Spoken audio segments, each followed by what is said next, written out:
abilities in the game.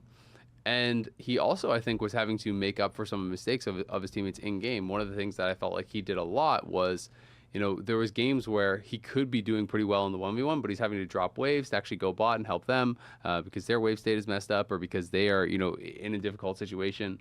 And I felt like he was just such a complete player this split, and I think he was by far and away the reason for EG's success. And I think it's pretty damn impressive that, amidst a split that I think had a lot of turmoil for the org with all these changes, he had by far his best split ever. He made incredible improvements. He maintained a lot of his strengths, and he added a lot of new tools to his wheelhouse. I mean, with all of the teams trying to attack mid so much versus them, he still pulled off a blabber gap in CS for mid laners. He was massively ahead of anybody else for CS difference with how aggressively he played these lanes and how a lot of the times too he's the main win condition for the team. And then he also has these really big games where he plays Ahri and has to make all these picks for the team to be able to win. And that was even with there was that one game like with the absolutely doomed level 1 where they did 5-man invade for red buffs, tried to smite it, didn't get it. I think he lost flash, I can't remember, and he also lost a bunch of HP, and then he went like negative 60 CS on Gory because they got super pounded that game. Yeah. So even with some like that game like that, his stats are still incredible as far as CSD. CSD at 10 is 10.4. Next closest is 3.7. And I think without that one like negative 60 game or whatever, it's even like way crazier. Plus, I know we were talking about this the other day when I was hanging out at the AD waiting to cast the tiebreaker games. Mark was looking it up, and I looked into this yesterday as well. He has the highest enemy JP like around him, so junglers spend the most time around him in mid lane compared to any other mid laner. And he was about middle of the pack as far as assistance he actually got from his own junglers as far as jungle proximity. So it's like by all metrics, this guy's being attacked constantly. He was also the highest enemy support proximity of any mid laner in the league. Like teams' entire game plans is screw JoJo, stop JoJo, and they still couldn't do it. And I want to point out, because the stats don't universally mean the same thing. When he has jungle proximity for JoJo, a lot of the times is him going to his jungler to help his jungler for an invade on like red buff or something like that, right? So it's definitely not just the one-way street. No. And I think the fact that you saw they had the mid-season slump, they brought in Shaden, they 3-0 with Shaden too. It's like, I know Armeo, I feel bad for him getting subbed out, and that's a whole other conversation to have, but like at least shows that like JoJo can function regardless of like kind of what's going on around him when he's playing really well. And I think, not to get too far into the MVP conversation, but that's why he's in this MVP conversation, is because like I can't imagine EG with almost any other mid laner in the league. And even Gory, like I don't know how he would function on this particular team, just because it's clear language issues would arise and stuff like that. Whereas like the Golden Guardians, who is the second team All-Pro mid laner, I think is also insane. I think that he is one of the best playmakers in the league, working with River and Huhi to get stuff done. I just don't think you could actually translate anyone into JoJo's shoes and expect this team to be top 3 like they are. Yep. I'm definitely in there. I really like Gory for what it's worth. I think he's super good. And I think they have the best mid jungle in the league. Yeah, there was a this or that, I think, which was a really good one. Whoever cooked that one up. Compliments to the producer. Compliments to the chef. Yeah, that was a really good one, because I agree. The mid jungle and even mid jungle support for Golden Guardians. Yep. Best in the league. Yep, and Golden Guardians is legit really good. And yeah, I do think that Gory had a really amazing split. And I think if you like just transplanted this split that he had into, I don't know, like the last 6 splits or something, he probably would have been first team like 3 or 4 of them. You know what I mean? Like it was a pretty exceptional split from JoJo, I think, to kind of knock him down. So I don't think it really takes away from the accomplishments that Gory did have, because I think he had an incredible season. Yep, definitely agree. Moving on ahead to 80 carries, my top 3. This Berserker number 1? This one is like the top lane situation for me, where I think legitimately there's like 6 or 7 or 8 good 80 carries in the LCS. Third? Well, not for third necessarily, but just like it's a stacked pool. You know, we were talking about slot in whoever you want for third for the other ones. I think there's legitimate cases to be made for a lot of people in this one. I think number 1 and 2 are pretty set. Berserker sticks A. Yep. Third for me is Unforgiven. Okay. I think there's cases to be made for Yawn, even for Double Lift. I went Yawn. Any wild turtles in the house? Turtles. Turtle, I think, is in there too. Yeah. Yeah, I think there's a lot of people you can put in the third one. I was really hard pressed between particularly Unforgiven and Yawn for me. That was what I was debating as well. They feel like opposites, where Unforgiven is pretty unremarkable in the lane phase. Yeah. Can sometimes get shut down through the lane phase and then kind of have no impact on the game. Had to help him. Yeah, stuff like that happens. But if he gets out of lane phase on track, pretty damn good in team fights. Yawn combined with Core JJ, which is probably where my docking of Yawn comes from, is like, Yawn is really good in lane, but I think Core is leading that lane. But Yawn is really good in lane. He's actually still a good team Core fighter. was pretty butt for the last for like a while now. Well, he was really good this split, but you know what I mean. So yeah. it's like I don't think it's fully fair to say, he has Core, so of course. No, Core is not the god walking amongst men that he was in ages past. But I just think that this split, it was they were combined a good bot lane, and really good. Yawn deserves the all pro votes that he's going to get. I just went the other way. Yeah, I mean, I think it was again. Yeah, this one was a bit tough for me too. But I put a lot of value in the fact that I thought Yawn, was kind of a really strong lane with Core. Of course, it's hard to separate the two, and it's hard to know exactly where to give credit because I do think Core had a really good split. I thought he had a big jump up in performance then over what he had individually for a while. Because I thought Core had a lot of mistakes in the past couple of years, couple splits or whatever. But Yawn, I think, was a really big performer. I do think he had some of his kind of like oopsie moments. Maybe he had more oopsie moments than like Unforgiven or whatever. But I thought he had some really high highs, and I thought overall he played super, super well. They were more lane dominant. His team fighting was good. Team Liquid clearly has some really big issues, but I didn't think it was necessarily about the individuals, more about how they actually work together as a team. I side a little bit on the Unforgiven side simply because he has way fewer deaths. I really value that for AD carries. Probably just a frustration thing when you're just like, why is my AD carry there? Why are they dying in this moment? But they're so critical now, especially with the game revolving so much around team fights. You really need to have a good positioning AD carry for team fights, a low deaths for later on in the game. Yep. Yeah. I will say the detractor from that is I did think he had some games where he didn't really die, but he didn't really get anything done. Didn't put enough damage out. Yeah. That's always the line is like, you want someone, and I feel like actually Double Lift skirts this line usually really well, where he is really aggressive in getting extra damage out while not racking up too many deaths. Obviously, 100 Thieves had a really, really rough split, but he was definitely a bright spot on that team as far as always trying to squeeze out that extra damage. And AD carries, especially towards the mid and late game, can just create openings for your team to be able to get in way better positions for objectives and stuff like that, depending on chunks of damage that they can do. Not even just killing someone outright in a skirmish or a team fight, but just health differences. And I think the person that exemplifies that best in the split right now is Berserker. Like, this guy is almost never dead at the start of fights, never picked off, just pumping out damage. On Ashe, he's like just barely outranging this skill shot. He's dueling people on up. Ashe. You're like, what the hell? He just sold it out of Jace? What is going on here? But I saw some detractors of him, and it just shows how dangerous stats can be, because the detractors were mostly using this like percentage-based arguments around like I saw a lot of tweets about his damage percent. There was a Reddit thread that kind of blew up, which some people started to use as ammo if you're a Stixay fan or maybe just like a C9 hater or whatever. And the caution that you have to have is like percentage stats can't really be used across team comparisons, because if you're playing with the highest DPM jungler and you have a really well balanced team where everyone's playing carries, like on C9 where M&S is a carry and Blabber's a carry, and you're playing Ashe and you're more helping the team out, like you have to look at what's actually happening. And like his kill share being low and his damage share being low is 100% a product of how the rest of the team functions. And this happens all the time. Happens game state matters. Like if your DPM's lower, well, guess what? Cloud9 is one of the fastest teams in the league. Like FBI gets juiced up numbers because he's in 40-minute bangers. All these things can combine to like why stats get changed the way that they do.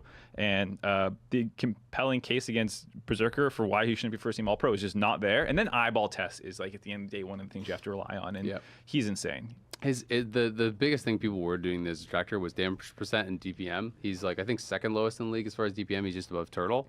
But yeah, I mean, Cloud9 has a 3-minute faster average game time than the league average. They're like the fastest team in the league.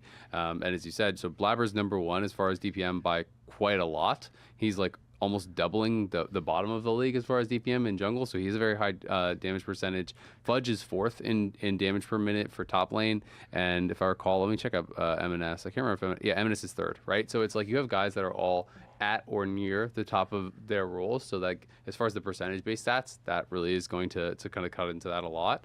The damage per minute, you can maybe attack a little bit, but it's somewhat explained by the deep. Like it did surprise me a bit, but it is somewhat explained by the average game time. Yeah, and I think role on the team, like I don't think Ashe. I mean, Ashe has fine damage, but like you're hawkshotting, you're volleying from distance, you're ulting, whatever. I think it's pretty weak stuff. He also leads the league in CSD at 14. He's at 8. Next closest is at 3. So like his lane's insane. Great team fighter. Easy one for me. And also the funniest thing to me about the Cloud9 stuff was I saw a lot of kind of like I don't know, cases made against Cloud9. Like I heard more anti-Blabber stuff than I have in a long time this split too. And I'm like, who is carrying this team then? If everyone thinks Fudge and MNS is bad and Berserker's not doing anything and Blabber's just full clearing, who's the carry Support here? King Sven, duh, idiot. It's the Yumi. I will say, Stixxay made it close. I will say all the Golden Guardians players made the first teams all closer than I thought they would be. And they got some first teams for me. Yeah, I think Stixxay carried more games than anyone else in the AD carry position, or like won more games late with team fighting than anyone else. Yeah, he was like the difference maker. Yeah. Yeah, it was funny because right after coming back from MSI, I was like, oh no, he is the weakest. He was clearly the weakest link in the first couple of weeks for Golden Guardians. And then I would like open a Golden Guardians game and be like, oh yeah, you know, teams, like they're looking pretty good still, bouncing back from the MSI hangover, but Stixxay's really got to step up. And then that game, he got like, who was an Aphelios late game double kill at the Elder Dragon, and they just like win the entire thing. And even his own team is like, I don't really know what happened, but Stixxay killed everyone, so then we just won. That was like Licorice's post-game interview was like, I wasn't really looking, I was in the pit, and then he killed everyone. So copy and paste that for like great. 3 or 4 other games too. I mean, there were a lot of games I felt like he should have won that he didn't, because like Golden Guardians did have a couple troll endings to games, you know. So I was like, man, he almost did it. He almost dethroned Berserker, but it was good. Good try. Berserker, at the end of the day, the biggest difference for me is that there's no one I would rather have on my team if the game's coming down to 5v5. Yeah. If the game's coming down to 5v5, there's just no one I'd rather, like, I would put more faith in consistently winning you the 5v5, and that's like the biggest difference maker in a meta that is defined by 5v5 team fights and playing around these objectives. It's often going to be defined by, you know, which AD is coming out on top. And it's like, even I'm reminded of the cast I did with Huhi, where Huhi was in on the cast with us. Yeah. And he's like, yeah, well, at some point in every game, Berserker is just going to find a moment and then he's going to get a triple kill and then Cloud9 will win. And then it was like 2 minutes later, you know, Zeri goes over the wall, gets a triple kill. He's like, there you go, you know. He specifically, because I think it was like someone, either you or Flowers, posed him a question, should they go bot or should they go mid? And he was like, well, they shouldn't go bot because Berserker's going to get it there. And it was like instant payoff on that was quite hilarious because then he did. Yep. Yeah. But speaking of he was my first team All-Pro. I think he, you know, was really, really incredible. Second team, I had Sven, and then I had Core third. Yep. So I guess we're aligned on that. Huhi, I think, for a long time, when people talk about Huhi, they always talk about the intangibles, what this guy does behind the scene, you know, what this guy brings to the team as a leader, what he brings as like an in-game coach, you know, all these different things. I think for the first time in a long time, maybe first time ever at support, people should be talking about what he is doing in-game himself too, because he was dominating. I feel like this split, he had way fewer kind of like oopsie moments that I think people still used to associate with him. They're like, oh, that's just who he has bad mechanics. Oops, his set killed himself. Yeah, He's exactly. like, you got a great engage earlier. Don't worry about it. Exactly. But like he had so few of those moments, I felt like, while maintaining a lot of the other strengths. I think that, you know, as far as a laning duo, they were really strong. As far as actually starting team fights, they were really strong. He's a flexible player. He is doing so much for this team. I was really impressed, you know, both by just not even knowing any of the outside stuff and just paying purely attention to how he's playing in game. I thought he was the best performing support. And it's not like, oh, he has way less of these oopsie moments because he's not looking for these game-winning flanks. It's because he's not looking for these setups on objectives. He's still doing that, and they're working almost every time. So that's the most impressive part. It's like he's still such a big controlling part about how they actually want to accomplish the win in the game. And he's not backing down, and he has a really deep champion pool as well. As the other thing is that there's so many times where there'll be another interview on stage afterwards, and you're like, yeah, haven't played this in months, but looked good here. Yeah. And he's able to play, any other number of engaged supports. Yeah, I think the champ pool thing does help push him over the edge for me, over Sven a little bit. I think both of them had really good seasons. I think Sven's Melio was crazy. I know it's an OP champ. People are going to meme that, but I actually think he is legitimately incredible on the Enchanters. I was a little worried about some of his other games. I think his Braum is fine. His Rakan is like a little hit or miss for me. Don't love his Nautilus. But then his Rel was really good in the closing weeks. I think Sven actually had a couple of really good games on Rel. Even the one that they lost, I thought he had a really good Rel game and he just couldn't save it.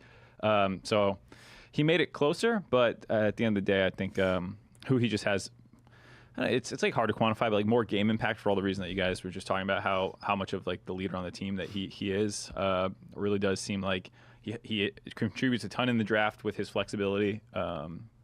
Shot calling, working with like the mid jungle trio that we kind of identified, whereas Sven is a lot more about staying in lane, it feels like, and part of that is Blabber's just doing his own thing. Like it's different team dynamics, but it does feel like who he does end up being more pivotal for his team success then.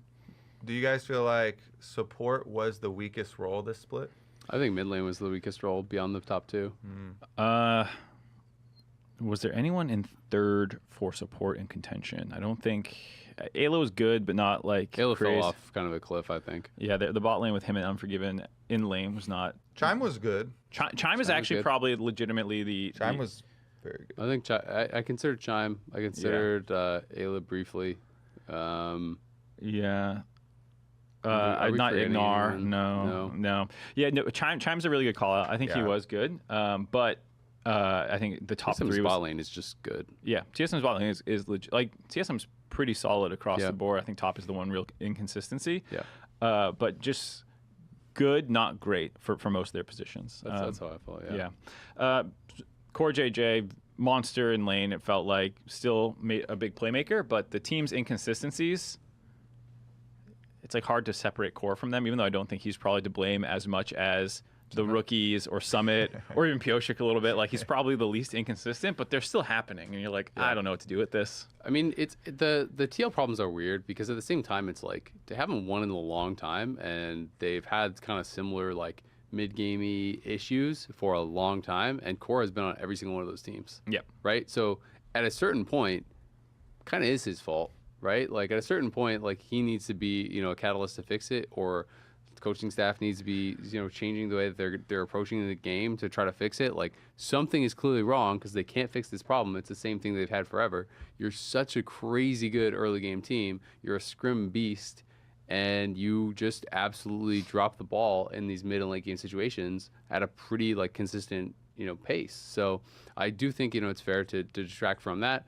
One of the things that I really felt like pushed Core into All Pro for me though this split was I just thought individually he was playing very well. He was having so many fewer mistakes. Over the last while, I felt like he was way more mistake prone. He was having way more issues individually, even just like mechanical issues, missed hooks, missed abilities, missed like Leona ultimates, Just being caught out of position for some reason. Yep. So I do think he really stepped up in that regard, and I think their 2v2 was very, very good. TL clearly has mid-game, late-game issues. I find it hard to quantify exactly whose fault that is and to know exactly where to place blame. Maybe if there was another like really, really strong candidate on a team that didn't have those issues, then that could kind of bump them out. But I don't think there was that like shining star third candidate that could really push him out of All Pro for me. And I do think on an individual performance level, this is the highest I feel like Core has been for a little bit at least. Yep, big agree. Cool. Moving on, we have. Do you want to do MVP, Most Improved Player, or Rookie of the Year? I don't care. Okay. None of them. How about that? Okay. What if we did none of them, save them for next week? That'd be bold. Let's wrap it up. All right. Thank you for... we still got to do the entire playoffs. The two teams who are dead and the two matchups that are coming. So, I mean, I'm down for whatever. I think we should at least blow through them, even if we do it quickly, because it feels weird to separate it out. I mean, we don't have to talk about everyone. For me, my 3 MVP votes were JoJo first, Blabber second, and I did River third. And I felt a little bit weird about putting Double Jungle in there, but I'm going to be honest, I just thought those were like the 3 most standout players in the league this split. And I felt those two guys were like the catalyst for most of their team's wins. I don't disagree, but I went Huhi for that reason. It's just I can't ever imagine a player who's not first team All Pro getting the MVP. Yeah, I don't think Rivers gonna win, but I just felt like I agree. I thought he was the best player on their team. When they win, it's a big team effort for them, but River is the standout, I think. Yep. But Blabber's better, and so for me, I put Huhi because I don't think the gap between.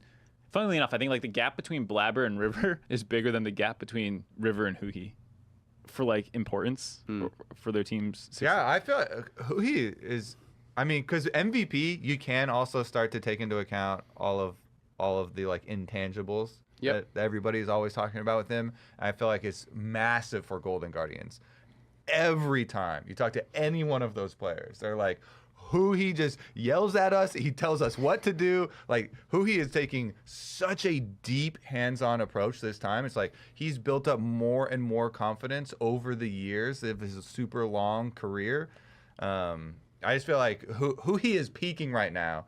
And I would definitely jump on that train of putting Huhi on the Join me. It is interesting, though, because the Golden side. Guardians guys, their campaign, the players, is that River should win MVP. Yeah, because of the flashy plays and the ganks and so it's interesting though. Like just even talking to some of the players, right? Like that's either even tweeting out. Hey man, sometimes a party chooses the wrong candidate to throw their weight behind. Sure. Yeah. They're like, you know what? A support can't win MVP. Get out of here, Bernie. There's no way. But at the end of the day, I think Huhi would be a great option too. But partly like I didn't think that River would win just because like, but I also realized that from a lot of my discussions with people that there is a camp of people that think that River is better than Blabber, and I felt like, hey, I was having this debate with myself and like who kind of really deserves it. So I felt like, hey, I'll give him the 1 point because I did feel that he was the biggest difference maker. In the games, I thought he was the best player on Golden Guardians. He's definitely up there, but I thought he had less competition than River had with Blabber, right? So I still felt like, okay, you're the third best player in the league. I'm going to put you in, give you a point. But yeah. I think, I don't know, is it going to be controversial that JoJo wins? I don't feel like it should be. I feel like probably most people are going to vote him or Blabber. I don't feel like there's really much of a chance of a third person winning, just based on just being real. I think Berserker might get some votes from carryover from last split and stuff. I think a bunch of people might get votes. But no, I think the two obvious candidates are JoJo and Blabber. And I think JoJo saved his MVP candidacy with the 3-0 at the end agree. I think if they dropped any of those games. Well, they were on a 4-game losing streak. If you end on like a 7-game losing streak or something. I mean, even if but I think they had a really easy strength of schedule too, if I'm not mistaken, for their final 3 games. It was Immortals, TL, and TSM. So it's like, okay, IMT's a joke, and the other teams are supposed to be worse than you. And if you start dropping those games, even if you end above them in the standings and you beat Immortals but then lose to these teams or either one of them, I felt like, I don't know. The 3-0 finish solidified it for me. It wasn't just a flash in the pan, really hot first round robin out of him.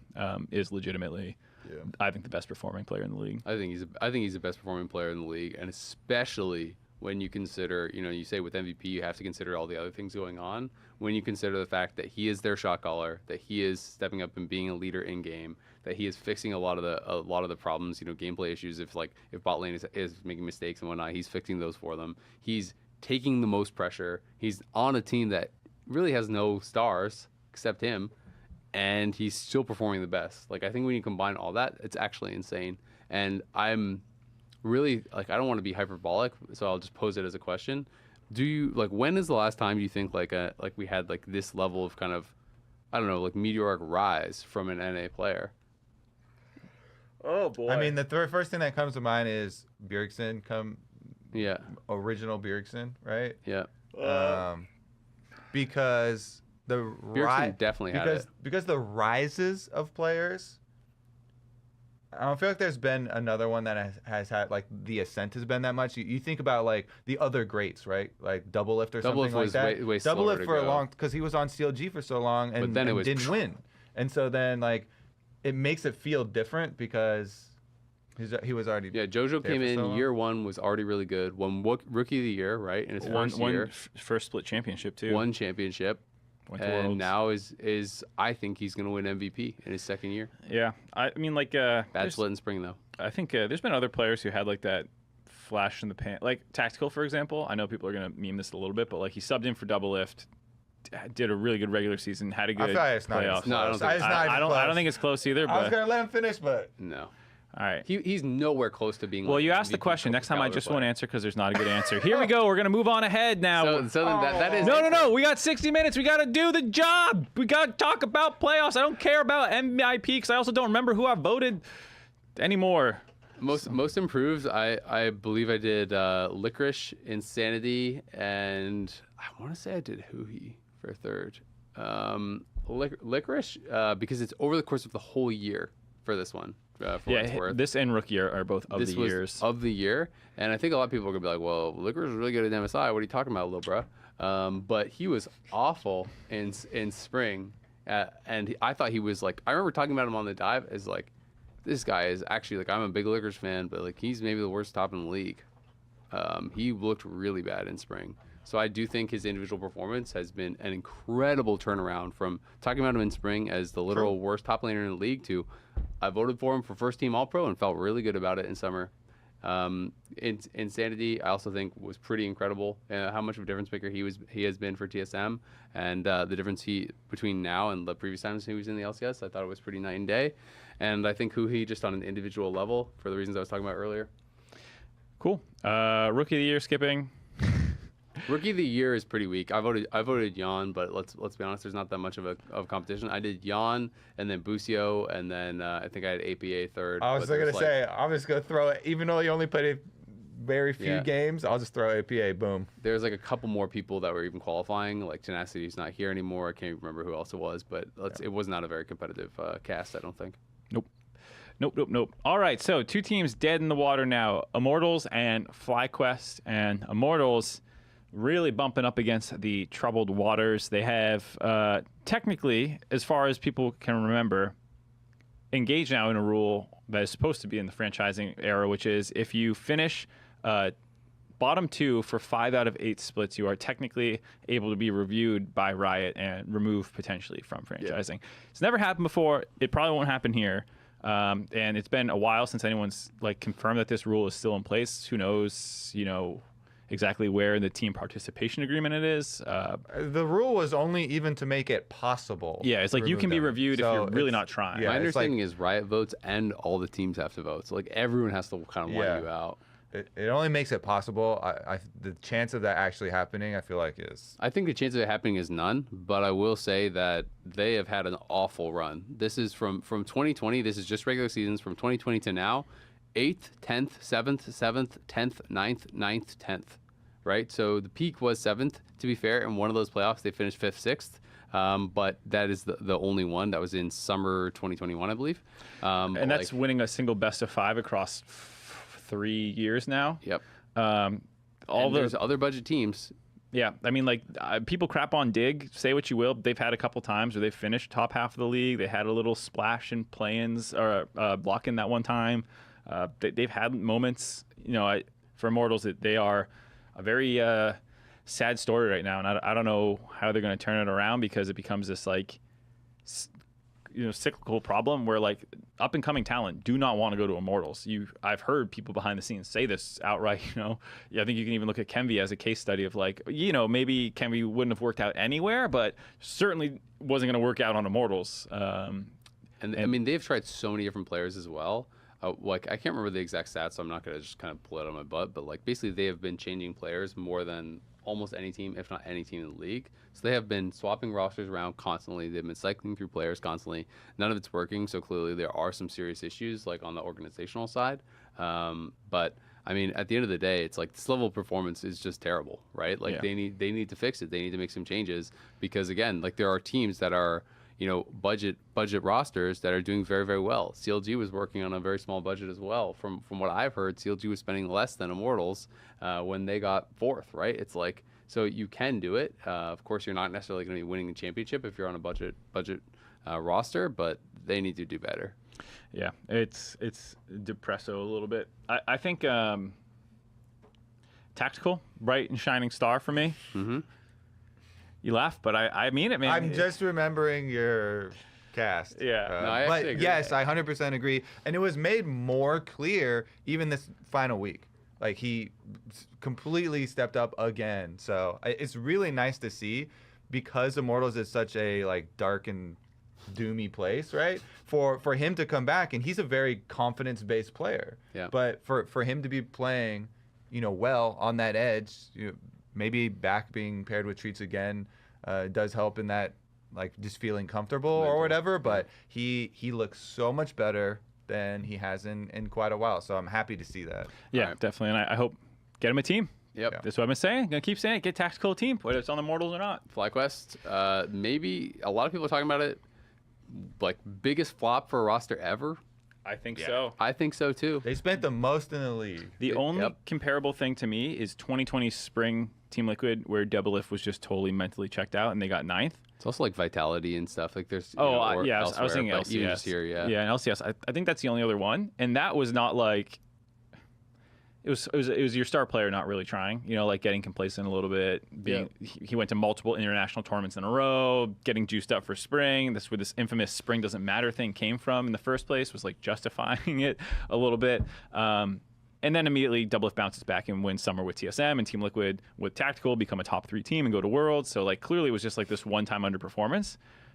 And like this was technically only one split, but it's hard this to was crazy. It's hard to identify why. Like that Team Liquid story, you can point to the obvious why. And to be fair to Double-If, like Broxa had I think visa issues and came in late, and Broxa was like not what he was billed as for the team. They were like the only one playing bad. Yeah, it's not all on Double-If. The number of factors compounded, but like here, I don't even know where to start. It's like everywhere except Impact. Basically, yeah. Like Vikla lost all his confidence, started playing terrible. Spica disappeared from having early game impact. Prince wasn't good. What the hell happened to Vulcan? He's been No the best laning. support in the LCS for I think a couple years, right? Like for like 3 or 4 years. He stole the crown from Core JJ Yep. and then immediately fumbled it. It feels like right when after getting it last year. Vikla was the least surprising to me because I didn't think he was that good in spring. I was more negative on him than I think the community was because of all his kind of individual bad games. But like I never expected the bot lane to be bad. Spica really struggled. It felt like as a team they never really gelled at all. They were apparently good in scrims the whole year long. So like, what the hell? Like this was crazy to me. The fact that they spent like more than ever, that they just like clear upgrades for the split, and then didn't They made even a make music playoffs. video at the beginning. FlyQuest Summer. Losing is a bummer. Showcase greatness. Yeah. Wait a second, we're both showcasing. You're both this. FlyQuest shows. And the lights just went out on us. It's the funeral time. This was where the budget went, We just tried to do some promo for FlyQuest and they turned the lights out on us. Well, I'll say I'm sad for that reason as well, because they were still heavily invested in the league to like do poorly. Yeah, I think it's like sad, and it's also sad that like who knows what the future of these players are. Knowing that they spent a lot and got this result, I think even if you had said like let's run this back because this isn't the level, we had good scrim results and like the players all want to stick together, budget wise I just don't think you can take this risk again at this payment in the current like landscape. You didn't make top 8. It's the easiest playoffs ever. Yeah, you can't run it back at this price point. So I think this roster is probably going to get exploded now, which is sad because like you want to see the potential of this team, but it's not there. It's also just so weird because it's like, where do some of the players go, right? It's like Prince came over to NA and his stocks were like all-time high in LCK, and then has one really good split here, has an awful split, and then if you just kind of get booted off the roster, it's like, are you gonna get a big offer in NA? Are you gonna try to go back to LCK? Will anyone even want you there? Like it's weird, right? It's really weird to kind of come off a split like this if the team explodes, because people are gonna have a lot of trouble, I think, evaluating what these players are worth. I would for sure still pick up Prince. I would one bad split like this FlyQuest team is such a paradox. I feel like his future is fine. I'm with you, but it always becomes like, if it's for LCS, what top team wants him, right? And that's always the struggle, is that it's like, does he want to actually go to like a bottom team? Probably not. But like C9's not going to want him. I don't think Golden Guardian's going to want him. You know what I mean? Like the teams that are the top teams that he would really immediately want to go to probably don't want him. And so I think that's where it becomes tough, where you have to like change your kind of like perspective on like what a team is willing to, what team you're willing to join. I think this has happened to a number of stars over the years, where it's like you're used to always just being on the best team, and then all of a sudden the best team doesn't want you, and you're like, wait, I have to go on this team? Yeah, it can be a spiral for some players where they just don't get back on top. I would be sad if Prince left the ecosystem, but I understand if he did. Because it's probably you don't want to join. If your prospects aren't great in either region, you probably want to go back to your home region, I assume, for a number of reasons. But I really like Prince.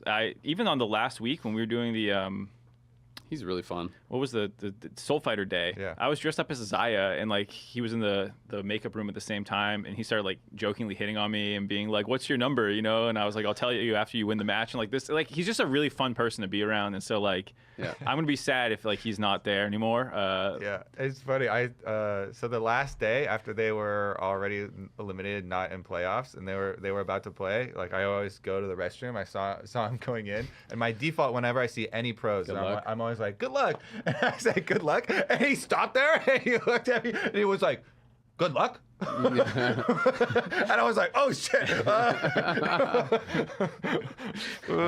Yeah, good luck. Have fun. I mean, there's a lot of fun players on this team. I think Vikla on the real is gonna be the person who has the hardest time landing on his feet because I think opinions are so negative about him.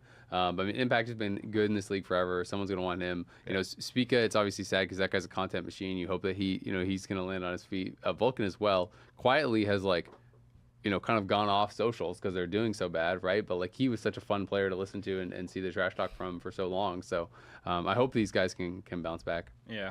It'd be sad if they don't. Playoffs? All right, let's move on to these matchups because we are 70 minutes deep in this episode and we have to preview 2 playoff matches. First one is Team Liquid versus Energy.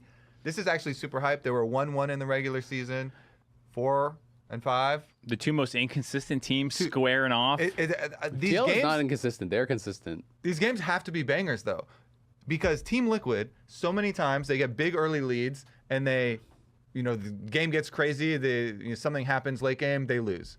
They're holding so much money, they Energy- just can't handle it. Energy, the opposite. You never know what you're going to get. Maybe they screw the early game super hard, but then they make a pick in the late game. They run through, they kill the Nexus. Oh my God, we're going to get some crazy endings to these games for sure. Yeah, I mean, yes, technically they are consistent in the fact that they get early leads. They're really good early and they're really bad late. Yeah, Consistent. That did get better with APA being added. But then there was that one game where he took the super blast cone under the turret and then they threw. And I was like, whoa, is this the first step to a Team Liquid throw? And then it was, and they lost. Yeah. I'm a little bit concerned about APA in playoffs as well because he's pretty new and he has kind of a different style of champion pool. So Ziggs is the style. I mean it's Ziggs, but he's like he also like his most played in solo queue is like Casio and stuff like this, right? So like he has his different picks. I wonder how that is going to work come playoff time because when people have different style of champion pools, sometimes they're going to get targeted pretty heavily in playoffs. And I think Palafox has been playing really, really well. So like I am confident that Palafox can be really good on all the meta picks. I'm less confident that APA can be. So I think the APA is going to have to make sure that he has a deep enough champion pool with like his comfort stuff to like if he's getting targeted, he still has good matchups to go to. Because if I'm Energy, I think that's immediately what I'm thinking about targeting and pick him in. Plus, Palafox also does have weird stuff in his own back pocket too. So like I could see, with this is why playoffs is different. Is like you're prepping for 3 teams across the week during the regular season. You don't want to go too hard on strategy and one particular opponent. Here you're like, okay, give me a couple Ziggs counter picks that we can prepare in game 1 if we want to open it, or maybe that's like our game 3 strat if things aren't going good. We're going to early ban it in the series, and you have like multiple layers that you're going to try across a series. Whereas like you get the one shot in the regular season, and you're like, ah, damn, that game's over. All right, on to the next one. So the APA versus Palafox, I think, will be a pretty big linchpin for strategically what's going to happen in this series. Also, minor note, so C9 finished first. They got to decide if they were on the side of the bracket with EG or TSM, or if they're on the side of the bracket with TL or Energy. They chose to be on the side with EG and TSM. So they chose to not be on the side with TL and Energy. So they obviously think that's the harder side of the bracket. Yeah, I think the only thing you do need to ban against APA is the Ziggs. I actually don't care about any of the other, comfort picks or the Casio or anything like that. The Ziggs is a problem, though. Ziggs is extremely good. That's the only perma ban you need. So I feel like it doesn't even hurt you that much to target ban, because usually when you think, oh, they've got a player that you can just target ban, then you're going to have to sacrifice other things like, oh, Kindred for Pioshik or something like that. But I really feel actually the only thing evaluating it is like the Ziggs really brings it all together. Yeah. So Ziggs probably going to get knocked off the table. It's just to give you his top 3 most played in solo queue. Casio, Kled, then Pantheon, right? So like this guy has a bit of a wacky champion pool, and then it goes Tristan, Ziggs. Yep. So and the only one I care about is the Ziggs out of those. yeah, and if he plays Trist, Pal Fox will play Silas or something and has his answer. So I think that's a big matchup. I think the rest of the board, the best thing for TL is maybe topside, depending on what kind of Dokla shows up. Dokla did have a much better final week of the regular season, and he can have his own carries that we've seen him pop on Aurelia and Yone, but not since spring. He had It's been a while. Yeah, like I said, he had one of the games this week. He had a good performance. I can't remember quite which one it was, but I think Summit is just the king of top lane right now in lane phase, and he slams people harder than anyone else. And I think Dokla also had the worst laning phase in the league in top lane as far as CSD. Let me double check. I'm pretty sure it was Solo or maybe I'm misremembering. Solo definitely had it rough. Yeah, no, Dokla. So Solo is negative 5.3 CS. Haunter is negative 6.2. Those are usually the guys people say are 9-10. Dokla negative 8.7 CSD at 10, and then Summit is positive 12.4. So these are people polar opposites in the league right now. Maybe it's a little bit different at 14. I'm just looking at 10 stats right now. Yeah. But I remember looking at this and being like, wow, he was actually the worst in the league. As far as like gold differential at 10, he's second worst in the league. By like all metrics, he is just awful at laning right now. So like I think this is actually a crazy mismatch. You're talking about maybe the worst laning top laner in the league versus far and away the best laning top laner in the league. This could be, if Dokla doesn't have a really good series, this could be an absolute just top canyon. Could be. For some reason I have that feeling that it won't, just because we have more familiarity with Dokla's game. It's not like, oh my god, yeah, he's gonna be this black hole to soak to Summit. But that's how I felt the whole split. But I'm like, man, the whole split ended, and he never got back to the guy that I thought he was.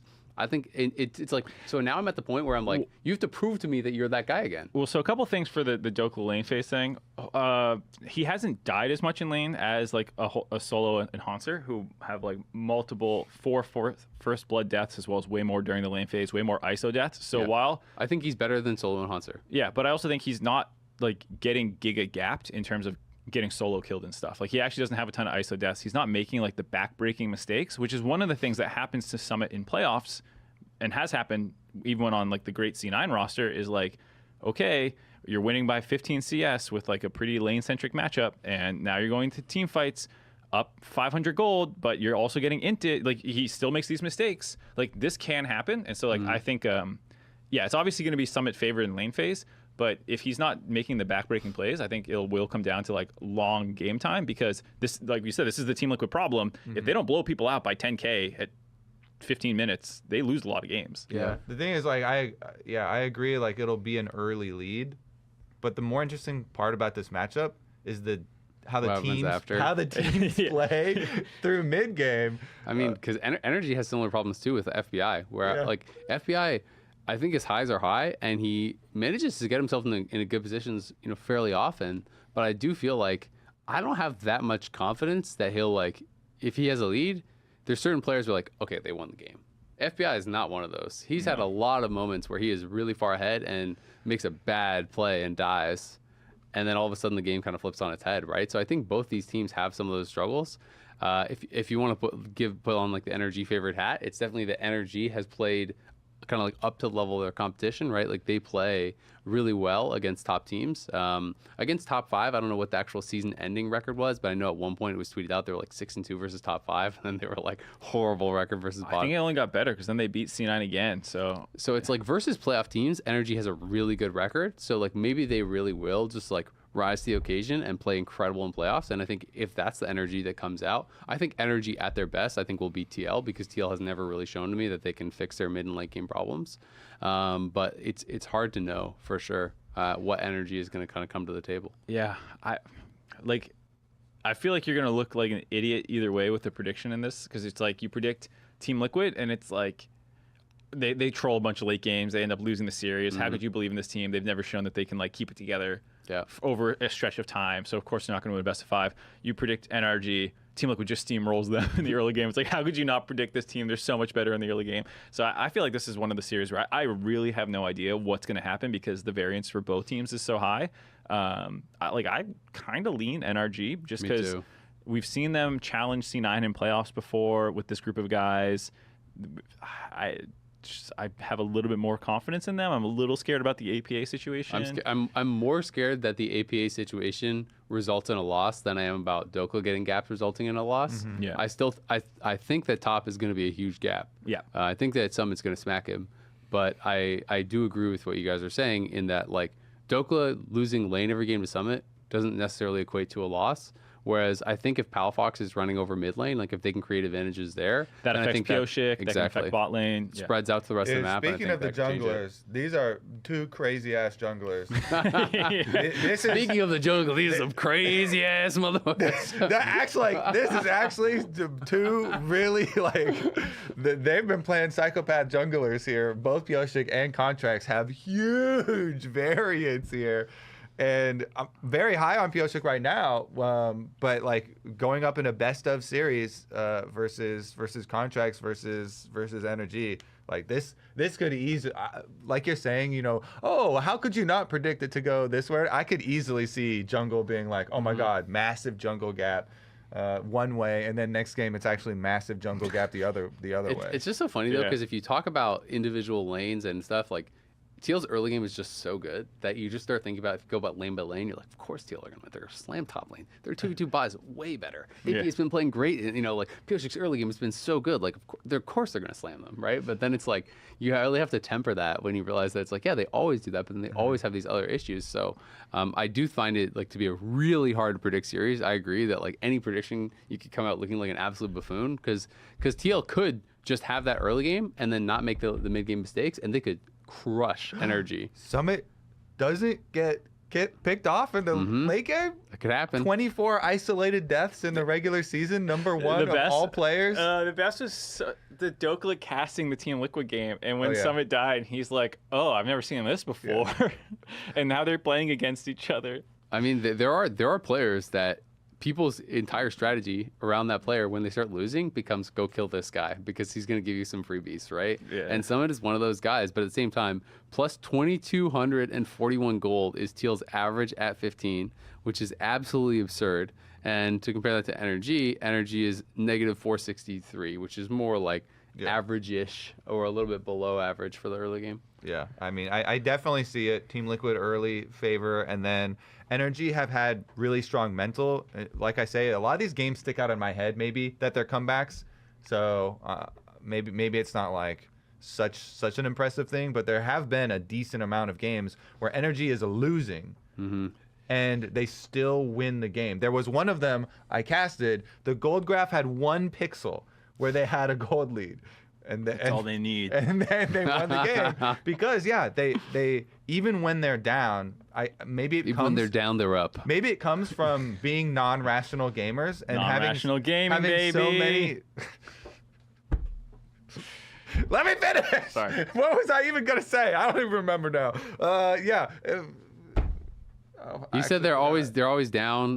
Maybe it comes from being they have really non-rational. strong mental. They've found picks that can still win them games when they're down like 3-4K or whatever. Basically, is I'm gonna go Energy. Just to the point. You sold me on Energy. It was where you're Really? going with that. Yeah, like they'll win any game, and I think Also lose any game against bad teams. yeah, but TL's too good. TL's not for a them bad to lose team. to. Yep, exactly. Non-rational. Yeah, TL is far too good. That's where they made their mistakes. I'll go. If this was Immortals against them, 3-0 Immortals.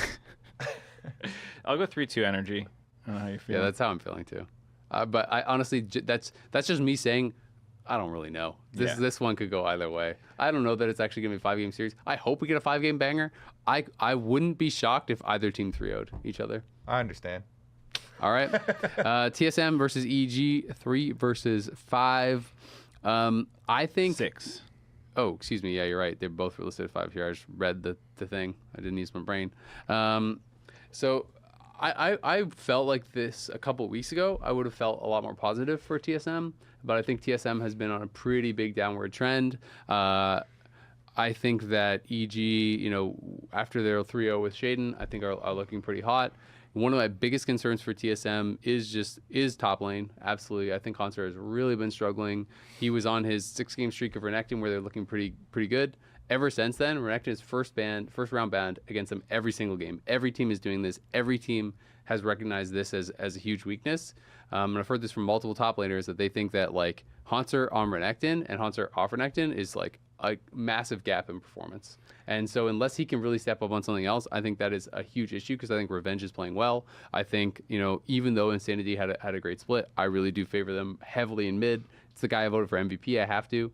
I think the EG has a lot of edges across the board. I think TSM's bot lane is definitely really good, but it's like I favor them in most roles. I favor EG in probably 4 out of 5 roles. I favor Boogie probably, maybe over Shaden, but I think Boogie had a pretty darn good Support's split. pretty close too. Support is also very close. But at the end of the day, it's like I really think that EG are pretty heavily favored here. So this was the last game of the split for both of these teams. It was 2-0 for both of them during the regular season for EG. The second one was with Shaden. So they did one with Armeo, one with Shaden. Both were victories for EG. And JoJo... the last one is the one I actually remember because that was the most recent one, but that was the JoJo Tristana again, and absolute perma push, absolute massive pressure there. Unforgiven also had a good game on the Kaisa, so and they also already used the Ivern. Like, it does feel like Evil Geniuses have a lot of advantages coming in here, but to me, the most worrying thing for TSM is actually not even from the games. It was from the interview that Revan did with Degon, where he was concerned about the players' focus. And that was recent, only like a week or 2 weeks ago, heading into the last week of LCS, and then that can transition into playoffs. So in the interview, Revan says, we're going to have a really big meeting tonight, and I'll let you know how it goes, whether we win or lose. Then you'll know how the meeting went, getting everybody on the same page and getting everybody focused for playoffs. And then after that they lost to EG, so it does not bode super well. I am very curious as to like what that meeting actually entailed, and what conclusions they came to as far as the direction for the gameplay for this team. Yeah, well, because it's a 4-game loss streak now for them, including a loss to FlyQuest, who obviously was not super impressive. C9 and EG, fair enough, but then they lost 100 Thieves before that. So it's a team that to this point doesn't feel like it's heading into the postseason with a lot of momentum. Who knows what's going on behind the scenes? And then, like you were saying, Azale, strategically, it does feel like a tough matchup. I think Golden Guardians and EG are the worst matchups for TSM because it feels like so much has to do with Insanity, getting push and doing things. And now you're against mid laners who are just really good in those two teams that can really shut down Insanity. So, yeah, I don't see how they win this series across 5 games. I think they can win a game or two, but JoJo's going to basically be winning mid lane for most of the series. Your bot lane is probably the biggest mismatch for TSM in their favor. But they're not like turbo lane dominant where they smurf you. It's more like they break Chime out, who starts roaming around with Boogie and makes some good plays. So I can see the way, if it does happen for TSM to win, I can see the way for them to win, but it's not to put Hanser on Kennen like this. It's to put him back on on Gwen. Back on Malphite or Ornn and team fight. Your bottom lane is going to be your most reliable lane. Since mid lane's going against JoJo, while Insanity's been good, I feel like that's going to be hard to rely on for team fights. I think the way that TSM does win is maybe not win early game, but win the team fights, build for team fights, have Hanser on front line. Boogie's been pretty good at facilitating. You can have double front line, Hanser and Boogie, and then rely on bottom lane carrying team fights and try and send some amount of resources mid so that mid is not completely, like, JoJo doesn't get freedom to rule the map, basically. You have to at least, like, put him under control and give Insanity something to work with. But that would be the way that I would see the win. I think it's hard, right? Because it's like everyone feels like JoJo's playing so well that you have to focus him. But then to me, EG's plan becomes very easy. If your mid laner is winning the 1v1, you just have to play for the 2v2 and the 3v3, right? And just protect this guy and start warding around him. And that's one of the things that built confidence. Not just that EG won the last week, but that they actually started to understand how they have to play around JoJo to enable him. They're putting more vision behind him. They're actually roaming and matching the roam timers from the enemy, because it's like that is a clear way to beat EGs. If you can put JoJo in the dirt, then all of a sudden the map falls apart. I do think there's possibilities that TSM could win this. Maybe Boogie could get a big advantage over Shaden. We don't know how Shaden's going to be playing, right? It's like obviously a lot of pressure, I think, going into this playoff series. You only played with the team for 1 week. They did have a really good week, but like if Boogie has a really good performance, if they can win around mid lane 2v2 and that sort of stuff, then I think that can spread into the rest of the map. I do have concerns that if they play really slow and they're just like, okay, we're gonna pick Ornn and we're gonna go for a 5v5, we're gonna play Jinx every game. Like, I don't know that they're really gonna reliably outperform EG in 5v5s either, because I do think when I think of Unforgiven, even though I didn't put him as my third team All Pro, I think that's kind of like his bread and butter, is if you allow them to just like get to that stage where he's going to play well in 5v5, like he is so consistent in that stage.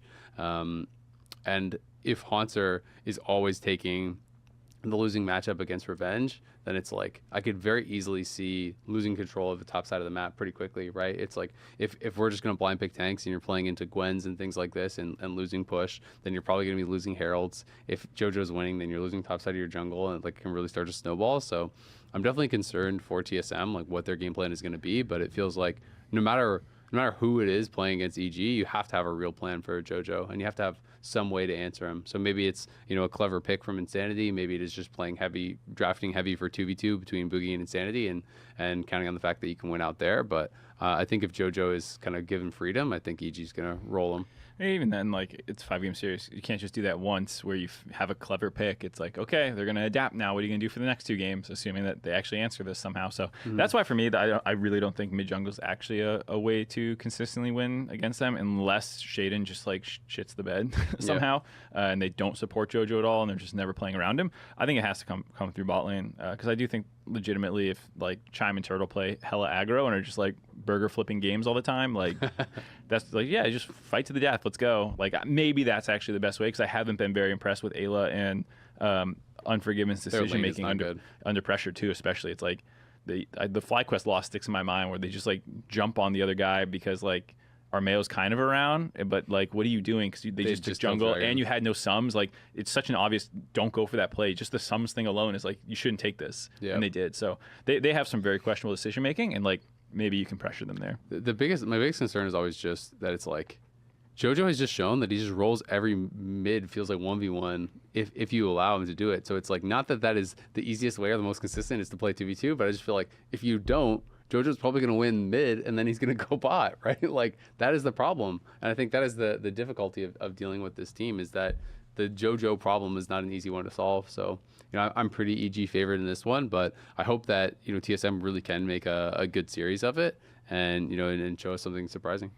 Yeah, I think they have already surprised so many times that I'm going with, all right, I'm keeping the fire alive. It'll be interesting. Do you believe in a TSM win then? I mean, do you believe that there's a possibility? Yeah. No. Like, what's your prediction? What's your prediction? I mean, nobody's gonna predict this is the most massive underdog, right? This is the biggest difference. It's rank 3 versus rank 6, right? So like, predicting TSM to be the higher chance of winning is kind of trolling. To say that there isn't a possibility of winning, though, I think is also trolling. Like, they are the underdogs, but there's a legitimate chance. I mean, Turtle has been super consistent. That's why I went with like the team fighting idea, and I feel like Chime has also been sneakily like one of the best supports. Really, so. You know what? I was going to go 3-1, but since you said it'd be trolling to say there's no chance, I'm going to say 3-0 EG. I will troll, actually. Don't mind if I do. 3-0 EG. Okay, I'm 3-1 EG. I think it should be a good series, though. I'm really excited. Playoffs, remember, it's not on Wednesday. No Wednesdays in playoffs. This is going to be Thursday and Friday. So Thursday is EG TSM. Friday is TL versus NRG. Should be a lot of fun. That is going to do it for this episode of The Dive. It was a doozy, 95 minutes, maybe all 100 even at this point. But remember, if you're watching us on YouTube, hit that subscribe button so you don't miss an episode of The Dive. You can also check us out on Spotify, Apple Podcasts, and Anchor.fm. Keep sending us your questions. If you want us to answer some playoff questions and stuff going into next week, hit us up on Twitter, #TheDiveLOL. I already said it. LCS Summer Playoffs kicks off this Thursday on July 27th. It's EG versus TSM at 2 p.m. PST. We'll see you there.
Welcome back to the LCS Lounge. This is Waiting Room. We have a fifth person joining us today. Treats. Hello, hello. He's still here. I am What do you mean he's still here? He made playoffs. Oh, okay. Yeah, congratulations. I thought you were going to say it just gets booed. Yeah, we thought last week we'd seen the last year. Not the case. Yeah, I mean, vacation time, ended up on the broadcast. Good times, good times. Yeah, played some golf yesterday. It was great times. Anyway, we got the playoff bracket. This is what is ahead of us the next 4 weeks. We have 8-team double elimination for the top 6, single elimination for the bottom 2, LCS championship. Love to see Let's it. go. Yes, sir. 4 weeks of playoffs starting today. There's only 2 series this week, and then Correct. there's 4 next week, Thursday, Friday, Saturday, Sunday. Yep. 2 weeks from now, also 4 days before finals week. No one's getting kicked out this week. Yeah, follow the dates on the bracket. Thursday to Sunday will be next week and the week after, and then the actual championships will be Saturday, Sunday on August 19th and 20th.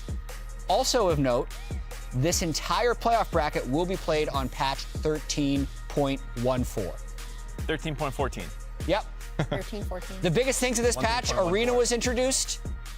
We got to see a new champion. What augments are best for playoffs? Yet none of those things are available for playoffs, so honestly, kind of a small patch for LCS. Yeah, I think, Kindred's small nerfs, Aatrox buffs. There's a couple things that people have their eye on, but we'll have to see how it actually comes through. A lot of system changes too. So a lot like for instance, Magic Resist on Spear Visage got a little bit higher. Blue buff and red buff both got changed, so it's nerfed earlier, stronger later on in the game, Yeah. specifically blue. So like there's a lot of small changes. And when I see that, it's like people won't understand it this week. Yeah.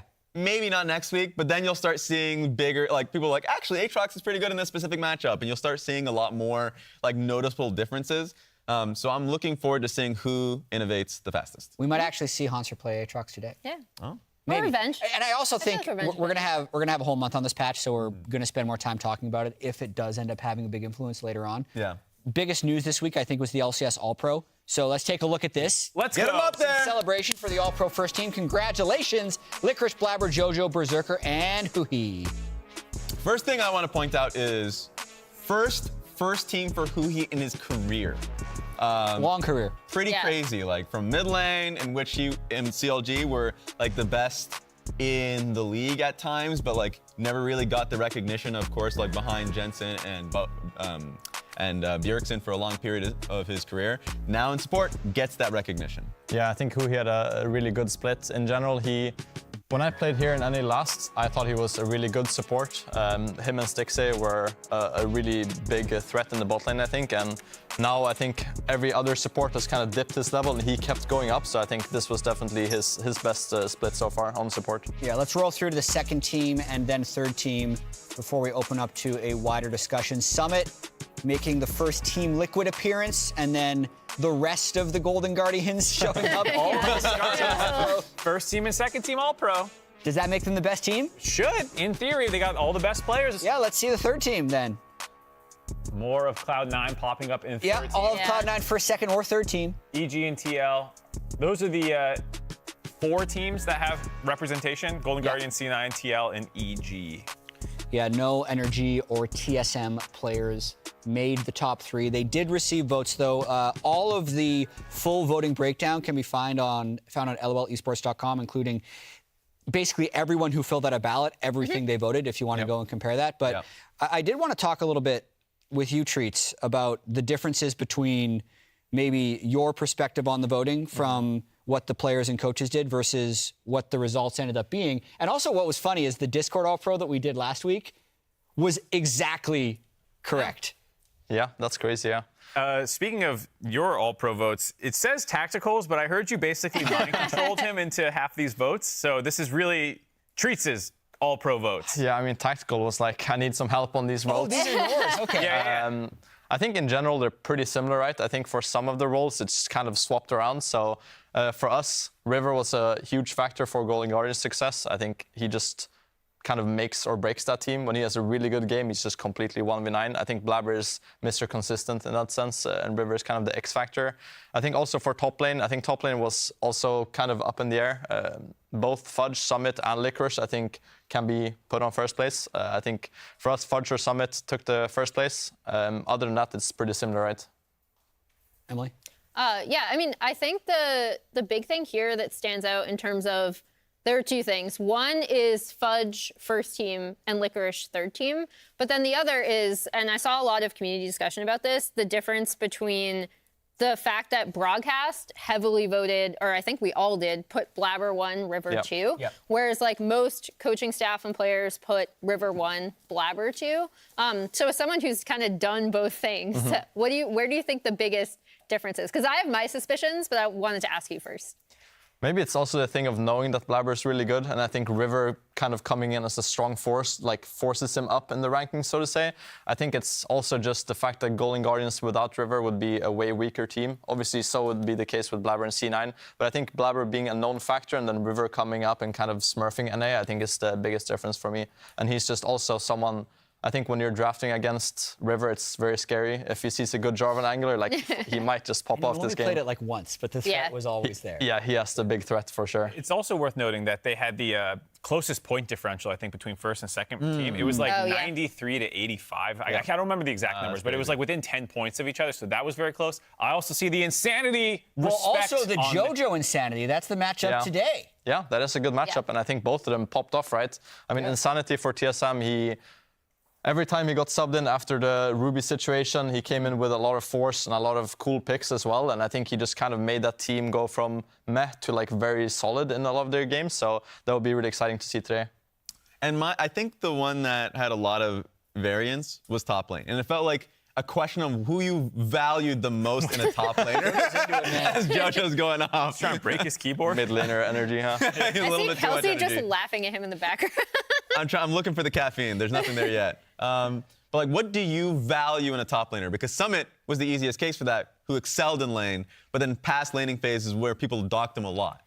I mean, Summit's lane is definitely his biggest strength. I think he comes with a lot of aggressiveness and a lot of pressure in lane, and I think that's what makes him stand out in top lane, as opposed to like Fudge, who he had, honestly, for his standards, not the best split, but he had a pretty solid split all around, and he's very consistent and can play multiple styles, etc. But for me, I probably personally would put Summit first, just from his lane pressure. Yeah.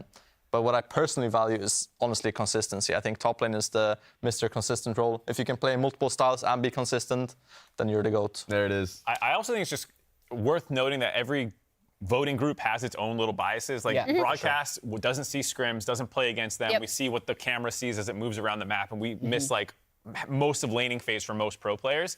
Pros obviously have a ton of scrim data. They actually play against these people, but they might not watch every single game. They probably don't do deep dives into season stats, and so it gets this blend. And I think that's why you have multiple voting groups, is to cancel out each other's. That is the whole point. That's the point. It's not that people don't have biases, is that you weight each one to have its own voting thing. So I think it came out pretty good this year. I don't think there's too many big complaints. This is one of the least controversial all-pros I've ever seen. Which I'm not sure how to feel about that, right? The fact that there's Where's the controversy? like the one flaw I'll say, which we're going to talk about this more tomorrow because we're going to have to move into this matchup quickly, but the fact that there's only 4 different teams represented across the top 3 teams makes me think there might be too much weight to like winning makes you just look better, and it's harder to identify the players on losing teams that are performing at a high level. But Tactical should have been on the All-Pro. That's all I'm saying. Why didn't you vote him? Because I would have been torn apart. Okay. Whoa. Okay, anyway, speaking of expectations and tearing us apart, let's revisit our pre-split power rankings. Do we need to do that? We've removed all irrelevant information and only left our original placement predictions of EG and TSM. I feel like I had them the Mark is going to try and brag here. I did it. I was most right or least wrong. I guess. I don't know what you want to Can call I do the it. same with TSM? You want You to? get TSM Yeah, credit. just go Emily, be like, look. Good luck gets reaching TSM it, credit. Emily. Good luck reaching it. She's there. What? It's not that. It's right here. Now reach EG. She did it. There we go. Okay, good job. I think it is really cool Should though. be To see. ashamed, Rich. I can't really say I believed in TSM because I still put them 8th.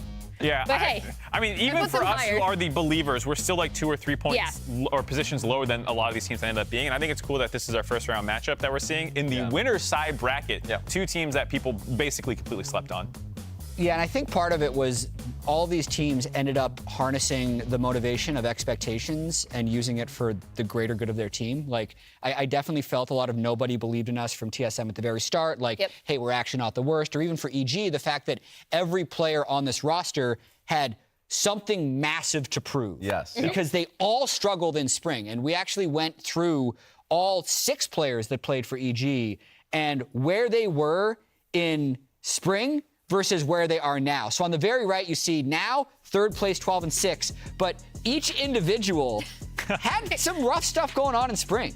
Double Lift Shadow for That's the best song Unforgiven. to that one. AKA NAC. For people that don't know what that means, he was in NACL as 100 Thieves Academy. Yes.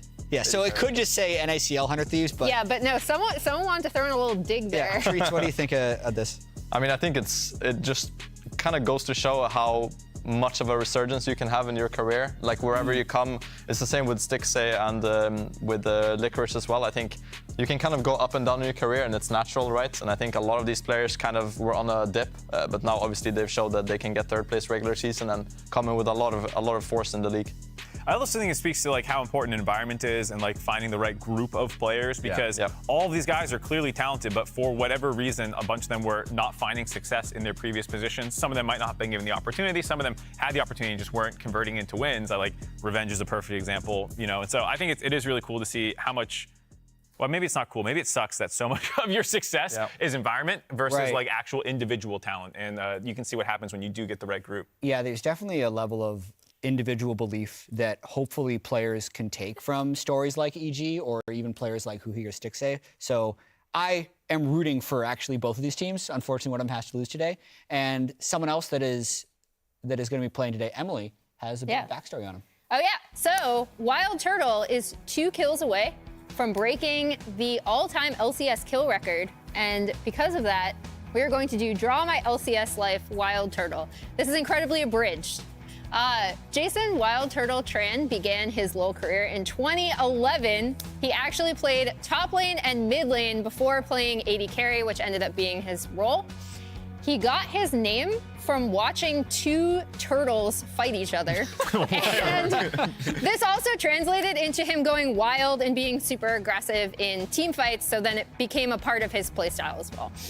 Turtle is most well known for his incredible success on TSM from 2013 to 2015. He replaced Chaos on that team, came in, and was part of this like massive TSM kind of dominance along with C9 at the top of LCS. Although Dyrus is more known for this specific thing, Turtle also nearly burnt down the TSM house, something I learned recently. Microwave related? Apparently, I'm not really sure. Recently, Turtle surpassed his former teammate Bjergsen for most LCS games played, and like I said, he is now 2 kills away from surpassing the all-time LCS kill record. So obviously, with a career like Turtle's, he's had so many insane LCS highlights or highlights on the international stage from LCS teams, and here we see he's most well known, like I said, for his time on TSM previously, now coming back to the org and kind of their sunset year in the LCS. And this is TSM's organizational accolades. And as you see there, Haunter and Turtle then and Haunter and Turtle now. And the Haunter one does not look real to me. No, it looks so photoshopped. It doesn't even look photoshopped. It looks like a different human. It might be. The lighting is, they did Haunter dirty. I mean, it does just speak to how long these two have been in the league. It's really cool as well that they both debuted on TSM, went on their own journeys, are now back on TSM. Yeah, and it speaks to their ability to learn and adapt throughout multiple different metas, throughout multiple different teammates. For Wild Turtle, I know we're highlighting the time that he had on TSM, but like his time that he had in Immortals was another one where that team was incredibly strong, I think, with Adrian. So it's the Kalista Soraka that they were known for. But just in general, like for a player to continue to find that drive to succeed, like he has had that. So I'm waiting for that 2-kill until he gets that record. It should happen. Yes, He has at Has least to 6 happen games. today. Even if they lose all their games in playoffs, that's 2 best-of-5s, 0-6. Why are you saying it like that? I'm just saying he's going to get it. I'm just saying there's no way he Yeah, does you it. said it should happen, and you emphasized It's it possible should. it won't, but it will. It's technically happen. possible, but it's going to happen because especially he's paired up with Chime. In the bot lane Boom. with his Time. support, Chime, I think, has actually quietly had a very good split. I don't know how you feel, Treats, but I thought he was one of the people who stepped up, especially in like Rift Herald skirmishes and roams and plays on champions like Rakan. Yeah, he's had a lot of counter picks in general, and I think he usually counter picks for comp. So in mid game, he is kind of the main factor for them, driving team fights and kind of finding engages for his team. So I think he did have a good season. I think him and Turtle are not like the most lane focused bot lane that we have in the LCS, but he's definitely showed up huge in team fights. And that's the thing with Chime in general. Like, he will oftentimes rotate and move alongside Boogie so they can look for fights. A lot of the times it will overload the map so they can be on the side of the map that they want to be there earlier and set up vision. And so he's someone that's very focused on setting up vision. A lot of the times, I mean, his best pick is Rakan. I know a lot of supports, well, he's just a really strong support, but like, he really understands the use of Rakan quite well. And then if they're playing a different comp entirely, they'll go Renata. And it feels like he is really good at being able to set up engages and knowing when to flip the switch if they're, for instance, clearing a ward that they think they can fight for. So I really like that about him, and I think it sets the team atmosphere of, no, we're here, we're playing for Dragon, we're sacking top lane wave to do it, Hanser's here as well, so this fight better work. Rip Hanser. I think I'm glad you brought up Boogie as well, because I think Chime has been trying to find these roam timers to meet up with Boogie, and a large part of that is because Insanity, right, who started as a sub for Ruby when he couldn't get in, ended up being the team's starting mid laner, has performed super, super well with the team, and here are We his did make the stat, but it's a good one. players per game, per win leaderboard. So we see Treats' own teammate and lane mate there in Tactical, all the way at the top. But JoJo and Insanity actually are both at exactly 500 for this stat. And I can't understate how important Insanity's lane pressure and willingness and just coordination with the rest of TSM has worked out so well in their favor, particularly when Boogie and Chime are looking for those plays around the map. And I think he was the biggest story on TSM this split, which is surprising considering there's all the history of Wild Turtle and Hanser, but it's because of the Ruby situation. When Ruby was subbed in for 3 games, it went 0-3, Insanity comes back, they immediately find success. They have slumped a little bit in the last 4 games. It was sitting at 8-3, they are now 8-7, but his lane pressure in particular, for me, set up a lot of their victories in the midseason. Yeah, I think the fact that you saw the difference too is why a lot of people became so hyped on Insanity. Not only did TSM overperform expectations, but you saw that kind of come back down to earth when Ruby subs in. And then Insanity has this very different champion pool than what Ruby was bringing as more traditional mage player.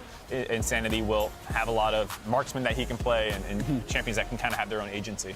And I think also coming in as kind of the 6th man kind of emergency sub and then stepping up this massively is also why it's very surprising. I don't think anyone kind of expected him to pop off this hard, and also on these kind of weird champions that he's played, like the Graves and then obviously Kai'Sa mid and stuff like that. So I think it's like expectations versus what he did has been really impressive. Yeah, and we got some stats as well with Boogie's stats, the jungler, when he had Insanity versus when he did not have Insanity. And just the difference in the amount that he was able to get involved. That's crazy, in. Yeah. I think in general, jungle and mid obviously pair up really well. If one of them is slumping, then the other one will also do worse. Or if one is really playing good, then the other one will also do well. So I think with Insanity, Boogie also has just found this job in the early game. I think he has something to do, he has something to play for, and then obviously mid lane, if you control that, you can go to whichever side you want and kind of take over the game from there. Yeah, completely. And I feel like he is aiming to work with Boogie. I know we highlight the Graves pick quite a bit of wanting to push and roam. Emily, that's something that you talk about a lot. But there's also that Sejuani game where he's like, no, I'm actually just going to be following Boogie wherever he wants and picking a fight there. So it seems like they, as a pair, have worked really well together. Yeah, I think it's really important that they find their footing in the series as well with draft in terms of what is going to work for them. Because while that Sejuani was a cool idea, it also was like, all right, well then Hanser will play more carries because our mid laner doesn't have as much damage, and then it just doesn't feel like TSM. And both these mid laners kind of have that problem of attracting a lot of attention. And in the regular season, there's not as much pick ban focus because you're playing 3 opponents a week. Now it's like we have one strat we're going to work on all week, or one idea that we're going to hone down. And that makes it a lot harder to perform in playoffs when you're kind of the big focus of the enemy. Yeah, and I think that was the story of JoJo for pretty much the last half of the split, where other teams just targeted him over and over again. And also JoJo's confidence early on in the year, I think, propelled him to so many victories. Even though he's still such a young player, he is quite a leader. And we have some interesting comms from JoJo throughout the split. Breaking no flash, breaking no flash. I got that. I'm here. I'm here. Almost flash. Go front. Bram. I can't have a chase. Bram. Cool. I You can might ult this, guys. No flash on him. Okay. Kill the red. Kinda hard, No? we're Or go very dragon. low. Base and go dragon, no? I think we just base here and we take whatever they I go take. top, and then... Guys, relax. Calm down. Like, chill. Yo, he flash, 80 flash. Obviously, good comms from him, shot calling, but also being the leader of like, everyone chill, we're good. Tracy, did you have someone on your team who was the like, chill guy? everyone shut up for a second here? That's definitely me, 100%. I think, it's really important that someone just calms you down, because I think a lot of times, especially when you have a good play, it's easy to just be like, well, we did a really good play, but like, what's next on the map? Like, come on, guys, we have to think one step ahead. And I think Jojo now, with the amount of splits he's had, he knows that that's how the game works. One good play doesn't win you the game. You can lose it equally fast if you don't focus on the next thing. So I think in this case, you just kind of like, guys, come on, like, relax. We just had one good play. It's not going to win us the game. Let's focus on the next one. Yeah, there's like this level of focus that you want, and some players get way too hyped on like low tier games, and some players like don't focus enough during regular season games, which I'd actually probably put Jojo in that camp. Like he needs a lot of, he needs like a high adrenaline moment in order to get him into like an elevated state.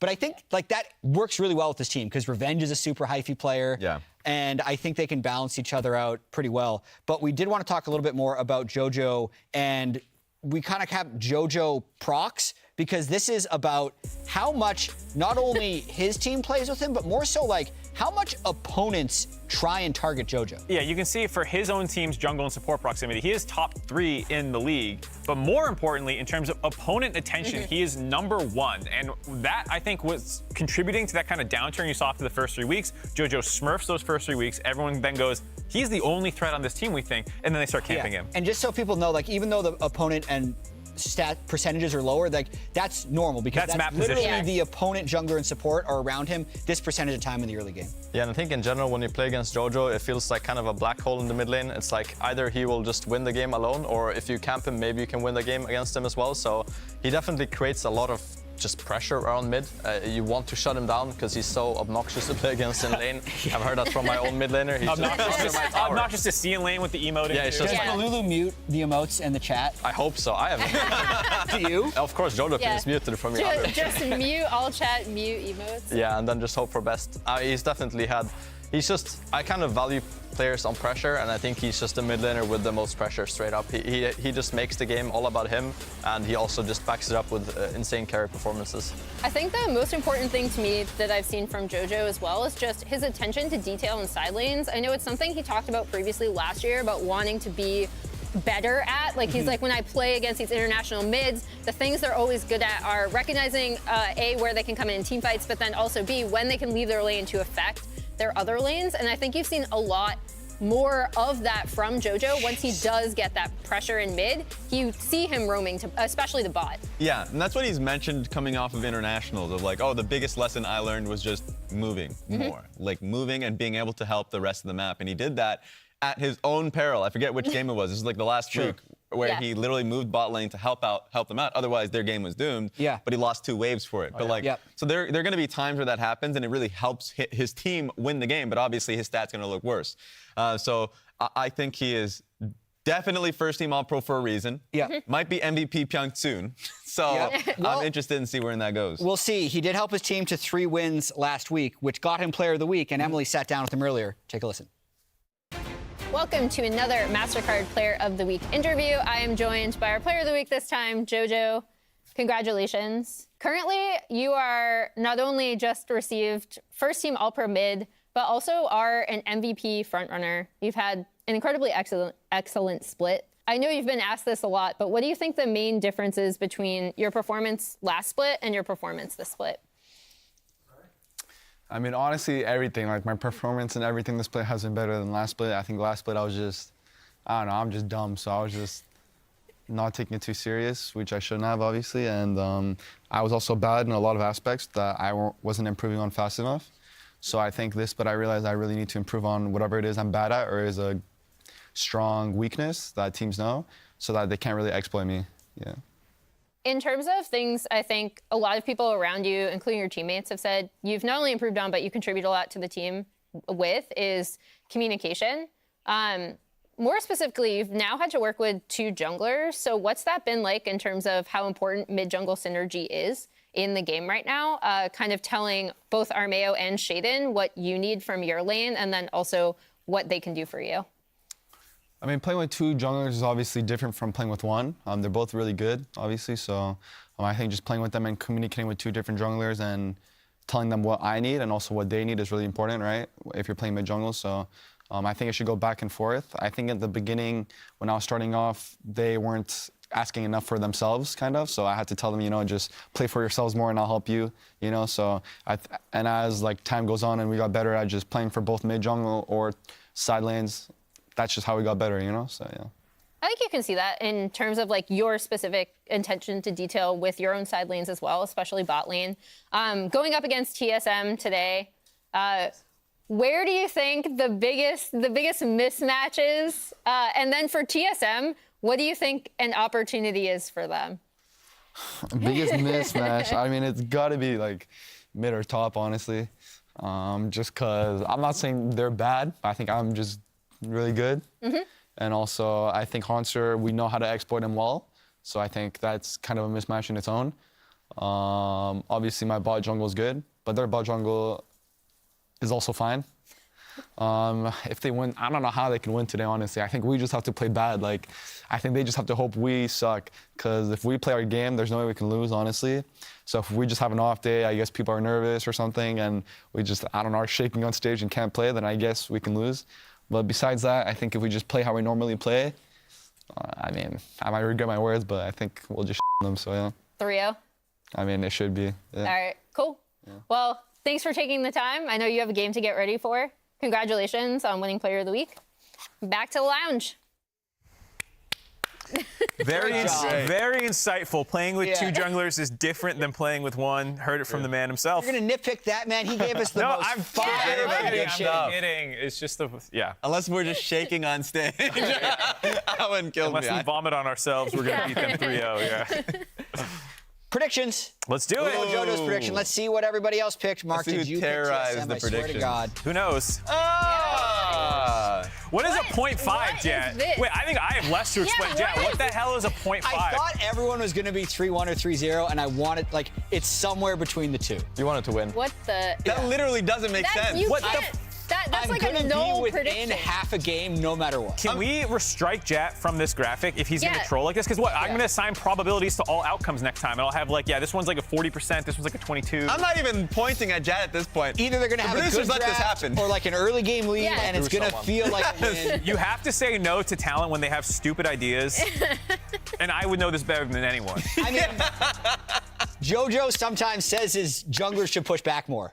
They just let me go with what I want. Half a game? It doesn't even make sense. You did TSM 3-0, Mark. I can at least defend. No, you can't. Okay, go. I think that, they have great mid-jungle pushing. They're going to shut JoJo down. Chime loves to roam. I think EG is a one-threat team. You saw them go on a 4-game loss streak. Treats, what do you think about this guy? I mean, it's a bit of copium, I think. TSM 3-0. I don't know what's up there. I think EG's, I mean, it's kind of like Jojo said now. It's like, I think EG kind of has to lose the series, in my opinion, for TSM to be able to win it. I think EG's obviously in the driver's seat. I think watching all the regular season games, it's kind of obvious. Yeah, I think because of the level JoJo's been playing at, but anything can happen in playoffs. Like, we know this year after year. Both teams have had 4-game losing streaks. TSM's just happens to be right now. But EG, like a week ago, was on a 4-game losing streak. So we'll see what happens. Let's get into the games.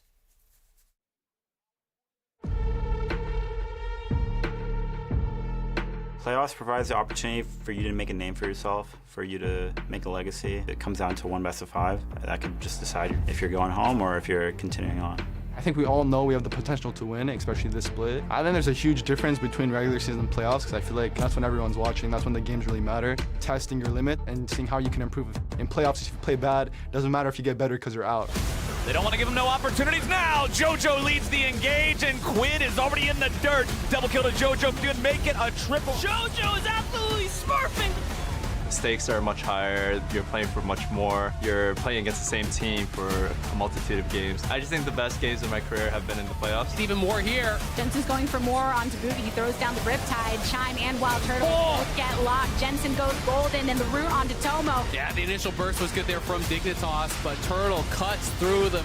I think playoffs is just like the starting step. What you can do in playoffs is what really matters.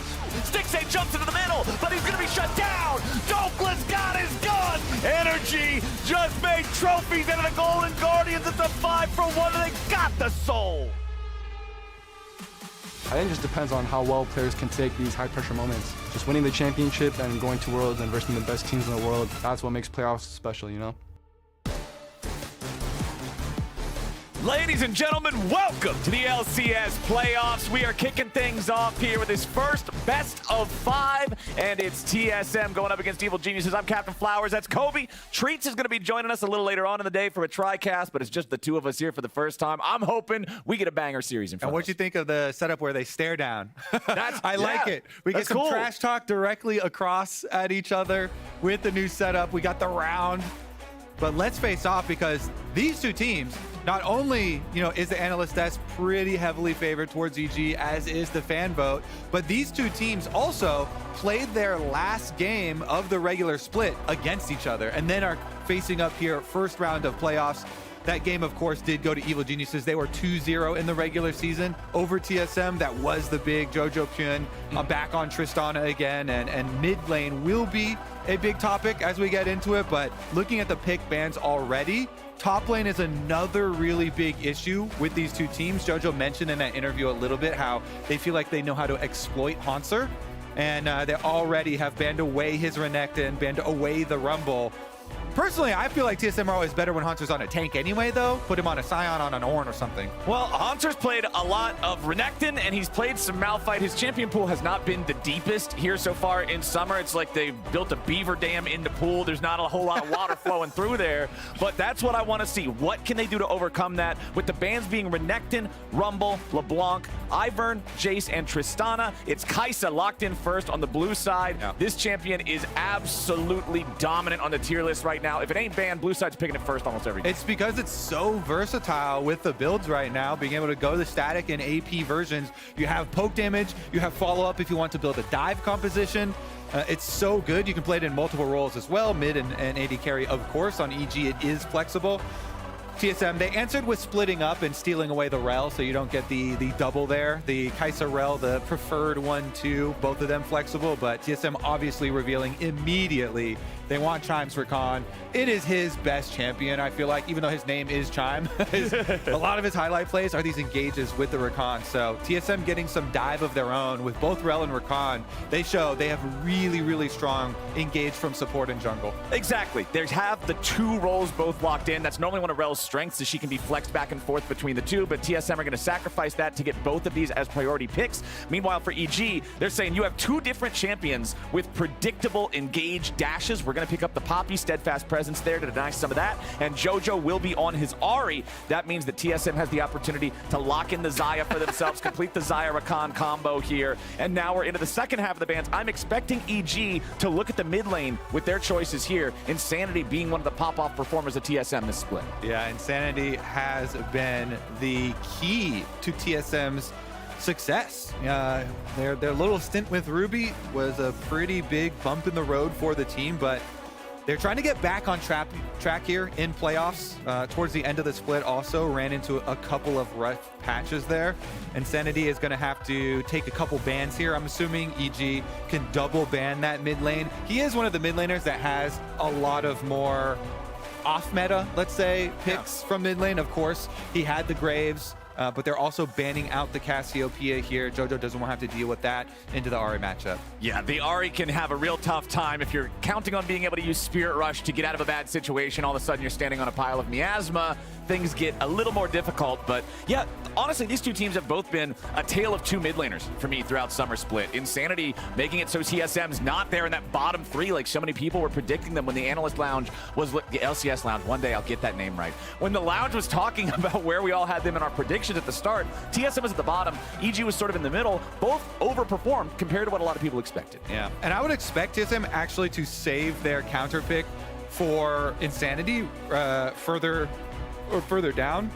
Until we see the reveal here where this Poppy's going to go. Because Poppy could be jungle, Poppy could be top lane as well for Revenge. I would expect it to go into Shaden's hands and be jungle. But there is always the chance here too. They can, Evil Geniuses can flex the Poppy up to Revenge on the top side. Let's get down to it. They followed up with that Malphite ban you were mentioning for Hanser. There have been 2 champions. It's the Renekton and then the Malphite as well that he has really put a lot of time into this split. But I will say, that's why I keep bringing up the Sion. Really feel like that Sion could be a very good pick for TSM. That Lucian got locked. We got Lucian and Xayah in the same game. I feel like it's been so long after Lucian got those changes that made him so much more reliant on having to be buffed up. He dumped Senna. He got married to Nami. They were only ever played together, and now I don't see no fish. Cody. Yeah, and it just got played in Europe into the mid lane, into the Jace matchup as well. So we will see another mid Lucian popping up here in North America. As we continue through, though, we're going to get the reveal on that EG Poppy. Looks like it is going to go into the jungle. So this is what TSM were waiting for. Now they can finally get their counter pick on the top side for Hanser. But surprise, surprise.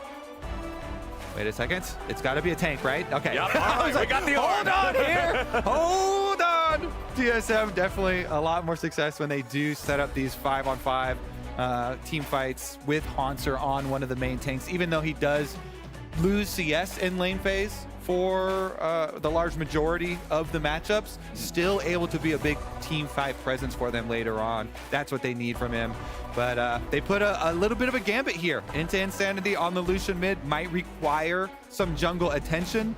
That mid jungle can be very volatile here when you're faced with Poppy jungle plus Ahri combinations. A lot of setup options there, especially with Poppy with the Hex Flash as well, coming from multiple angles.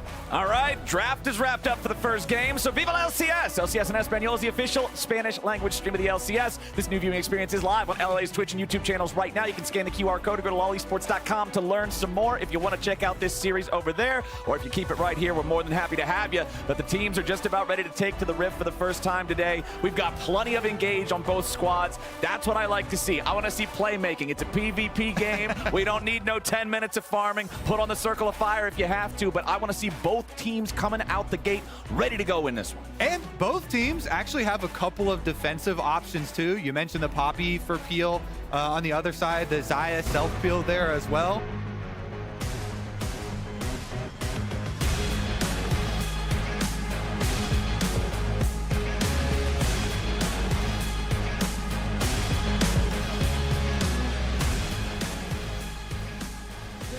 All right, let's do it. Playoffs starts right now. TSM versus EG. Best of 5. Winner gets to stay in the upper bracket.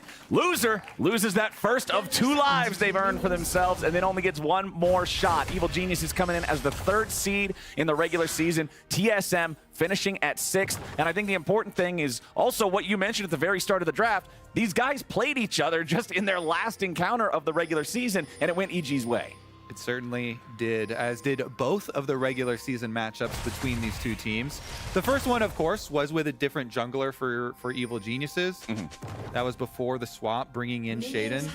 And Shaden, of course, is on the Poppy, is going to have the Hex Flash here, so you expect a lot of early moves from the Poppy, using Flash super aggressively to try and get some gank angles off.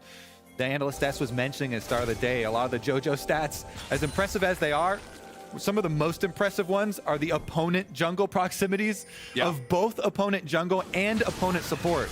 And TSM already are going delayed invade on this red side, trying to get some deeper vision here around that mid lane, warding up that Raptor camp as well as stealing it away. Well, since Shaden isn't there, we probably aren't going to get any PvP for this. So let's go ahead, toss things down for a sideline interview with Gabby. Yes, I want to take this opportunity to talk to TSM Revan. First thing, tell me a bit about this draft. We have Lucian mid. First time we're seeing this patch in professional play in the LCS. Yeah, to be completely honest, this isn't technically something we really focus on because throughout the 4 days of scrims we had, the opportunity didn't really present itself, but David/Insanity is always confident on this pick. He really wanted to pick this pick today. As you see in the screen right now, he's dominating the lane. He was very confident in this matchup, so everyone was on board with what he wanted to do. Many have commended him for the breadth of his champion pool. Now, when it comes to this specific matchup, it's a unique scenario. You just face Evil Geniuses at the end of the regular season, less than a week of preparation in the rematch. What are your thoughts in the best of 5 territory? I think we have a much more aligned goal as to what we want to do now compared to last week.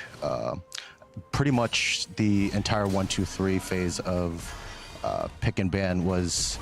Oh, sorry. Yeah. Yeah, my team got first blood. I'm really happy. That's all I care about right now. Yep. What a note to leave it on. Let's send it back to the casters as the action continues. Yes.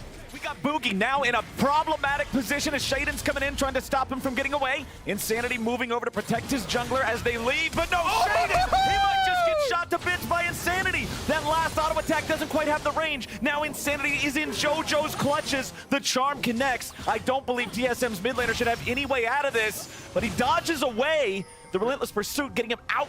Revenge, revenge, revenge. Can he catch him? Revenge has to get him here, flashing over the wall to guarantee that he gets it. So Revenge is going to tie this up as a 1-for-1. But holy hell, Kobe, Boogie's prediction on that shattering strike to get the first kill was insane. So good. Flashes at JoJo, but then Q's right back where he knows he's going to flash to.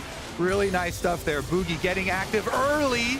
And he's doing it again. The crash down after the shattering strike. It's such a powerful combination, and piercing light will pierce JoJo's Ahri again. This is exactly why we highlight opponent jungle proximity, Flowers, at the very beginning of the day. JoJo is first. He's going to remain first after this game as well, because already Boogie there over and over again. The repeat gank is almost the best part of it too, because after that chase down, and dropping the extra death and the flash there on Insanity, they needed another visit from the Rel to really take control. As much as there are so many cool stats there for JoJo, and now we have a bit of an EG visit towards mid lane too as they try and even this out, there are some really cool ones for Insanity.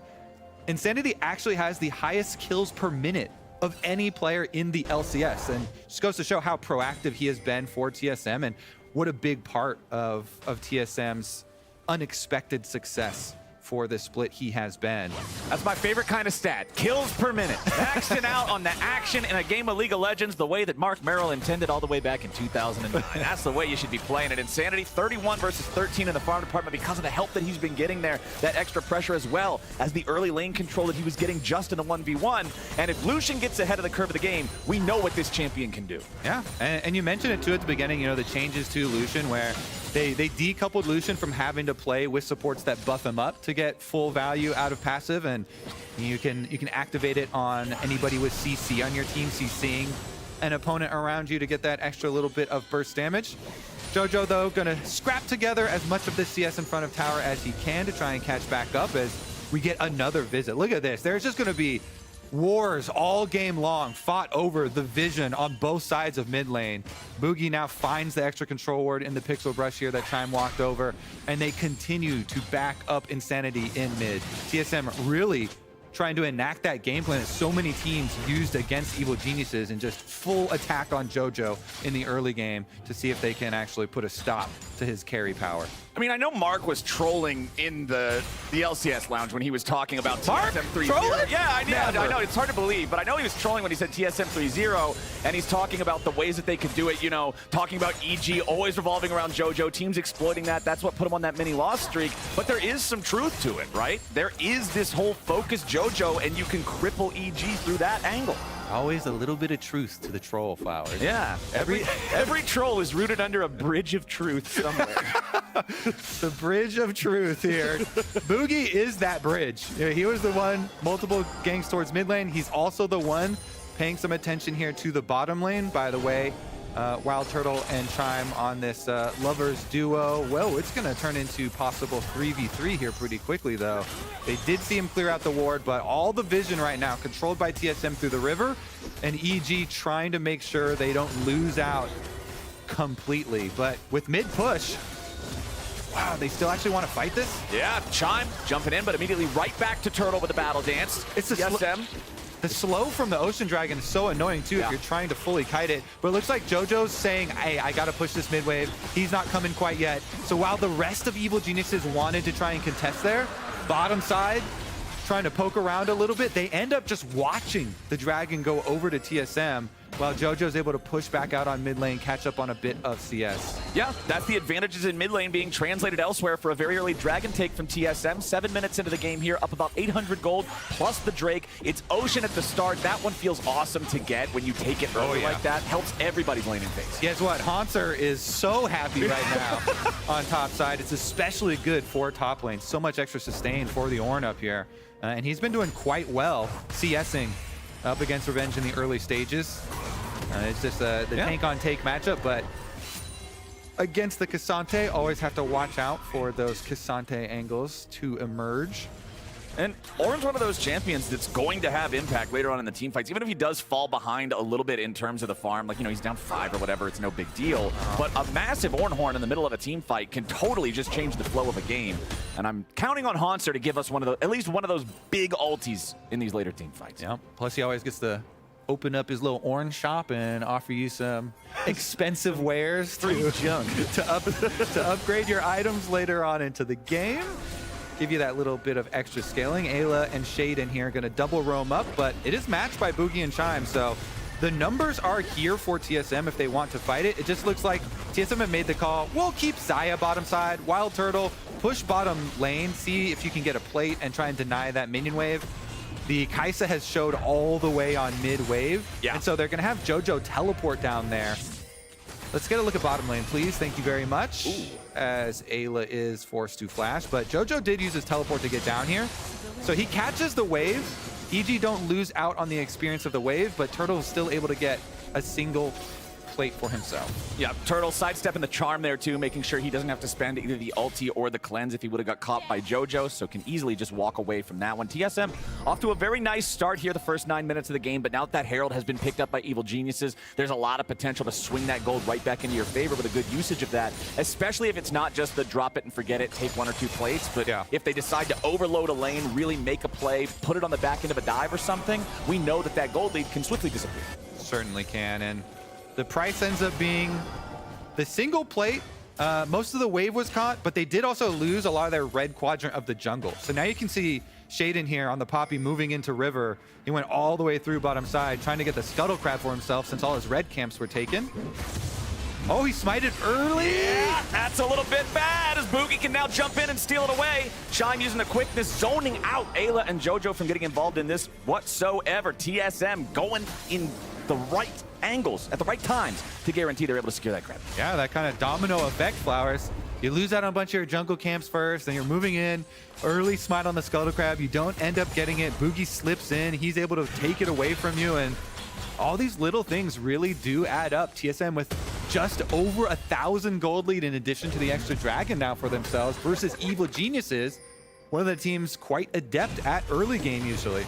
Yeah, this is a TSM that I am both surprised and impressed to see going up against EG here. I figured that EG was going to have a pretty massive advantage in this head-to-head, but it's TSM who are coming out the gate swinging. And the averages of the stats will confirm that story for you. That has been the issue in the past, but TSM kind of rewrite how this playoffs will go here for themselves. Their coach, Revan, I like that we got that sideline interview at the very beginning too.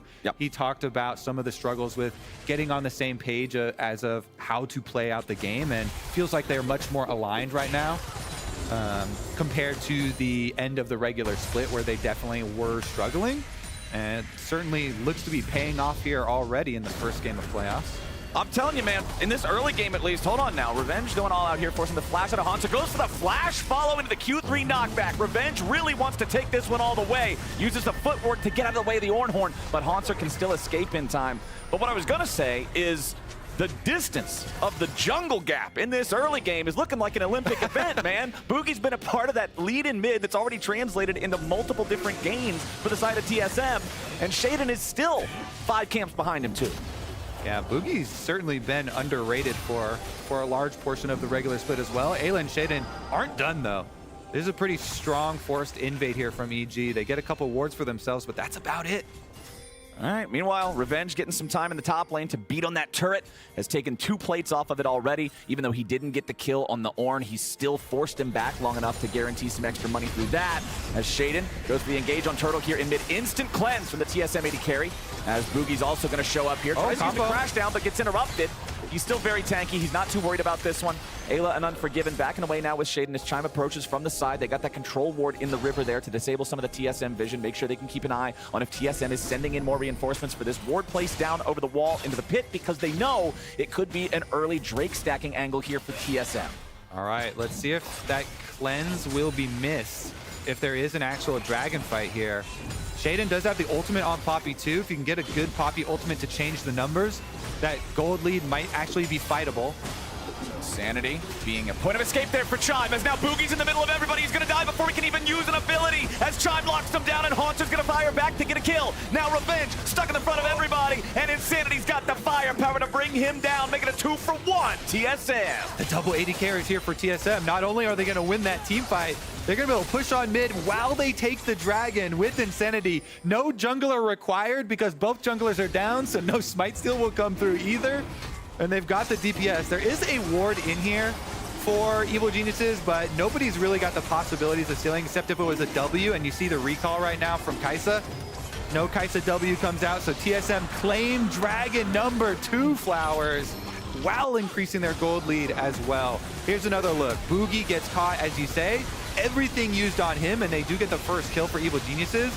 Then they go for the counter kill, though. Shaden goes down, big culling from Insanity while Chime locked him up, and Turtle basically gets the free hit here on the Xayah the entire time, too. And his Kraken Slayer was already done pre-fight right there.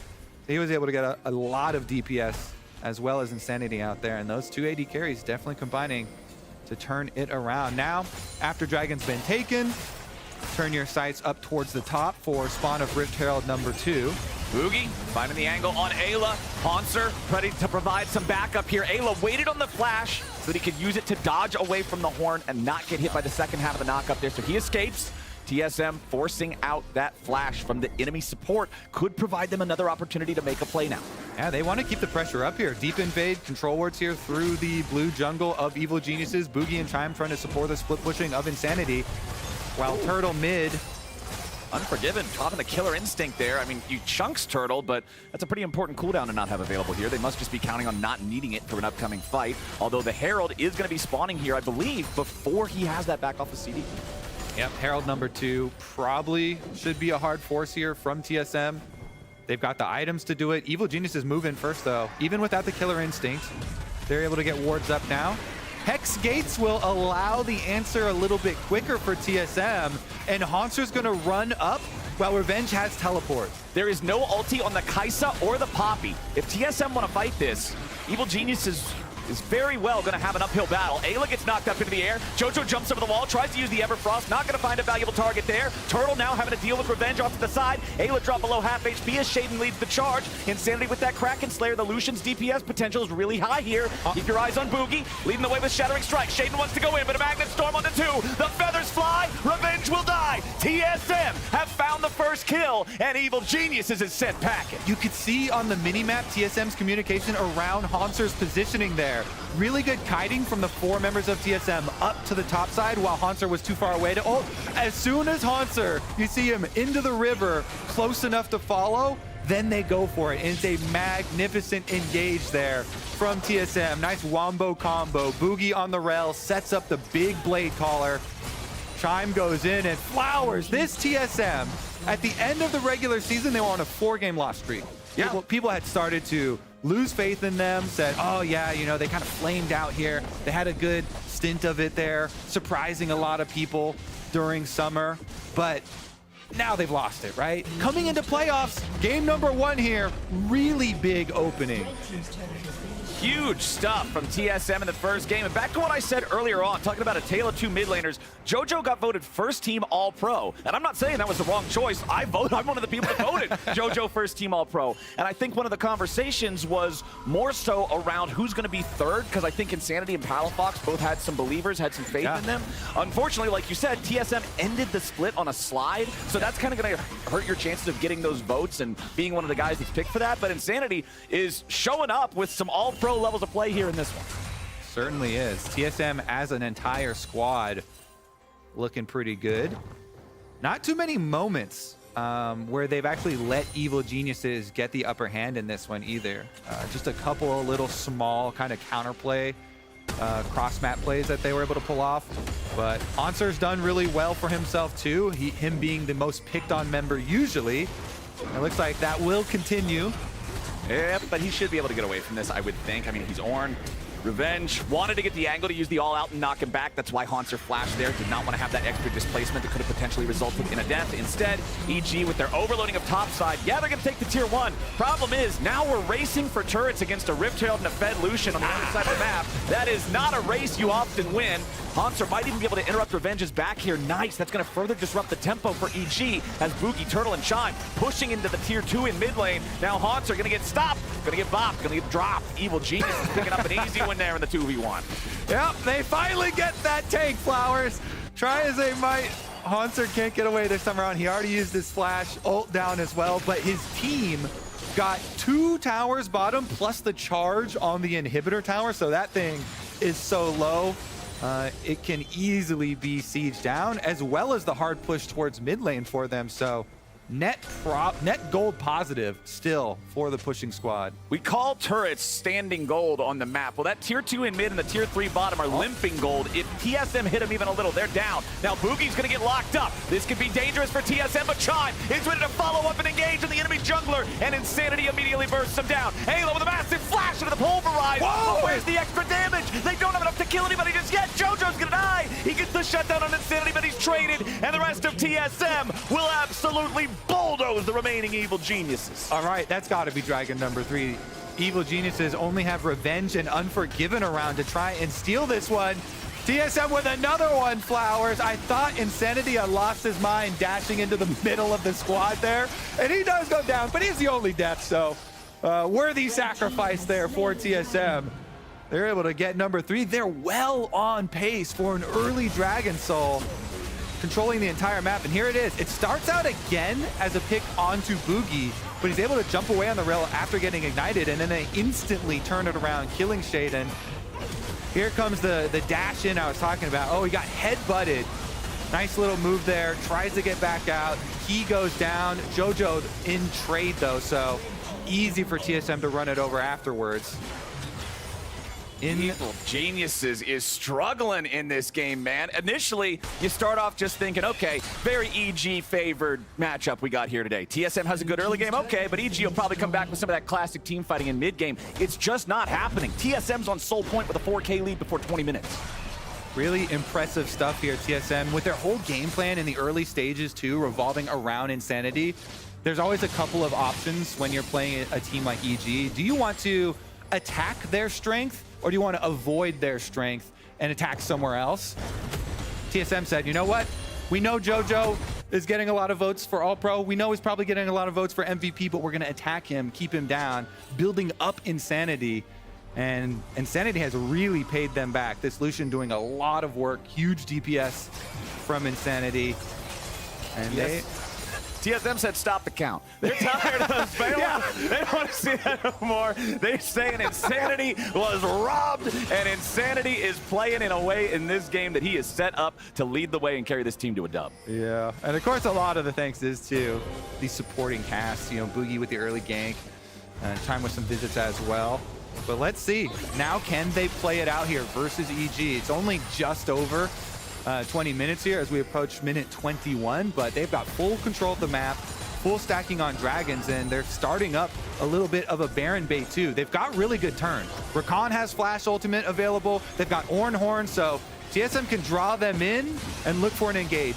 Shaden wants to use the Poppycopter to knock somebody away. He gets rid of Boogie. That's a critical target, but JoJo is already down. Insanity's killed him before the fight can even begin, but now he's got to try to get away from Ayla and Unforgiven as Shaden's going to be focused by Turtle and Haunter across the river. An immediate re-engage from Boogie, who has rejoined the fight, sends Unforgiven heading for the hills as Ayla at least gets a shutdown back on the Turtle. Both of the AD carries are dead on TSM, and Revenge is ready to run wild. Haunter and Boogie and Chime do not have the DPS. They got to get away from this Cassante. Revenge continuing to try to find the knockups here. Gets one, but over the wall comes the crash down. Boogie still looking for a chase. Now the Revenge doesn't have the damage. The Vamp, he can't escape, and Haunter takes the kill. There's no DPS left in the middle of the map, Flowers.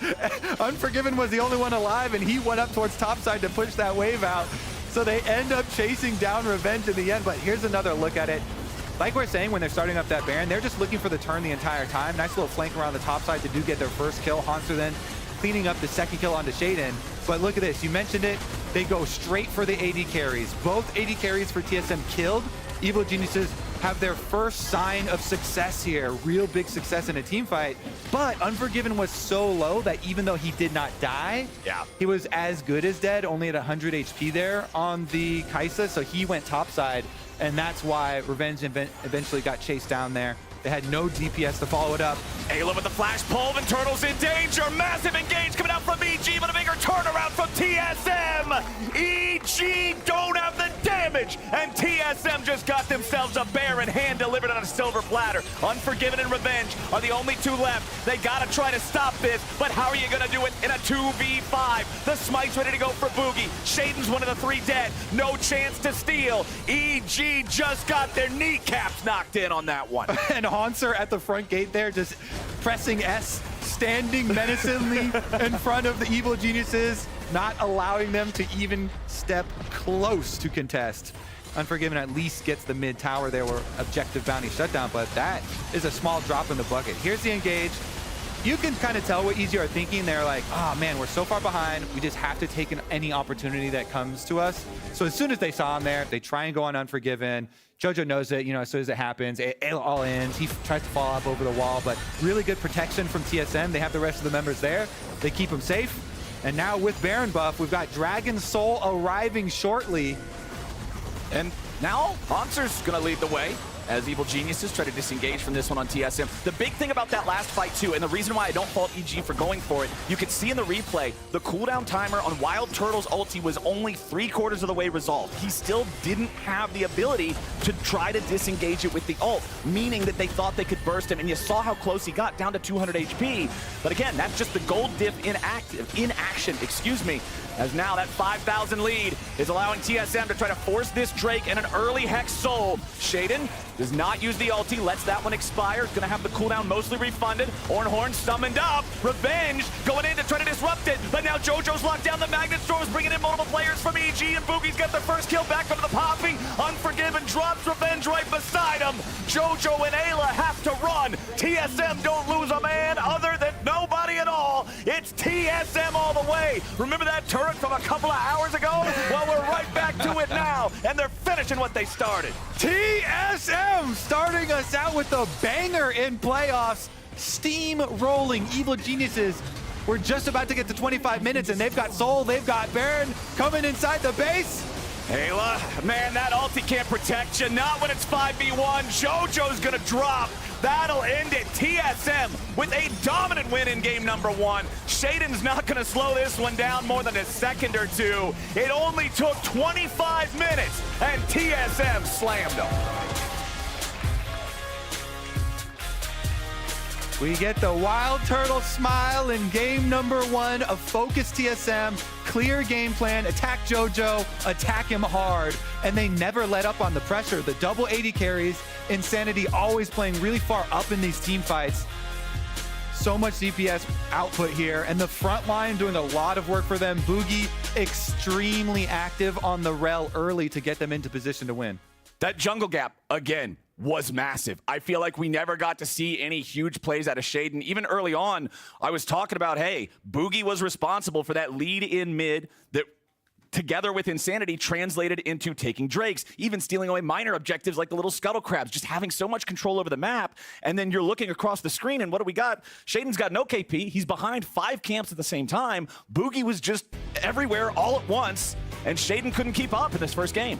Mid-jungle, baby, mid-jungle. Here's another look at the Dragon fight here. On the top side, Ayla was playing support versus support with Chime, who was trying to flank, but it's all about the 4v4 right up the middle. And they go for Boogie again, him starting it out. This front line for TSM did so much work there, so tanky. It just gave all the space necessary for Turtle and Insanity to basically free hit here.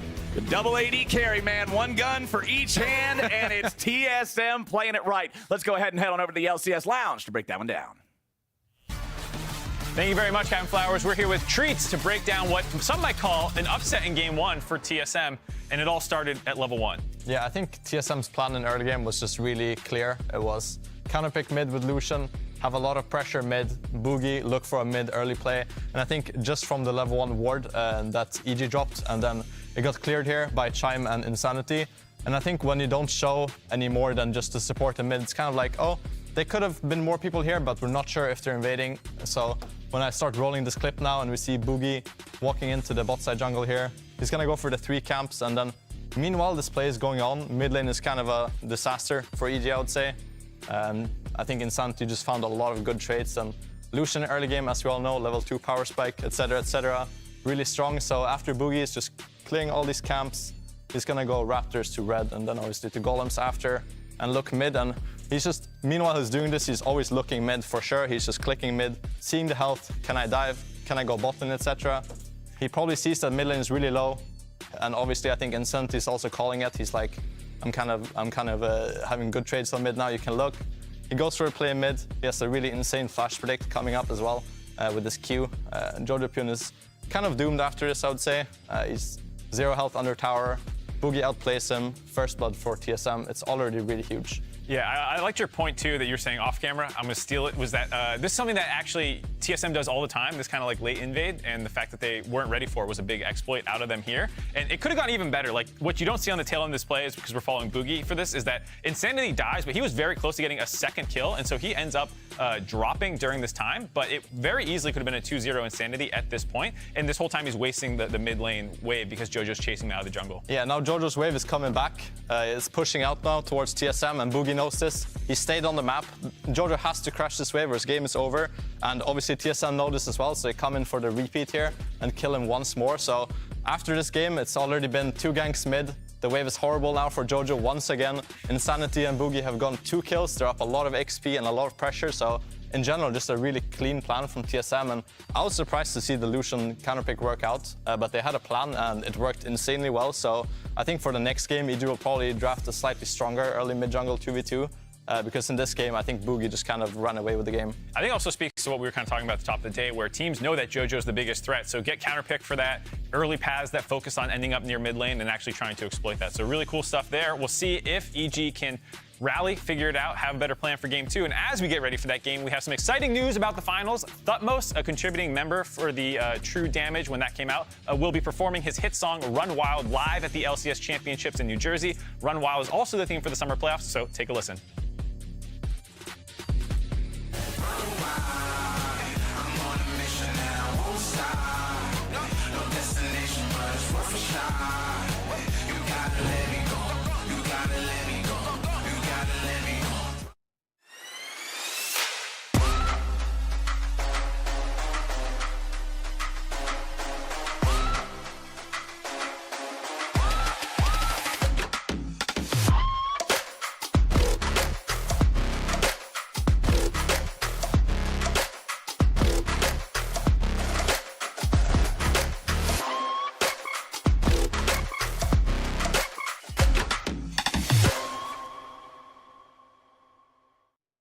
With Verizon's new My Plan, I get exactly what I want and only pay for what I need. Now I'm in charge of my plan. Introducing My Plan from Verizon. You get exactly what you want and only pay for what you need. And it all starts at just $30. It's your Verizon.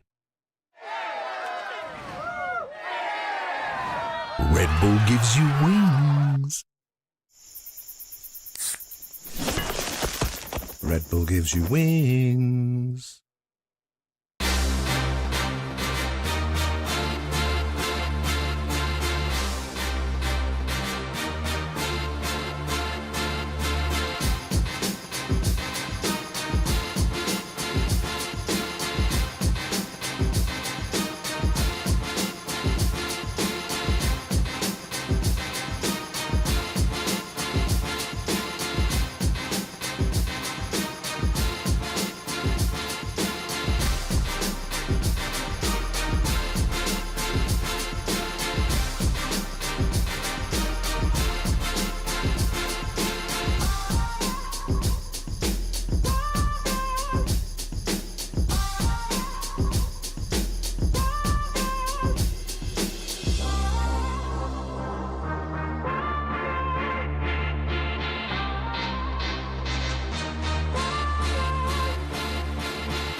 Dude, this pillow. My pillow is so much faster than his. Oh my God, which pillow? Yo, you're not supposed to hit the wall. Welcome back to a special edition of the LCS Triathlon. Tell me why. I mean, I was watching the Armeo do his bed. Yeah. And I got really furious inside, and I had to, like, I just felt this like urge inside me that I had to do it. I think it's really good to show the youngsters out there that play too many video games to make your beds after you wake up. It's very important. You've been able to watch everybody else go, so the time to beat is Impact's time. You did another coin toss, you won, you still want to go second for an even bigger edge. 5, 4, 3, 2, 1, go! Okay. He was like a little jumpy. Yeah. Maybe I wasn't. No, I mean, this is more nerve-wracking than playing an LCS match, so.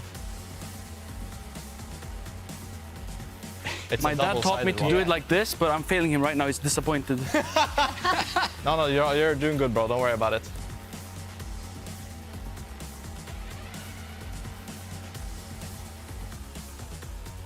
Okay. Just about him, just about him. Yeah, and now throw. Okay, done. Throw. Yeah. Perfect. Let's get it. Oh, he's going for it. Oh my God, it's the hard one. Are you trying to take him out? Well, no, he's just, if he gets it, he gets it. Oh, he's just running it down one at a time. Okay, that's just. I mean, it's it's one at a allowed. time. Done. Go. That's crazy. There's a team It's shooting allowed. here as well. That's abuse of the system. Wait, you were behind when Prince tucked the whole sheet under. And we the disqualified him. That is good. I like it. His drifting though is actually pretty good. Yeah. He's so focused. Of course, yeah. There's no He's bad. in the game, yeah. Oh my God, he didn't choke it. He didn't choke it. Oh. This is a good Scion run. So even if he doesn't win bed making and throwing, he might just get the fastest Scion time. How many actives can you use, by the way? So you can only use each active once. Okay. There, Houston. Okay, this is going good. This is pretty fast. Okay. Yeah, it's pretty I'm fast. actually wondering, even with I think he beats. Even He might with have the beat bed, Impact. I wonder if he beat Impact. Okay, that's Okay. time. So just the throw time to everything beat back up. for Impact was 2 minutes and 56 milliseconds. Okay. You were 2 minutes and 8 seconds. Oh, that was close then. That's Did I like win? that's like No. fourth place. It's That's still- not a second. record it's though. still, yeah, at the top of the standing. Okay. I gotta go home and practice my. Yeah, that does it for Blue Treats. You're gonna be up next. Okay. 5, 4, 3, 2, 1, go. Okay, starting with the pillowcase, just like you. Okay, he's fast. He's done this a lot of times. Oh my God. He's first. Oh, he's crushing it. He's coming. Manhandling the pillow. Oh my We've God. seen.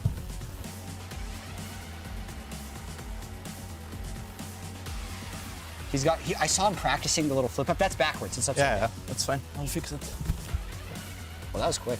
Whoa. Okay. Okay, bed. On to throwing. Where do we move? Or?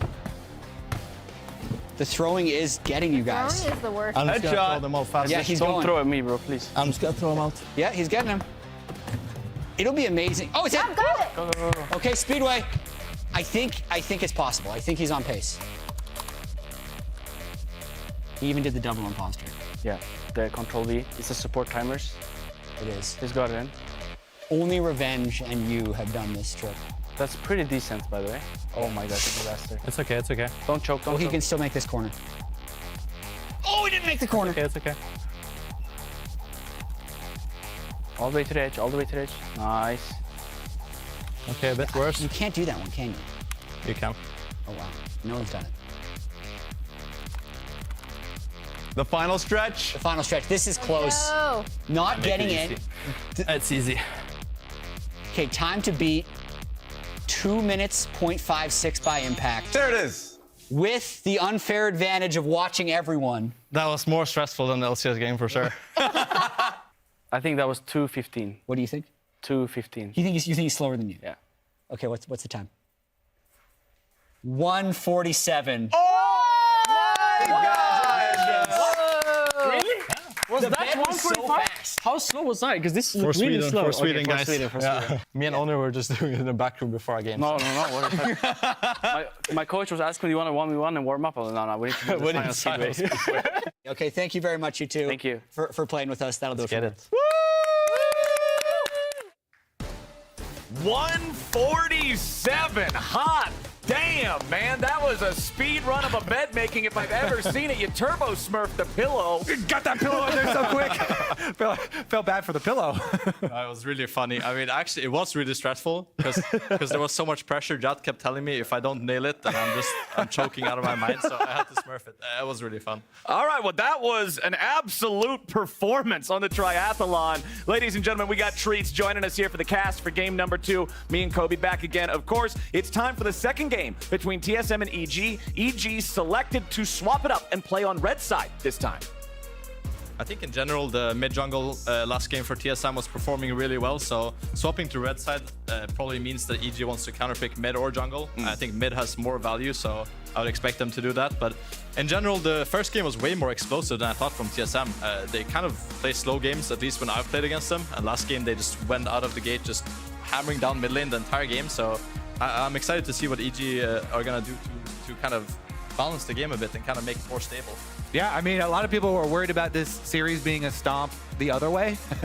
And TSM coming out with game number 1 in 25 minutes looks pretty good. EG, this time around, adding the Kai'Sa to the ban list. Exactly. Since they're not blue side, they don't want to give it away to TSM. It's Ivern, Jason, Tristana banned by TSM. It's Renekton and LeBlanc and Kai'Sa banned out by EG. We're talking about the mid lane and how they played around Insanity, but another huge story from game number 1 was the difference between Boogie and Shaden. Boogie's presence was just all over the map. Shaden struggling to have that same sort of an impact, and TSM are quick to draft the rel for themselves again. This is just one of the best engaged champions in the whole game right now. It is for sure, and it's double flex for them, obviously. Support and jungle.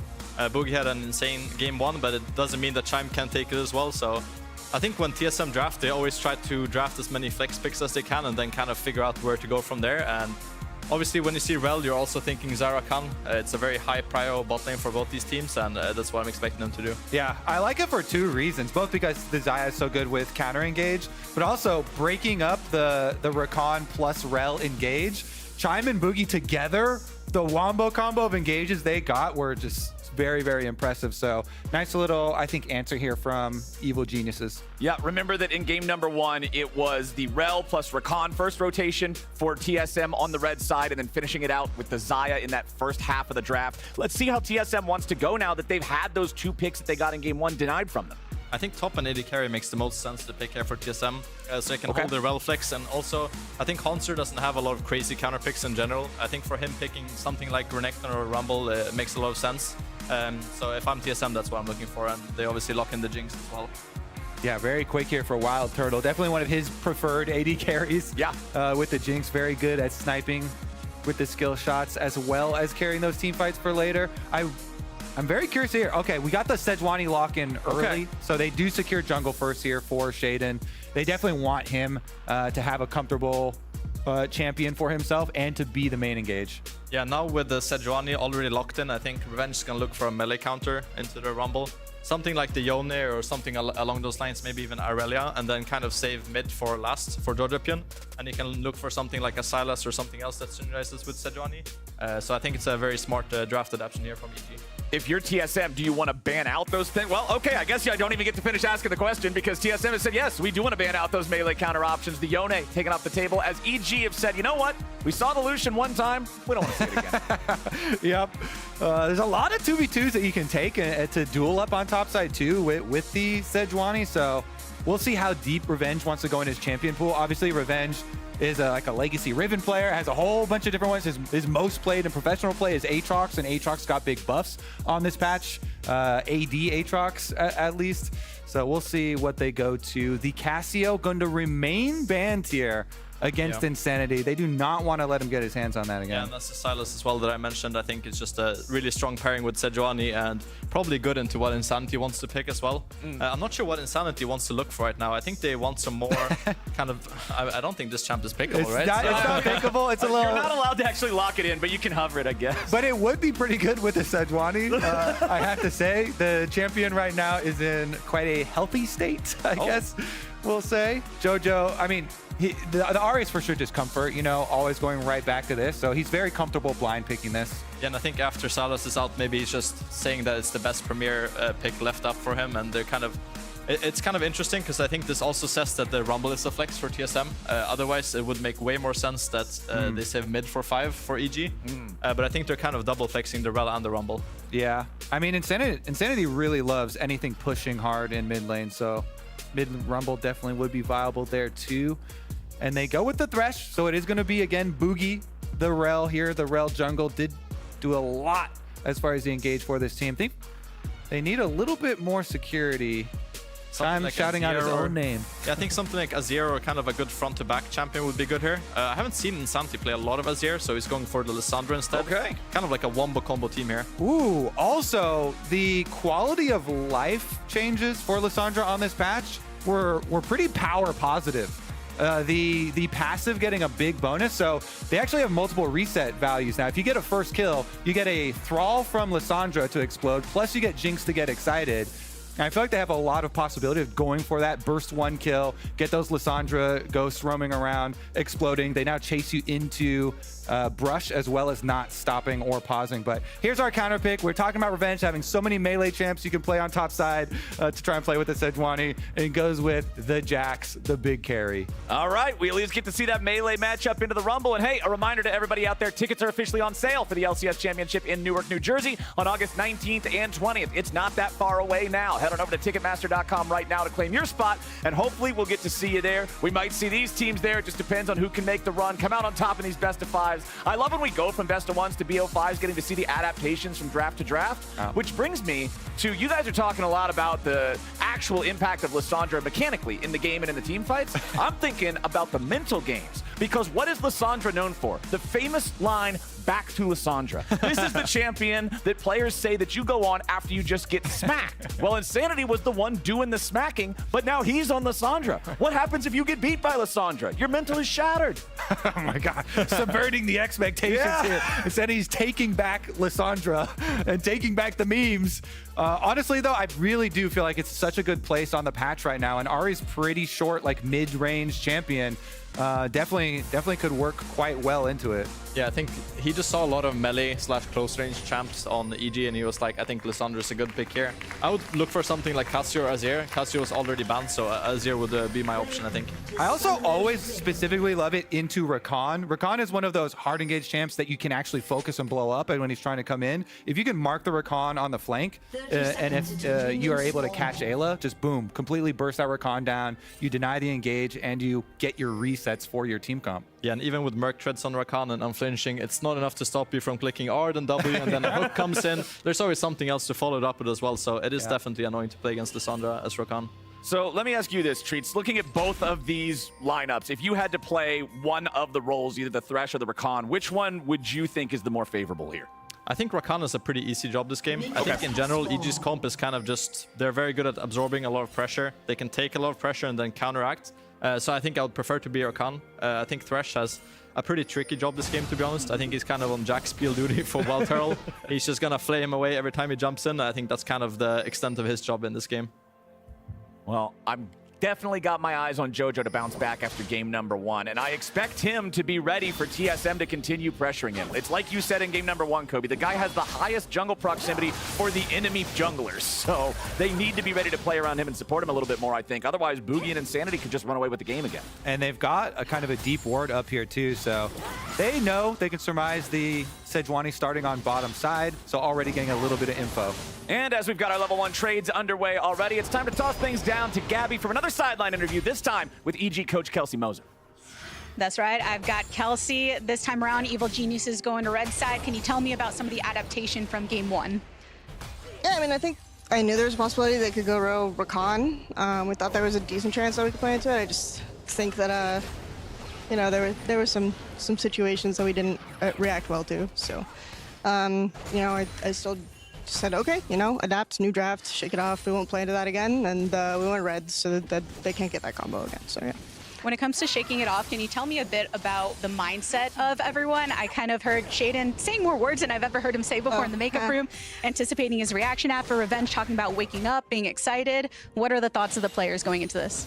Yeah, I mean, I think we came in pretty confident. Like, we know that if we lose a game, we can adapt. Series are more of an endurance race, and you always have to figure out, like, what's OP given the series and the players that you're playing against. The other thing is like Shaden is off camera. He's actually very talkative and very funny. So it's just a work in progress to get that out of him on camera. But I hope you guys will keep trying. So yeah. And channeling that energy into the game for EG to come up with a win here. We will see. Thank you for joining me. All right, let's go back to the game. And immediately, these interviews are just always causing first bloods, man. And it's always TSM being responsible. It's another flash shattering strike from Boogie to get the game rolling for TSM. But this time, Hauntzer's the one getting paid for it. Yeah, Secret Agent Boogie. I want to point out, because it was during the entire interview, this whole sequence started with Boogie being first to mid lane and lying in wait in the brush. He slowly waited for Sejuani to pass, tracks all the way up the jungle, follows it into the Baron pit, and then comes around for the surprise. Boogie is just completely mastermind the jungle matchup in this entire series, and now they're going for the dive. Looking for it again. Shattering Strike doesn't hit, so then he has to use the crash down to get back away from the turret. Revenge nicely sidestepping that one. And now since Boogie doesn't have a flash, he's already used the crash down. He's in serious danger. EG should pick this one up, I would think, for free. As the Aftershock expires, Shaden and Revenge just need a little bit more damage. The W2 connects, and Revenge hits him with the lamp for the last shot. Apologies for the curse, my friend. They take down the mastermind. Really good answer with the teleport up there, though, to make sure they can get it. Jojo, not happy about the effects that enemy jungler had in the early game. Yeah, I think that's just one of those plays when you're Boogie that you know it can work out, but after you miss the Q and you have no flash, it's kind of, you have no escape plan. Meanwhile, Insanity on the rotation to bottom. Unforgiven already had to pop both sums trying to get away. A-Look gets hooked! And man, Chime's gone fishing. Nicely done from TSM to pick that one up. But across the map, Shaden's helping out Revenge again. Hauntzer's got to try to get away from this one. Boogie's ready to back him up. Shattering Strike for the stun, but Revenge has the flash to guarantee the kill. Now Boogie's got to crash down back to the safety of his own jungle. EG's keeping this one competitive. Definitely an exciting one up on the top side, and they needed that top side kill because Haunter had actually been doing a very good job with the CS on Rumble. We saw a lot of the early stages, during the interview, is getting good trades on Revenge, and he's still going to retain a big, healthy CS lead. So Revenge very happy that he's at least been able to get kill credit on those last couple of kills. He needed that gold catch-up. Yeah, I think the gold is still not super in favor of TSM. It's gone kind of back and forth, and I think that just kind of shows the early game. It can be a lot of punches back and forth, but it kind of depends on how the matchups play out. So Haunter, even though he died, he still had a really good 1v1 matchup, so he's rewarded for that. And then obviously this roam for Insanity was really well timed as well. He kind of came as a surprise, I think, for EG. I don't think they expected this, and then Chime with a beautiful hook as well on Ayla to finish him.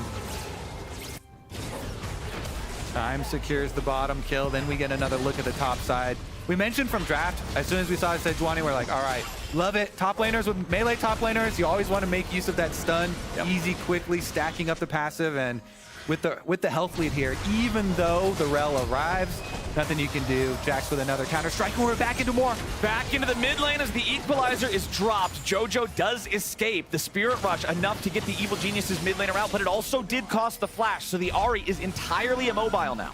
Yeah, she will get her ult back up for Herald, but having no flash as well is pretty big, because I think Boogie will get his flash back pretty soon as well, since he used it really early in the game. And TSM also, with this trade on mid, get the Dragon, huge pickup for them. And I think just in general, whoever gets Herald this game will have a lot of pressure advantage. In a 1v1 matchup, I think the Jax outscales the Rumble, but the Rumble is really fine playing in the 1v1, so it's going to be exciting to see who gets the Herald. Well, just like the first game, it's TSM with an early first Drake, but remember back in game number 1, it was EG at least securing themselves the Herald for the first time. We'll see if TSM is in a good spot to try to challenge for that one with Boogie's flash or something similar like we're talking about. You can see Shaden moving into the enemy jungle, placing down the ward in anticipation of the second round of the buff spawning, just trying to keep track of Mastermind Boogie. And with Boogie being so active in this series, they really set the tone for the pace of this series.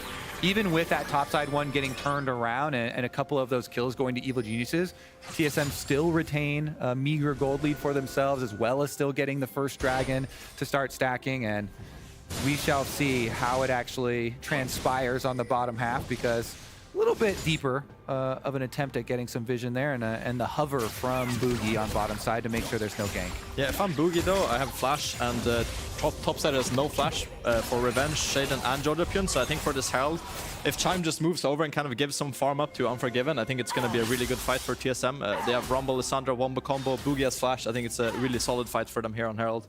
Yeah, I want to see, because look, we just had Jinx recall, and Wild Turtle right now is heading back to bottom lane.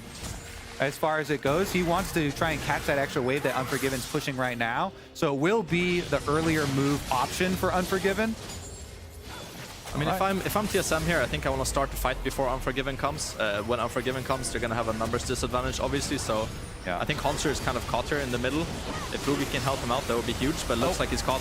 It gone in though. A nice hook right back onto the EG support as he has to disengage, and Magnet Storm pulls back in the Geniuses. Equalizer over the top means Shaden is very low. Nobody from either side Jinx dies. Rockets, the Jinx Rockets coming in. But it's not going to hit Ayla. Man, that one had to be so close. But EG now is really low, and well, Turtle is just pushing down on bot lane here. So if I'm Turtle, I just stick down bot lane and get some plates for myself. And even though EG might get this Herald, they're gonna lose so much tempo on the map on bot side. Evil Genius is not contested at this Herald any longer. TSM yielding that one in favor of Turtle, just getting money down here in bottom lane. Second plate falls. He's got the minigun to try to take down the third one, just clear out the minions ASAP. These caster minions, I don't believe will die before they get reinforced, so Turtle won't even have to leave the range of the turret. Maybe just not going to get that third plate. Instead, okay, going to take the opportunity, get the recall, go for the purchase. So you see there, Turtle ends up positive in gold with the kill, with the extra money here acquired on bottom side, just staying put. Has the small lead over Unforgiven. Meanwhile, Jojo was able to actually push in the top lane minion wave after that fight too. So he denied a cannon wave that was up there before Hanser was able to get back. So at least a little bit of that loss mitigation happening. Yeah, but for EG as well, with the Herald in hand and Revenge being the main carry in this game, I think it's just really important that TSM now defend properly on top side and don't let Hanser die again and kind of give plates over to Revenge, because if Revenge gets a few plates and gets ahead of gold of the Rumble, it's going to be tricky for them. Revenge getting ahead of gold versus Rumble is going to be tough though when he's only got 53 CS. He's at the same level of the junglers. His economy is suffering from the farm that he's been choked away from. Yeah, he's about 200 gold down now after we take into account the kills that he's gotten.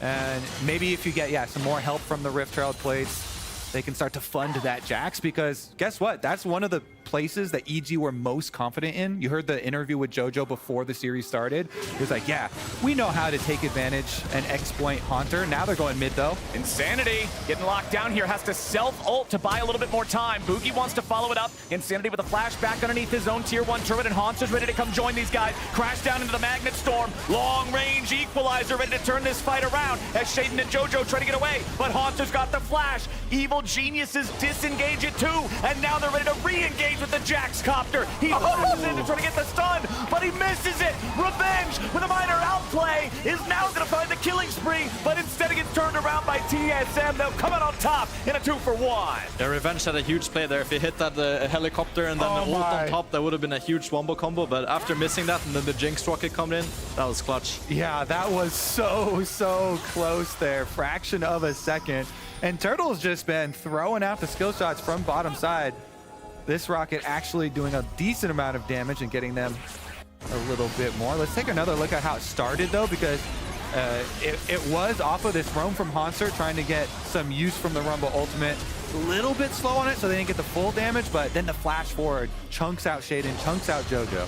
Yeah, the taunt from what's he called, Jojopion was really cute there as well to save Shaden, and then yeah, with the Revenge miss on the E there, it would have been huge, but instead he just trades one on Boogie, and then they both die in the end, so that's a pretty big play for TSM as well, because they're playing against Herald. If you can kind of fight even against Herald, you're winning, because EG won't find a super big window to use the Herald properly on. Plus 1,500 gold now, just about 12 minutes into the game. Second Drake is live because TSM took that first one so early.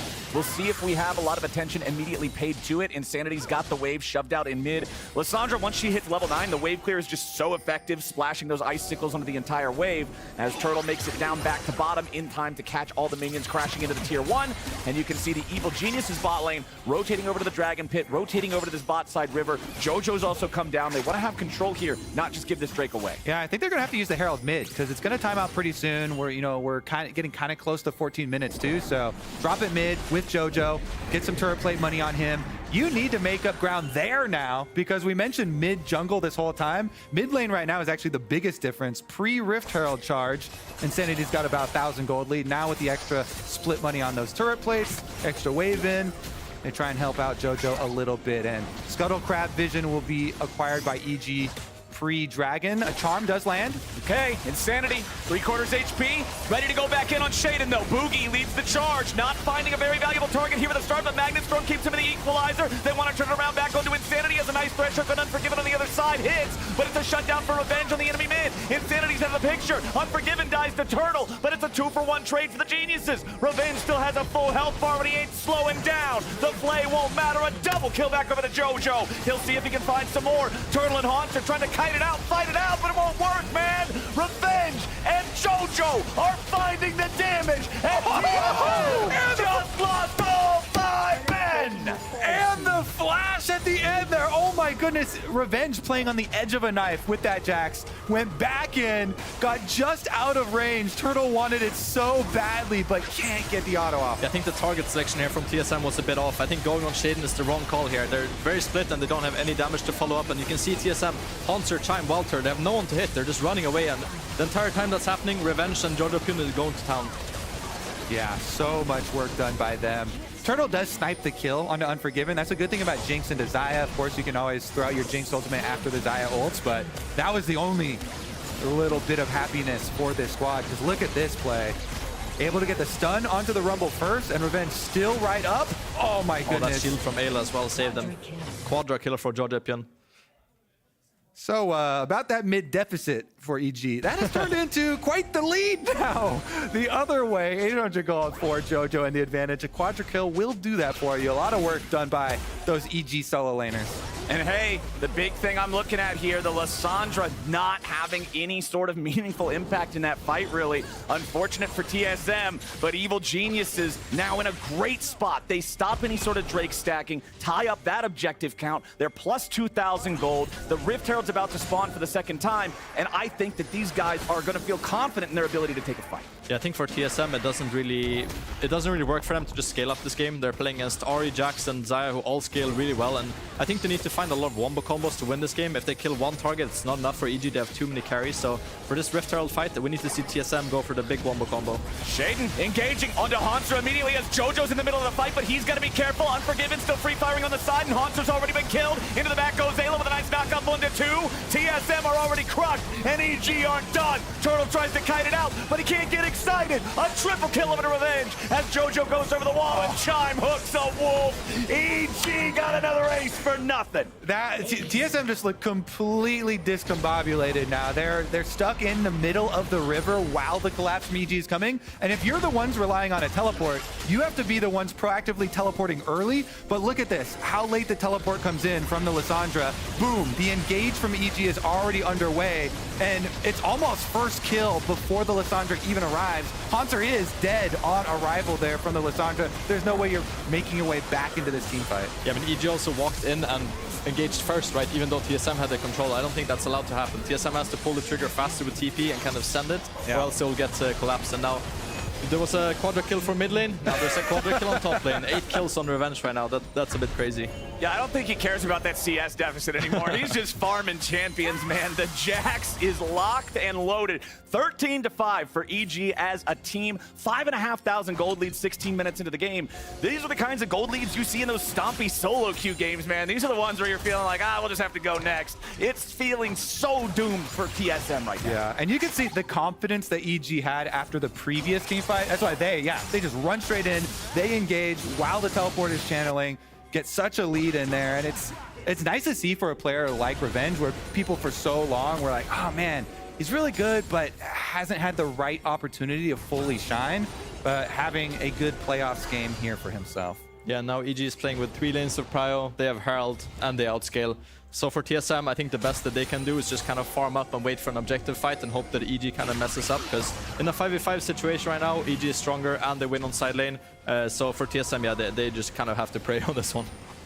Well, maybe they can drag the game out long enough to get a jinx moment in a team fight, but aside from crossing your fingers and hoping for that, it just seems like EG's got this second game all figured out. Second items coming online in a couple of different places here. You can see the first one, the Banshee's Veil for JoJo in the mid lane, compared to just a stopwatch for Insanity. Very powerful active, but an entire item behind in terms of what's in the inventories right now. That's tough stuff. Rift Herald summoned up here in the top lane. They'll knock down that turret. Second turret of the game here for EG, and there's nothing TSM can do about it.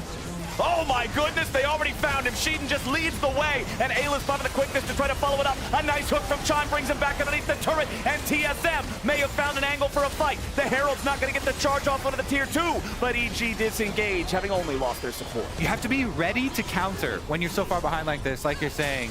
And they make a really big play right here, actually, to get themselves some gold back into it. That does chip away a little bit. Not only, yes, the kill gold, but really the pressure too, because EG would have been able to keep up their 4-1 split push really easily with JoJo on bottom here.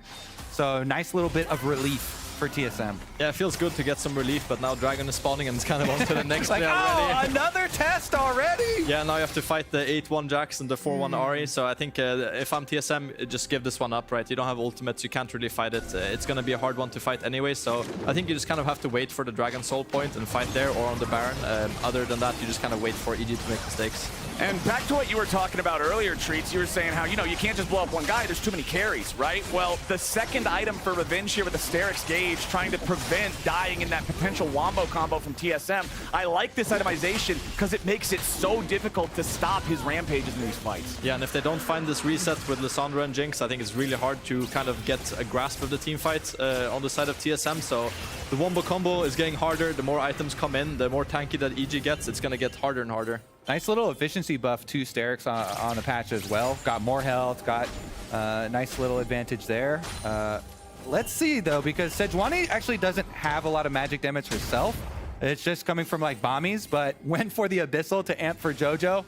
JoJo like, MVP race. He's like, yep, everything they can do to add to that.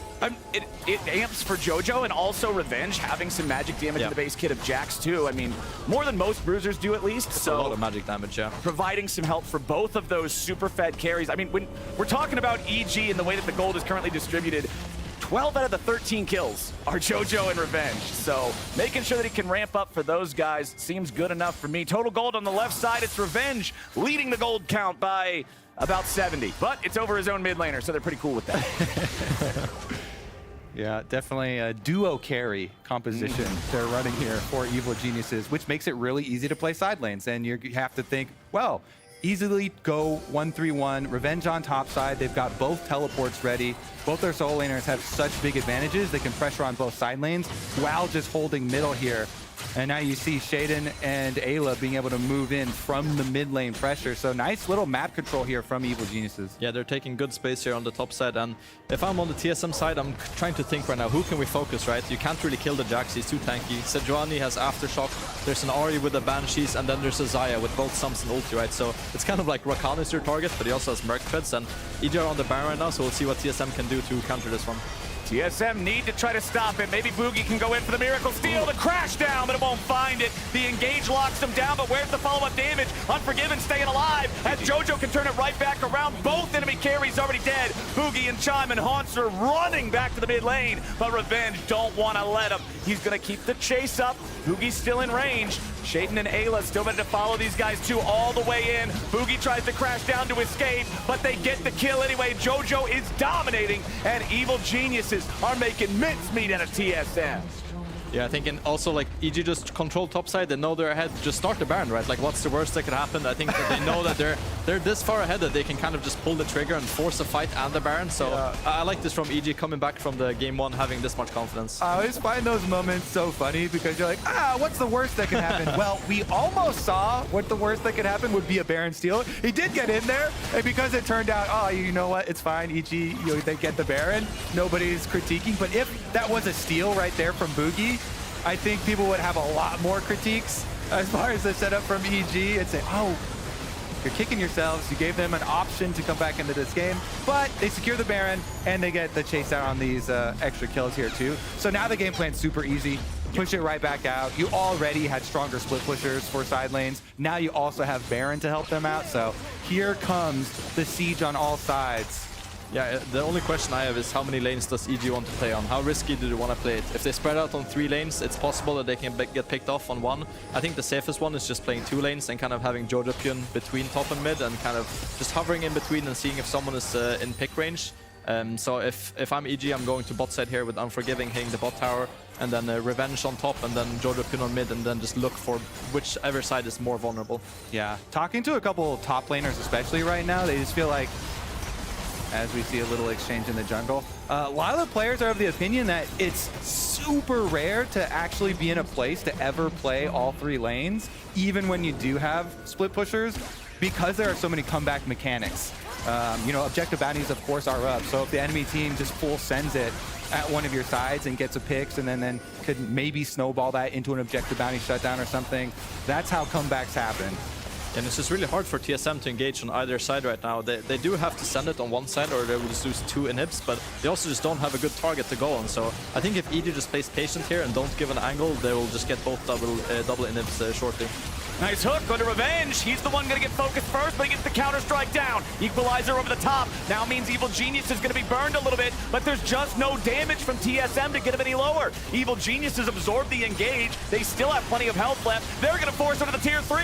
Haunter flashes away to barely survive. Stunner to Unforgiven. They shut him down, and Turtle's getting excited. Ayla and Jojo and Shaden are all on the run, but Turtle's ready to keep it going. Revenge wants to turn it around, but he doesn't have the damage just yet. He goes godlike, and now Turtle is gone. Revenge has found his moment, and a triple kill to go with it. Haunter trying to pick up any of these guys, but the Rumble ain't gonna get it done alone. The turret is about to fall. They'll force it down, and EG still win the fight.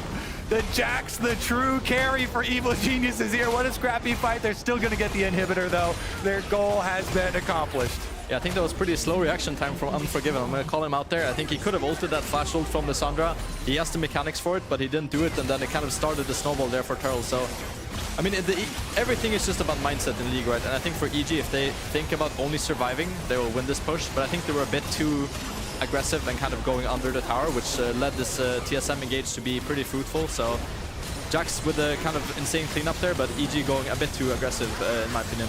Yeah, Jojo went for that charm on the Haunter, but you see the Rumble barely got away, and Jojo had gone under tower, so much damage taken. Then they're fighting with the low health bars, but as you say, that Xayah pops, no reaction there, so once that extra carry is down, there's a little bit of hope for TSM until Revenge just starts to clean up. Yeah, I think he's probably on almost 4 items now, right? Yeah, he has a Spear of Shodan as well, so his teamfight's gonna be insane. He's living the top lane dream as Boogie here tries to escape and does flash away. This is the most kills for a top laner, all split long. Well done, Revenge. For all top laners, he's got the full bounty as well, maxed out. 12 kills for himself. He will be 1,000 gold shutdown if TSM can acquire that, but that's going to be a hard one to kill. Yeah, he's probably going to get a few more kills as well, right? I don't think it's going to stop at 12. He's Push that record. Yeah, he's going to go for, I would guess he would go for 16 probably. I think it's probably going to be one more Dragon, a Baron, and then probably the end for EG here. They're still firmly in control, right? I think they kind of fumbled this Baron, but it doesn't mean that much in the grand scheme of things. I mean, he's making full use of the buffs on the Shojin and on the Sterix here. So flexing the Jax as we wait for the next spawn. 50-ish seconds left on the next Baron. TSM have such a difficult task. Even going into their own jungle and trying to get some vision down is dangerous, because if EG's waiting, 12,000 gold is the point of the game where you are just going to get smacked. As Boogie goes to the crash down here, smite under Revenge to slow him down a bit. Shine can reinforce. Nice use of the hook. Revenge doesn't have a lot of mana to fight with. They really want to try to force this, but now Turtle's in the middle of everybody, and Evil Geniuses has reinforced their top laner. It's a 1-for-1 trade here with a start, but TSM's got to run. Shaden comes in over the side to lock down Insanity, who tries to take the claw away, but Jojo will not allow it. Evil Geniuses. It looked like it might have started out with a pick on Revenge, but they turn it right back around on its head, and Unforgiven picks Insanity. I think that was a good play by TSM though. That's kind of all they can look for, right? I think. Yeah. They got the shutdown. Yeah, they got it. Yeah, and he still has a 400 gold shutdown. Yeah, the wanted poster. They got the shutdown. It did go to Rel, I believe. Boogie got the last hit on it. Little unlucky. So that's not going to help out with the DPS endeavors, but maybe get a bit more tanky. And it looks like off of that chase down of a bunch of extra kills, Evil Geniuses will just rotate on over to Baron. And guess what? The person that TSM did kill happens to be the person that also has teleport. So EG should be able to wrap this one up. Yeah, this one looks like a wrap on the Baron here. But Jojo, he's cosplaying revenge right now. They're gonna go on the Jojo pin Is he gonna teleport in now to save Jojo too? Nah, just hold the way. He's playing Ori. He's fine. He's cool with it, man. It only takes 2 players from EG to secure that Baron anyway. Just Sejuani to tank it, and then Xayah for the DPS. Baron goes over to EG, nearly 13,000 gold lead. I mean, they could wait and just try to use the Baron to control the map, get the soul, wait for the next Baron, but I'm honestly hoping that with a 13K lead, they just sort of hard force the end of this. All right, everybody play for getting more kills onto Revenge so that top laners can't complain anymore. We were like, look, OP roll. This top laner's got 20 kills in a playoffs game. They're fine.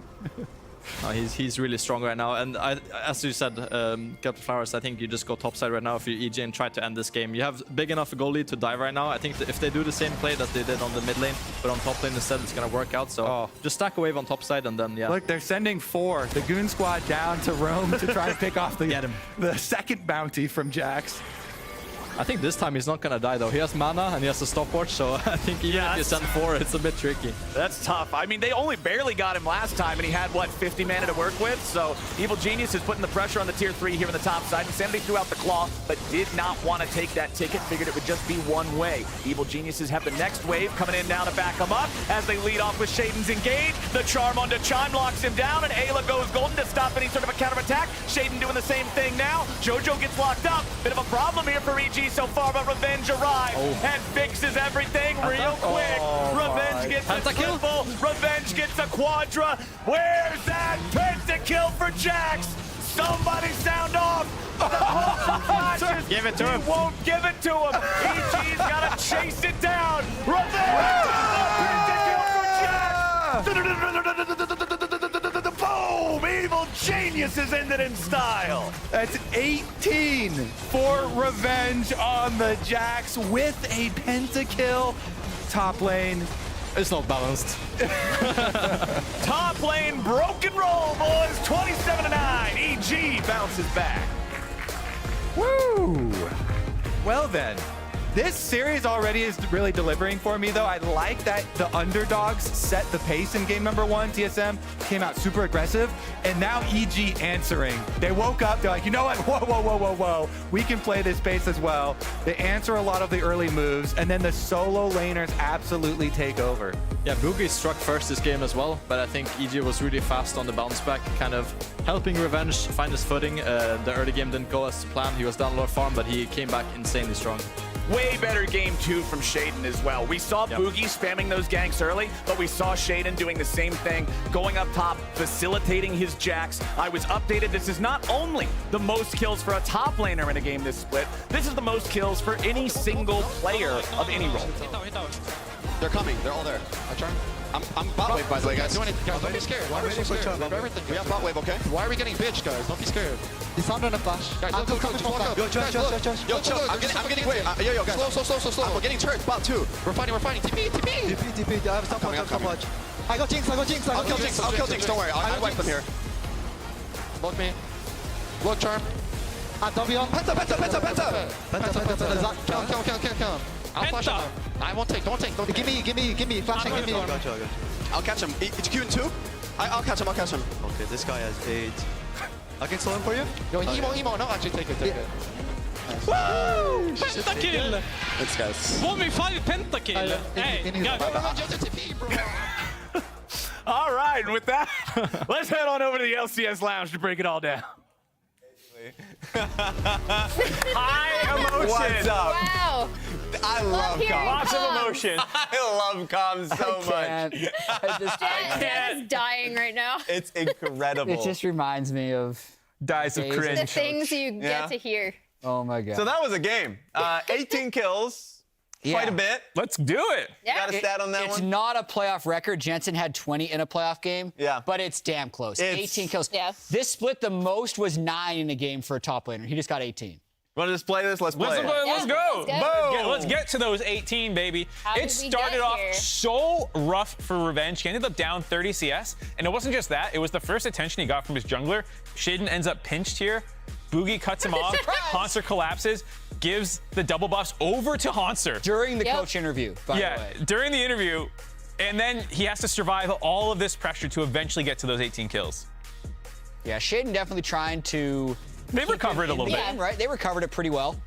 He ended up with 2 kills, but down 30 CS after, I think, like the first 10 minutes. So, like, the team was aware, like, hey, we can't let Revenge fall that far behind. And they did a good job, you know, stabilizing. Mid lane wasn't a black hole this time, thank God.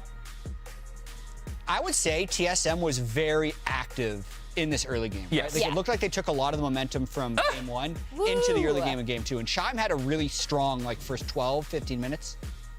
Yeah, I mean, here's Shaden topside again.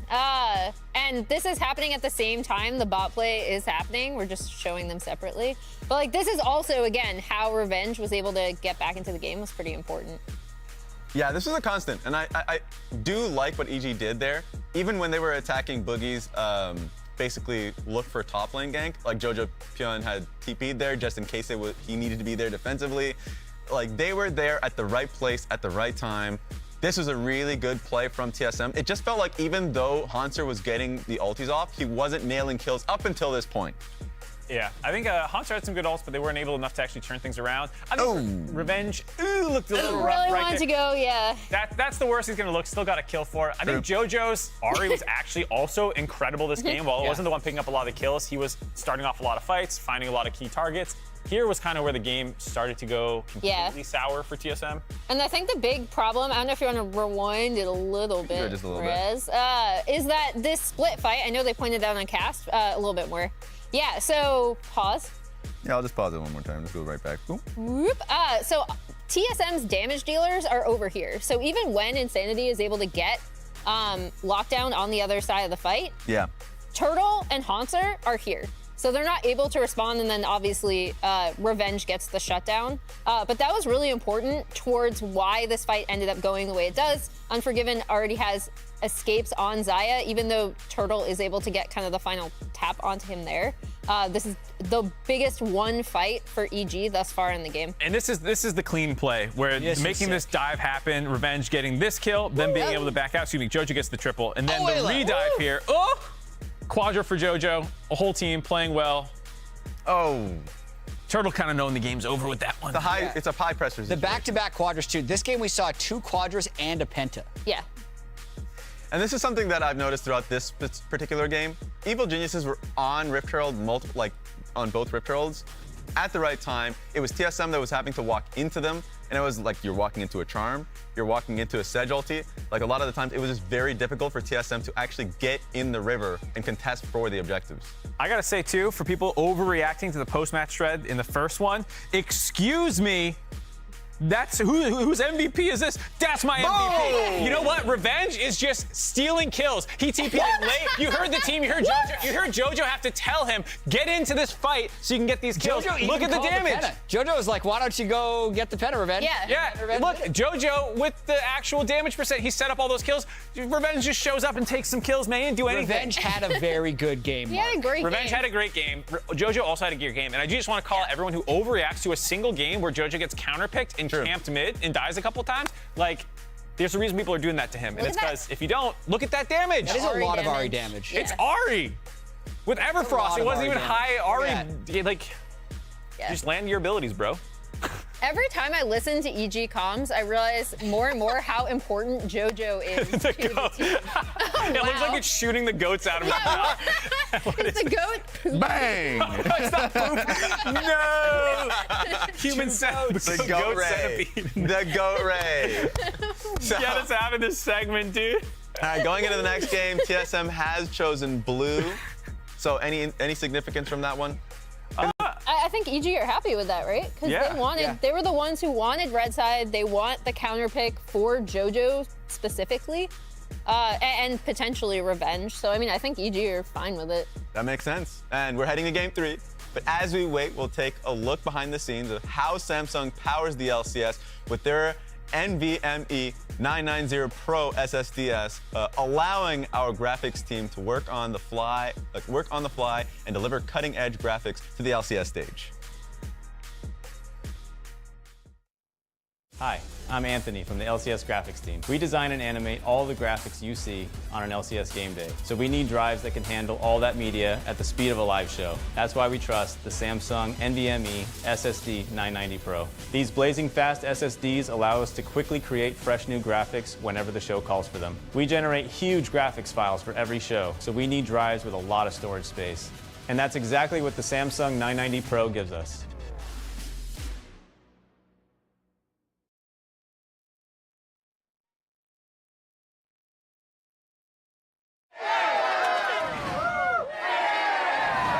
Red Bull gives you wings. Red Bull gives you wings.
going on? Zhonya's looks good, but like double kill! Are you kidding me?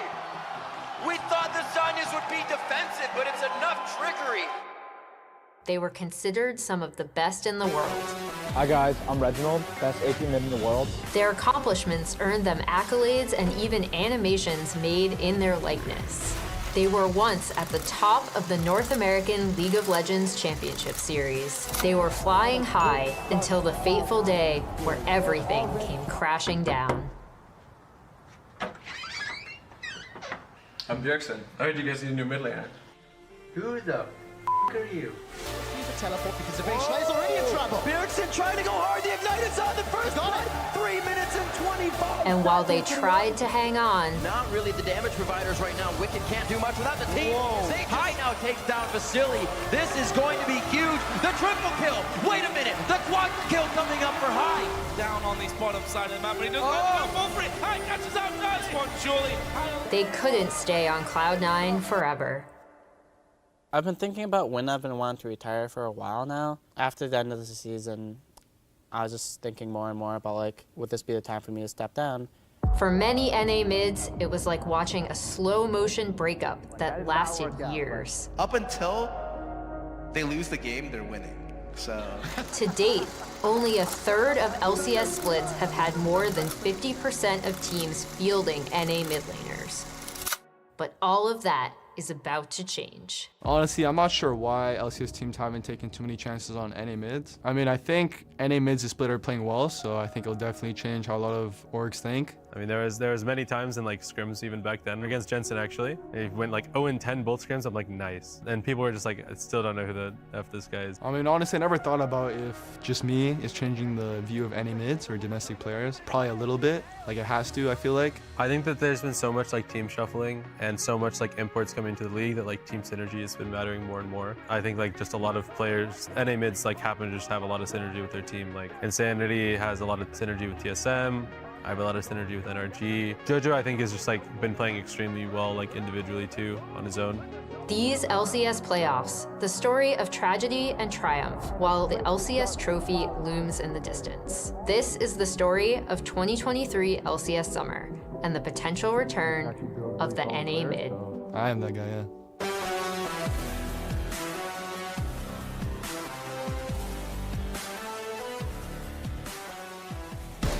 Yo, that's today, July 27, baby. We got NA mids, 2 of them showing up in the 2 separate games so far today. Game number 1 was all about Insanity on the Lucian. Game number 2, it was JoJo bouncing back on his Ahri. Now game number 3, we got to see what lies ahead. I thought you were going to tell us what game number 3 would be about.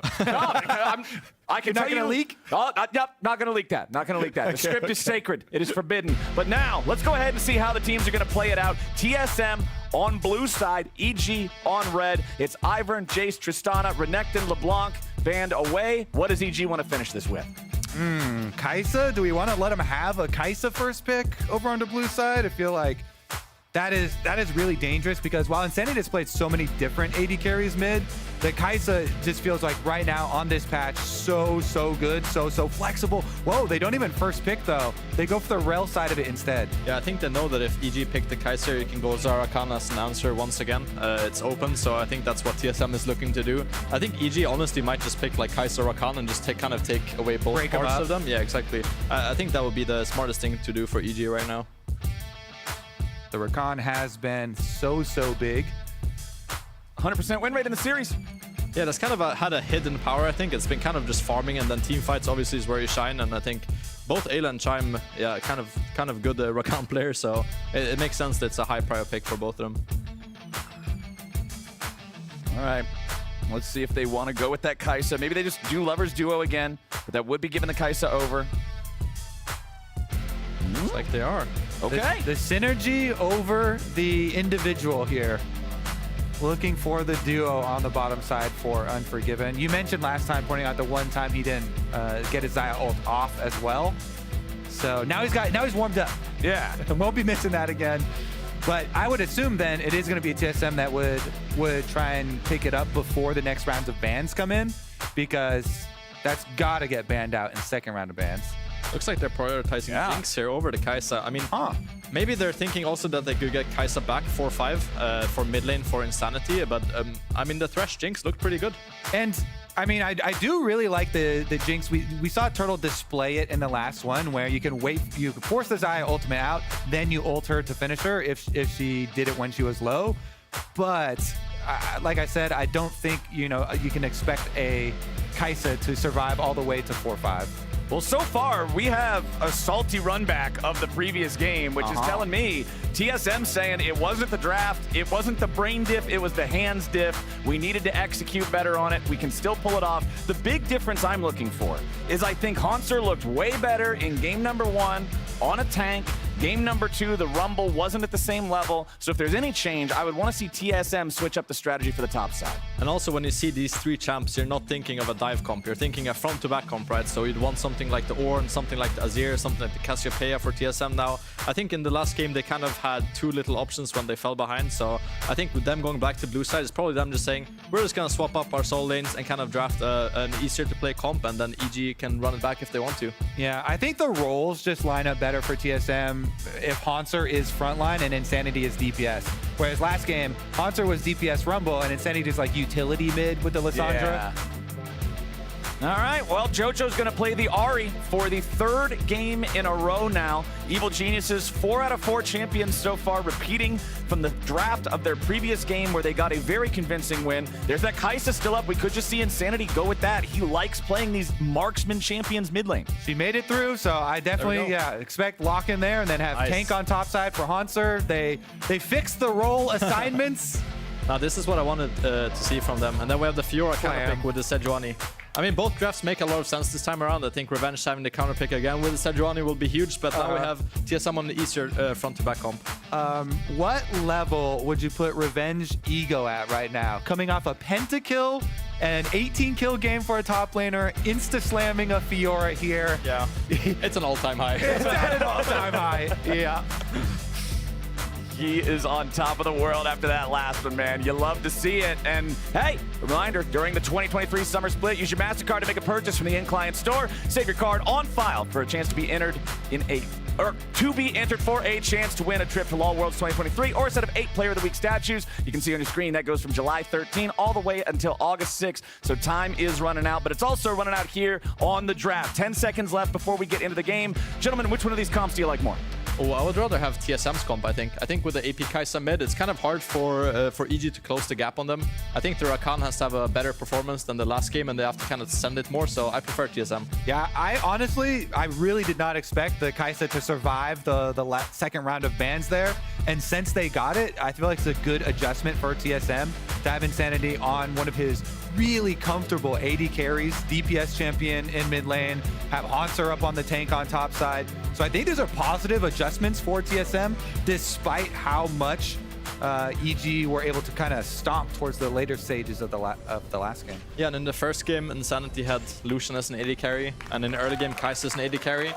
So we might see TSM do a lot of aggressive things around mid lane once again, like they did in the game 1, and I think that will kind of be the difference maker, because TSM, I think they struggle when they don't find an early lead, and this game they do have a lot of options. Yeah, Kai'Sa is definitely gankable, super gankable early on too, so we'll probably, again, see a lot more jungle pressure towards the mid lane here. Boogie's been so active on this rel for TSM, and Shaden last time around was able to answer a little bit more through the mid game. Maybe they want to get it going a little earlier this time though. Sweeper popped here for Ayla in the river.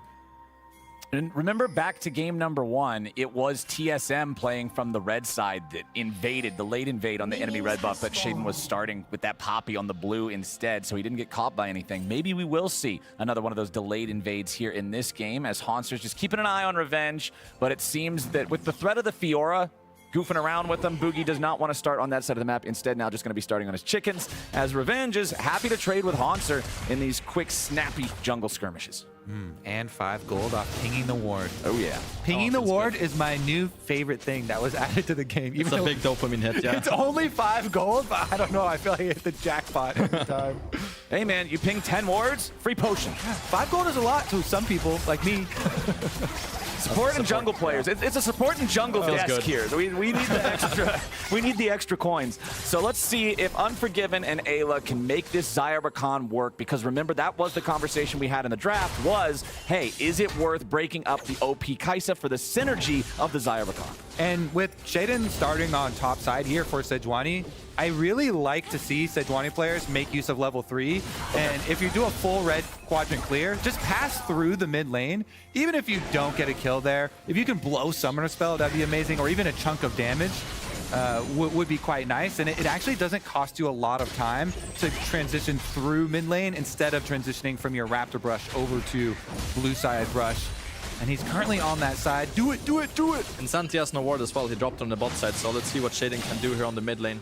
Yeah, just go through, use your Q, maybe you get something. Yeah. Arctic Assault, nope, not quite gonna hit. Misses the second part of the W, so he ends up getting about, 20 damage there. Pretty much as ineffective as it could have been, but hey, like you said, it doesn't cost him anything to do it, so it still doesn't matter. And he can transition to this red quadrant. Oh, he's not going for any sort of counter jungling. He sees the red buff there, so he's going to gank bottom instead. Good vision by TSM here, yeah. Yep, the ward spots him out, so Turtle and Shime are in a good enough spot to make sure that Shaden doesn't get anything out of that one. I like the fact that he's looking. Again, I think game number 2 was a massive improvement for Shaden personally, and it's a big reason why EG was able to bounce back. Boogie coming for a pass of his own. This looks like a Q flash angle. If he was a bit impatient there, I think if he lets the wave come a bit closer to the tower, then Jojo Pyong would be forced to step up. Yeah. But now he can ward instead and kind of be safe on this wave. Ooh, nice use of the hook there to force out the cleanse from Unforgiven instantly. TSM putting in some work to maybe set up more opportunities for their own jungler to come down here in a bit. And it looks like we've got a slight push on the mid lane, so... Oh, bottom lane push is going to trumpet, though. Chime comes up first. Yeah. And also no cleanse on Unforgiven, so I think when he feels really threatened to walk into the river, and I think TSM knows this, so with that advantage on bot side, I think it's a pretty easy grab there for Boogie.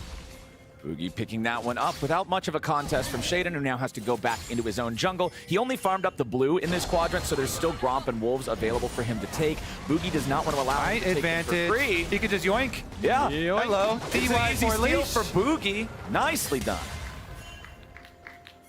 All right, he's still got his full red quadrant to go to also, but he's like living in their jungle. He's going to continue the counter jungle while bottom side ignite. Dive on bot maybe potentially here if Boogie leaves the jungle and Santi also goes to bot. Look at the wolf fight. They're fighting over wolves. He's chasing him out of his own wolves right now. Boogie. No flash on Shaden. He was forced to flash away there, yeah. Nicely done, man. Chad Rel jungling. Just invade the enemy jungler and start 1v1ing.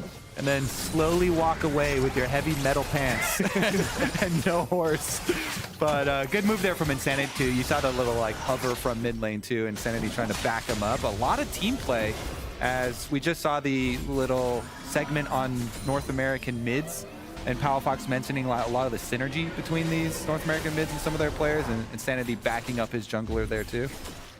Yeah, I like how both mid laners are very aggressive on their timers. Sometimes you just see people kind of push and base. There might be a trader on the bot lane. Chime has no E or Q here. Yeah, Turtle firing back though. They force a flash. Boogie boogie. But now can Boogie get something back here? There's still flashes available for both Unforgiven and Ayla. So Boogie's not going to be able to close enough of a gap to really threaten anything here, as Turtle and Shime still have enough HP to farm out this wave. Their mana's getting very low, so I'm thinking they probably want to go for a reset here sooner than later. They do need a reset, and Boogie just showed that he hasn't based yet, so I think this says a lot for Shaden. He can probably go for some topside vision here and kind of control the topside for revenge so he can keep pushing. So even though Boogie just showed for a split second, it gives so much information over to EG, and I think it just makes Shaden's jungle career really good here. He can get a pink ward on topside without enemy knowing, and he can kind of just control the map here, and Boogie can't really enter on topside. So every information counts, and I think TSM gave a lot to showing bot lane there. Haunter trying to go for the recall here as Shaden walks up and at least interrupts it, so he's going to slow down that tempo a little bit, but I'm thinking Haunter should be able to get this done pretty easily. Shaden really does not want to let the Ornn go home. Haunter's got to get all the way back underneath the tier 2. Yeah, this is really good by Shaden because of the info he got from Boogie. Boogie still hasn't based. He just took his red and is going down to bot side, so one piece of information cost a plate and 10 CS on top lane. It's a lot for EG, and I think if they keep chipping away like this, they're going to have a really good Herald fight. Yeah, Boogie's had so much to do. He has not had a moment to go back to base. Had to tend to bottom lane and went for the very aggressive invade off of invade.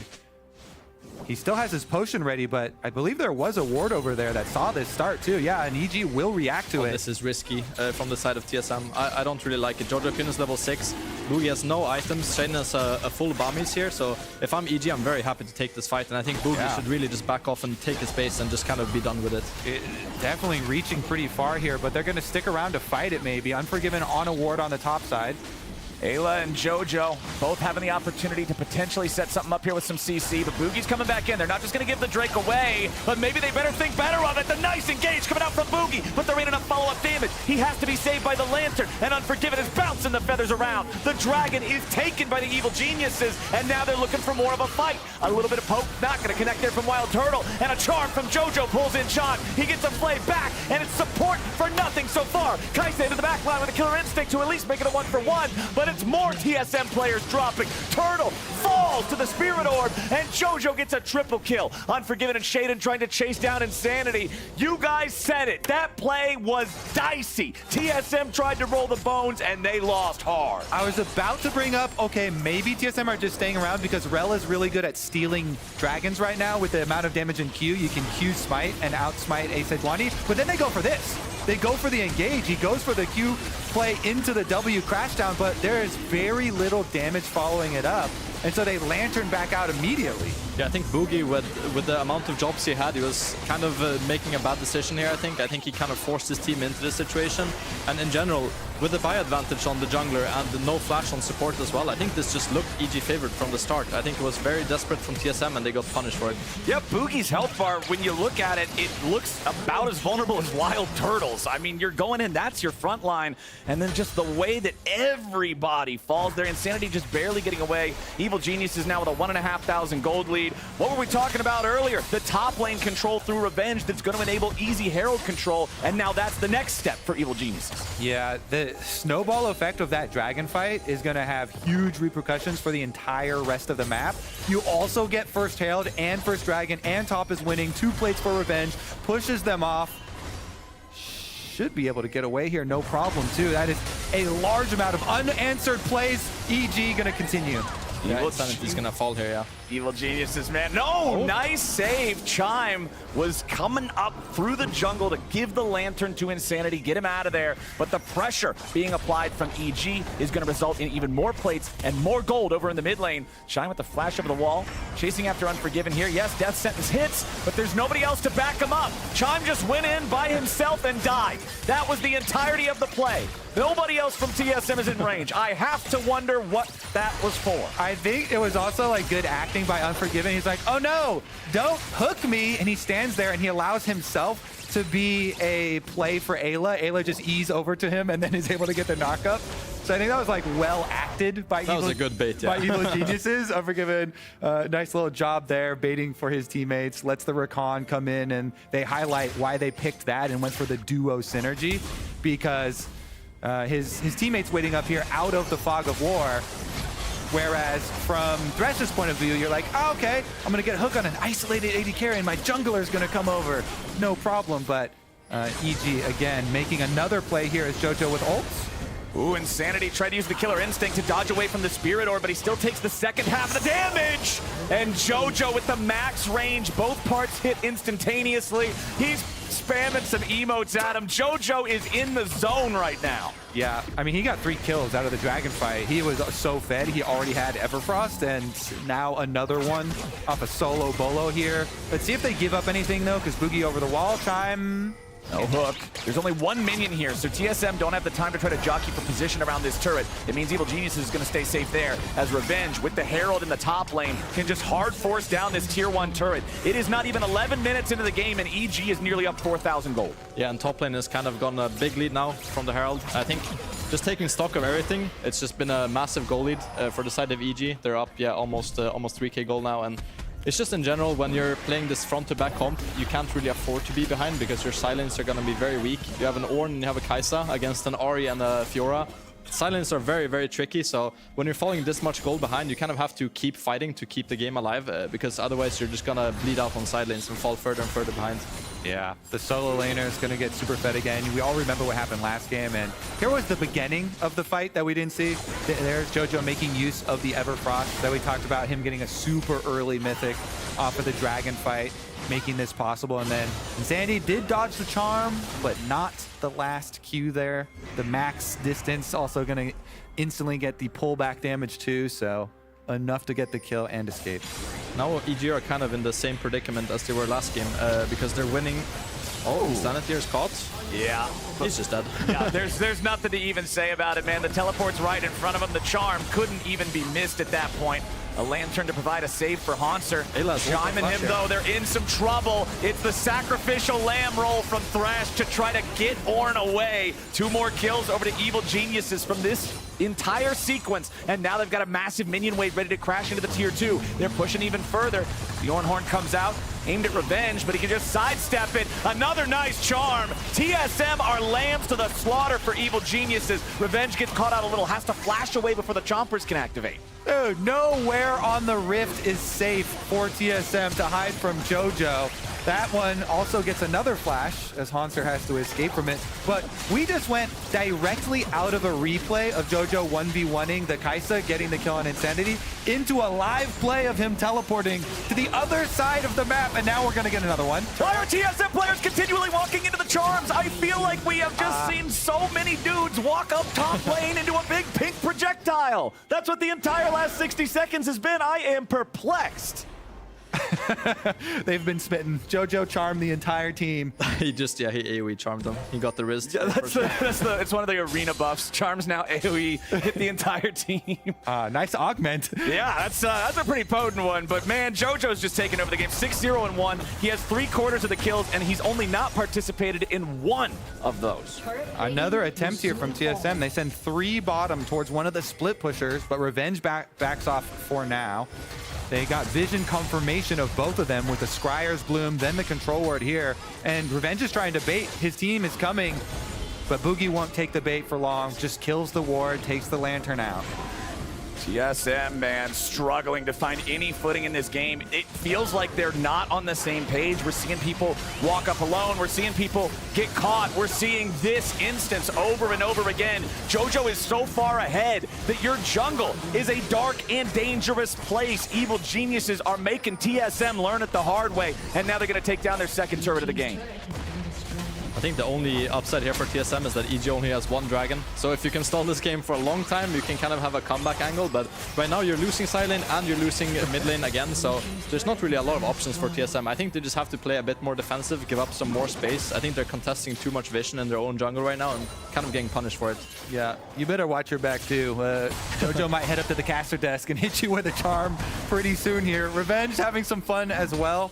Last game, you know, got to be the top of the scoreboard, highlight plays this time around, playing Fiora into tanks on the side lane with the rest of his team, just killing everyone and taking a lot of the attention as well away. So should be a smooth end for Evil Geniuses this time around, as we already saw them effectively 1-3-1 in the previous game, and this time around they've just got the turbo Fred Ari. It's not the exciting top lane experience, but it's the expected one in this one. You got 20% kill participation, a nice little CS lead. Hello. And you know what? You're winning your 1v1. Boogie is not having a good time getting caught out again. The lantern won't even save him. He tried to pop the Magnet Storm to be able to make his escape, but it won't work. 8-0-1. That is a legendary Ari being piloted by JoJo Pin in game 3. Yeah, JoJo stood on the lantern, so he tried to rel ult him and pull him off of it, but then they warded the lantern also, and he couldn't click it there either. That one feels bad, yeah. Now, there's the second Herald of the game. With the way this game has been going, with the amount of kills and momentum that EG has, you would think it's so late in the game that this Herald would have already been taken, but we're not even 16 minutes in. Nearly a 7,000, over 7,000 now gold lead for EG as they're controlling the enemy jungle, placing down the wards, zoning TSM back away, and Haunter and Turtle are trying to deal with Revenge now in a 2v1. Can he even survive this? No, the Ornhorn claims him. Top laner got bored. Yeah, I was just gonna say that as well. That happens when top lane gets bored. He's just like, my bad guys, I'm not gonna do that again. I'm actually gonna wait for you guys to push top first. Oh man, EG just trying to get one more. There it is. Nothing to it. Back Just 7,500 gold lead with the tier 2 falling in top lane. EG still hanging out with JoJo and Shaden up here. The smite on the Grump to make sure they can get it and disengage before TSM can collapse. They are bringing a lot of guys up here, but EG has smelled that something is up. They're going to step back. Okay, so we're once again in this state where there's such a massive lead. There's no point in talking about the comeback mechanics. It's just, what do you want to go for? Send like 5 people at JoJo to get 1,000 gold shutdown? Try and clear out some vision, some sort of pathway so you can hide in the fog of war and surprise somebody? Because this is way too early in the game for there to be a 7,000 gold lead. Yeah, I like this from EG. I think it's really good right now to send Ori on top and kind of play aggressive on bot side, because with the TP, they can almost dive TSM on the bot tier 2, and I think that's just the next objective that's up. And even though TSM knows it, it's really hard to counter. Either they punch first and probably lose the fight, or they just sit back and give the tower, so there's not really any good options right now for TSM. Plus also, EG, they're like, all right, maybe if they see the Ahri topside, then they'll come out away from the towers and we can actually kill them. If they see JoJo, they're definitely not going to come over. Oh, but the engage from EG now as Boogie on the front line here does have all of the stacks from the Sejuani stun, but he will not get stunned up. Instead, TSM just backing up to their own tier 2 turret, continuing the 1-3-1 threat for the side of EG. Means that TSM is always pulled in multiple directions. Yeah, I just saw EG ping the wave that just came out of base. They said asking for assistance, so it probably means that JoJo Pyun is either going to shift mid to bot here and they're going to look for the tower, or they will look for a mid dive. So this is the wave that they pinged, so I expect them to make a big play on this wave. Evil Geniuses just making sure that they're not overplaying their hand here. Another good charm. Shine! Nearly dead. Not quite enough damage to finish him off as Shaden now has to flash away. Boogie went in for the engage. Now he might pay for it with his life. 2 TSM players barely escaping that one. Turtle just not enough DPS to truly threaten EG as they try to make the play. EG still have the Herald though, so I expect them to stay around and just drop it. I think just dropping it mid to get more map pressure is the correct call here. You don't need to get more than the tower. If you get the tower, then the Baron will be easy by itself, so EG are looking for the dive though. Ayla flashing with the quickness to take down Wild Turtle. The kill goes over to none other than JoJo. Tier 2 is gonna fall here. No Herald required. Evil Geniuses still hanging around a little bit longer. Chime, Insanity, and Boogie just trying to stop this push from going any further. And it's actually really nice to be able to save the Herald for like that bottom outer tower, because the side lane ones are worth 800 gold in comparison to the 550 of the mid one. So you can just reset, get back here in time for Dragon, then continue on pushing. And I almost expect EG members to be waiting outside Baron's door, tapping their foot, like, please get here, because we're already 8,000 gold ahead of this game, just waiting, itching to finish. EG has been playing really well though to kind of get these leads. I think it's very easy to see a team snowballing and go, yeah, they're not really doing that much, but the way that they push up vision and then defend it over and over and over again, it just creates a lot of pressure. Super aggressive, and they're going to keep on doing it. Ayla on the hunt, but there is a Lantern to escape to safety on the top side. And you see TSM's answer too. They're like, yeah, we know we're so far behind. The main thing we need to keep vision of is the Baron. Make sure they don't sneak the Baron, and they're holding out hope. Try and defend. Maybe there will be EG with a big mistake that they can get some kills back.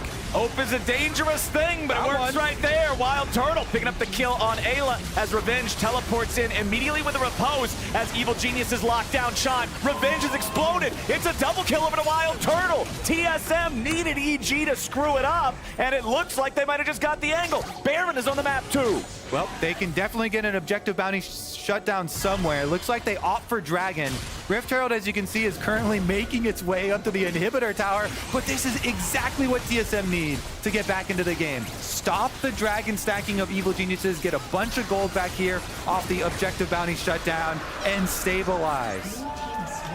And Turtle got both of these kills as well, so it's a lot of gold in his pockets. I think if they could get the JoJo Pyun shutdown, they would be insanely happy. But this is a really good start for TSM, and they kind of need these windows to come back in the game. Yeah, the road is definitely going to be a long one to make the comeback, but that was a good first step. And now EG themselves are starting up this Baron, so I think they'll probably stop when they see TSM coming. Teleports out from TSM. Actually, it's already burned down. That thing is going to poof. The Baron at 3K. Teleport coming in from TSM as Boogie wants to challenge, but he's locked down before he can make his way into the pit. Haunts are going after Unforgiven off to the side as TSM has Evil Geniuses trapped in the pit, but they got to be careful about JoJo here and now. Shaden's focused down. Chime picking up the kill on him as TSM continue their chase. They can't just settle for trading Baron for 2, but it looks like that's what it'll have to be.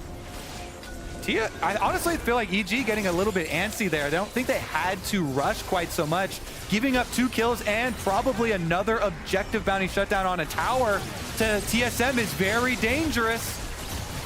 Can TSM get anything more from this? The tier 1 turbine, okay, nicely done there, but this could be even nicer. Flash out from JoJo, but he's still gonna be locked down. He goes into the stasis. Ayla wants to buy him some time. TSM are gonna get that bounty. TSM are coming back into the game. Chime rips Revenge out of the air from the blast cone. Voidseeker ain't gonna hit him. Revenge is still on the run. That time the hook won't find the mark, but TSM are clawing their way back into game 3. And that shutdown went to Turtle. The Jinx is getting so much money. That was the full 1,000 gold, I believe, off JoJo's head. TSM making the comeback real. EG, they got so desperate here. They rushed out to the Baron. I feel like they've just been playing a little bit too amped up, and then you see this from TSM. Nice little pincer movement on the teleport in. Hauntzer's able to kill off Unforgiven with just Insanity's W damage adding to it. Yeah, I like the fact that TSM also chased this after. They know that their Ornult is coming up soon and they need to get more out of this play. If it's only at 2 kills for Baron, it's huge. And then this Ornult and then Flash kind of to force JoJo to flash away and then just getting after. Turtle getting so much money here is big for TSM. He can definitely carry this one. Yeah, Boogie came in with the rail to ensure they could get both of them. Turtle getting the shutdown. Yeah. 2 rushed here for Evil Geniuses. This game was so far in their favor, and it is starting to crumble. You can see it on JoJo's face. He's pissed. He knows that this game should have been free and clear at this point, but now it's back to a losable game. Turtle, nearly at the 3-item power spike on the Jinx. This is the guy that the game's going to revolve around as much as JoJo. If TSM get any more plays like that, you can see the gold lead starting to make its way back. And not only was EG stifled by the amount of gold that TSM was getting from the shutdowns and objective bounties, but remember there's only 1 player left with Baron now. That Baron power play is at negative 2,500. It starts at plus 15 just from the objective alone. That means it's been a 4K gold swing from it back into the favor of TSM. Revenge, yeah, he can enchant this 1 wave, but the rest of the waves, they get no purple, they get no buff, they are just gonna get killed. Yeah, and also you have Ornn on your team, so you're gonna get Ornn items coming in, so the gold lead might look bigger than it actually is, and Turtle is the main carry in this one, and then Kai'Sa getting more and more items. I think their front-to-back comp is actually coming alive right now. When you're down a lot of gold in the early game, you can't fight, but now they actually have a fighting chance in the game again because they can force down sides. They're strong enough to kill the opponents and actually pressure them back. Yep, they got the Ornn upgrade on Turtle, the most key member already, and after those shutdown kills, he's almost catching up to getting a 3rd item power spike himself to match up with Unforgiven. Insanity here on the Kai'Sa still doing his best to try and catch up. So it's mostly going to be a team fight victory around Turtle if TSM can actually make good on this comeback. And you can even see it in their vision too. Previously, the entire map was completely dark for TSM, but they've at least been able to defensively ward up their own jungle, leading towards that dragon right now. Dragon number 3 right now, though. You don't want to risk anything getting picked off by an Ahri, going into a dangerous situation. Okay. Voidseeker to pop the Arctic armor there on the Sejuani. Follows it up with another one. Again, the poke not super effective right now, but at least he's got the W evolution, so he can keep spamming those out as long as he's hitting them. Evil Genius is staying grouped up, trying to avoid the pick potential here. Revenge going for a recall, but he has the teleport to rejoin his team if they get into anything. Oh, Chime getting caught out here. Shaden going for the ulti. He drops the box, but the TSM support is in trouble. Finally, the stasis gets popped. He's trying to use the Magnet Storm for the jungler, but it ain't gonna work. Chime is already down. Boogie's already down. The Ornhorn sounds off, but it ends up just splitting the uprights. Wild Turtle was not able to do DPS, while the front line ended up getting picked, and Evil Geniuses win themselves a fight. Such a risky path for Chime to take there through the jungle. You don't want to give Ahri a pick chance. EG jump on it. That's going to be Dragon number 3. Yeah, I think you just, as TSM, it's kind of frustrating because you want to take back the jungle when your AD carry is fed, but I think he's just split off for no reason here. I don't think they're really fighting for anything, to be honest. Their carries are both on the waves, so they're kind of fighting over vision that doesn't really matter anyways, and I think You just have to be very patient. If you're TSM, kind of wait for the right opportunity. I think you're fine just waiting for the next dragon. While Turtle has 3 items, he can carry a fight, but he needs to be able to hit if there's a fight. Exactly. You have to be way more calm in these situations to complete an actual comeback. Props to Shaden, though, for instantly hitting him with the Sejuani ult, nailing that, and then, of course, you're going to get Ahri ultimate follow-up there very, very quickly. So, EG taking a deep breath, calming down. They get another pick. They get another objective for themselves. Wild Turtle does have that Runon's Hurricane, and remember, when you look at the EG lineup, it's 3 melee champions and an Ahri that's going to be diving in next to them, so there should be a lot of value for the Jinx. Off the AoE on the rockets there, Xayah's really the only one that's not going to be in the melee if it plays out the way you would expect it to be. Still 6,500 gold lead for EG. Still, the pressure is on now with the soul point state of the game. Every 5 minutes, it has to be an answer from TSM, because giving over that Infernal Soul just feels like way too much damage in EG's hands. Just goes to show how important stopping that stack was, and getting that one single Drake that TSM got was for the game state as it is. Yeah, it looks like Revenge is trying to build a Hull Breaker right now with his Phage. I think if he gets this item, then the side lane pressure will be kind of out of control for EG. So I think when he completes that, EG are going to pressure Baron, but until then, I think they're just going to try to soft contest division. It looks like he has the gold right now if that's the purchase he's going for. Yeah, the recall being channeled, back into the base he goes, and there it is, as predicted. Hull Breaker completed, 3rd item for the Fiora, fully stacked up on the Ravenous Hydra. Divine Sunderer obviously makes the trades versus the Orange so easy, and now it's just problems there in the side lane. TSM may just get hit with a pincer attack here. Keep your eyes on Wild Turtle.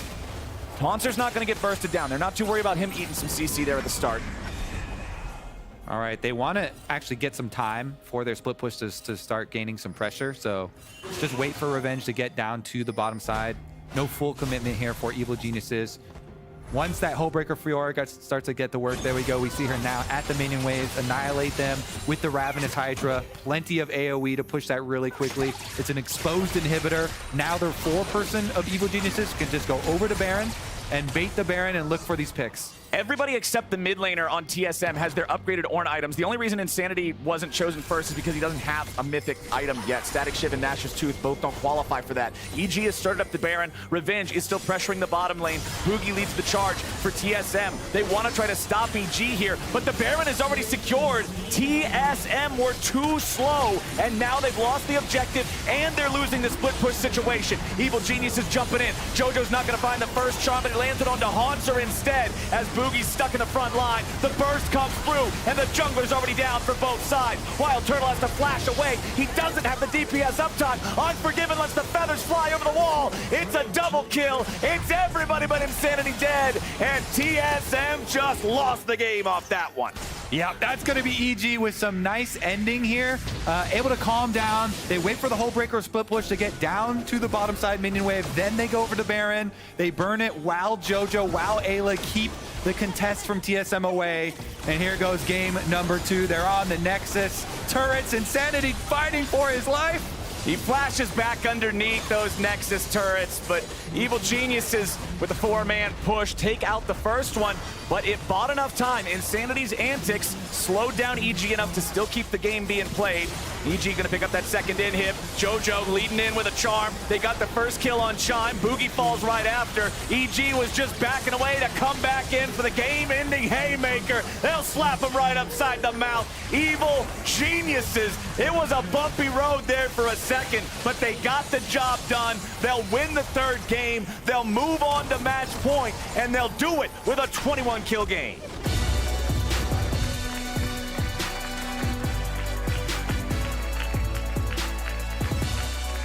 They made it interesting there. TSM with a couple of comeback team fights and objectives, scrapping together a plan. But EG, they refocus, they return to the basics here. Use that Fog of War, get your pick first. They got the pick onto Chime leading up to Dragon.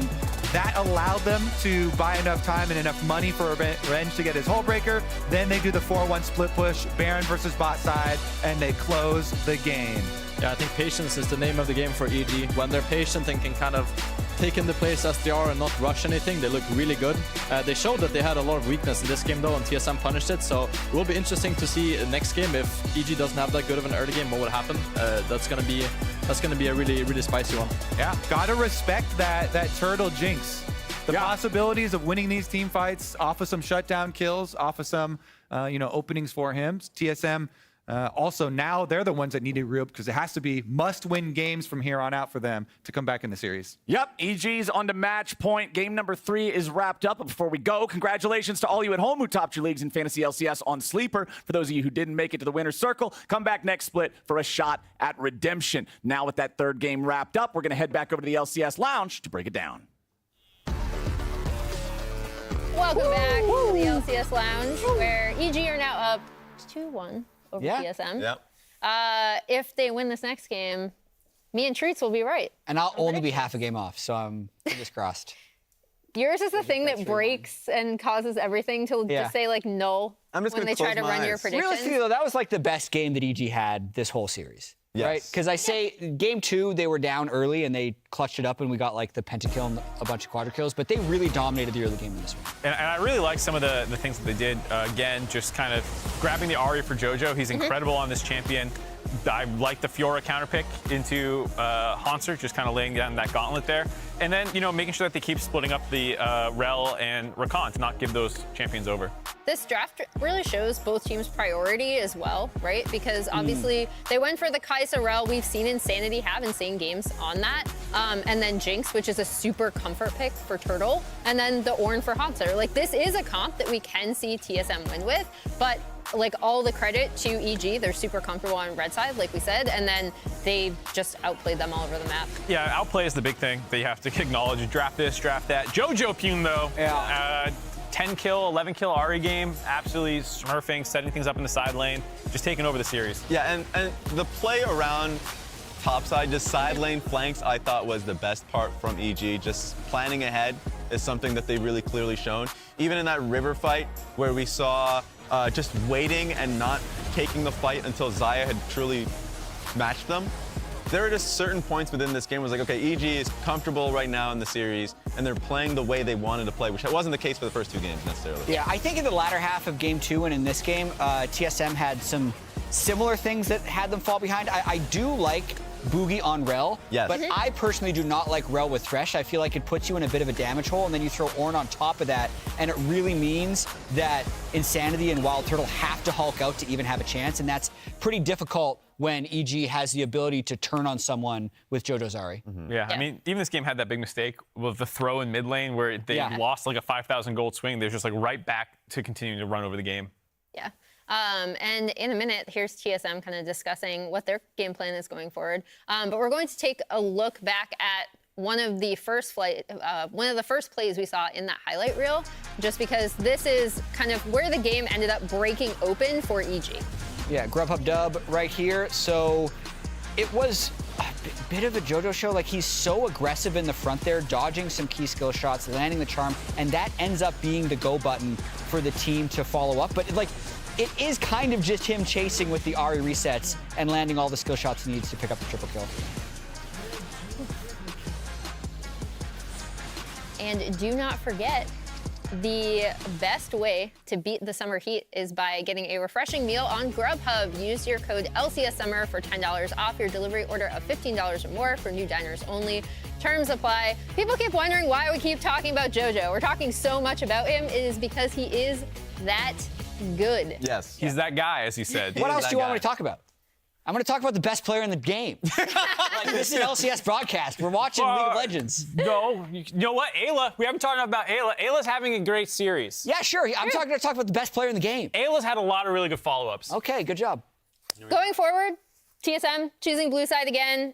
I think this is something both teams, again, are comfortable with. TSM, I think they got the comp they wanted in the previous game.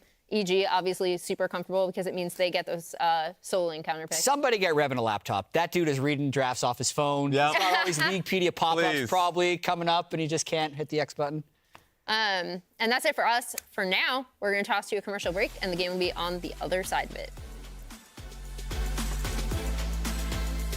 Nicely done there, but this could be even nicer. Flash out from JoJo, but he's still going to be locked down. He goes into the stasis. Ayla wants to buy him some time. TSM are going to get that bounty. TSM are coming back into the game.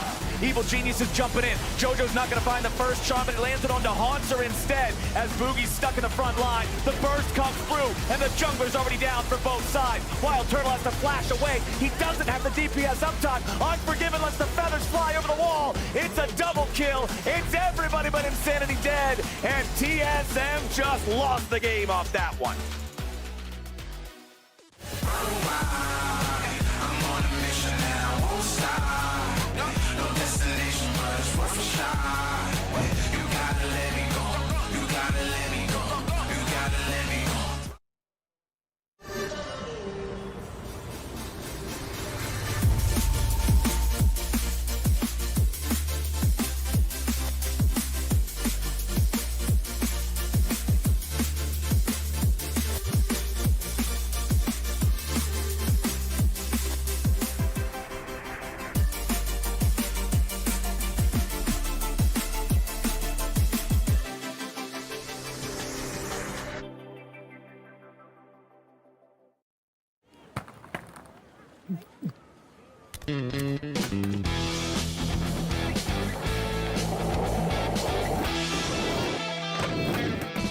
Who said you can't teach an old dog new tricks?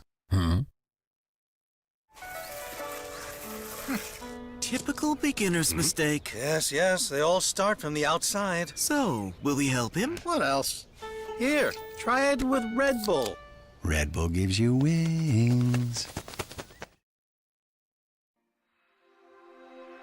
涙よ星に瞬きを伝えて守るものがあるからきっと強くなれる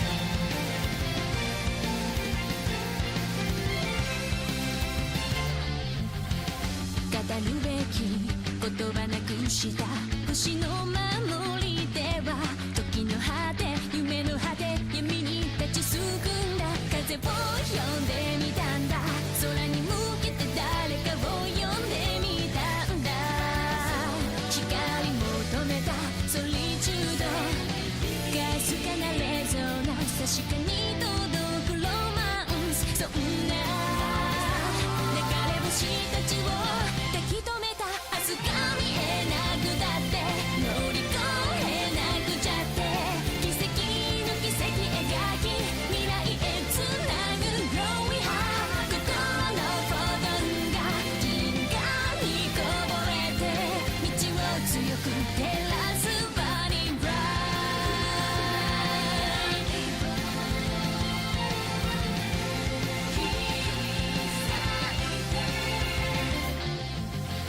それぞれの思い秘めた星の守り手は空からの呼ぶ声に導かれた重ねる手と手には言葉なんかより伝わることがある熱い心通じ合った確かなレゾナンス見つけるのはエッセンス目指した意識の先がディスティネーション答えが見えなくてくじけそうになって支え合い誓い合う絆でつなぐシャイニースマイル心のフォトンが銀河に溢れて道を開く鍵は My Starlight Heart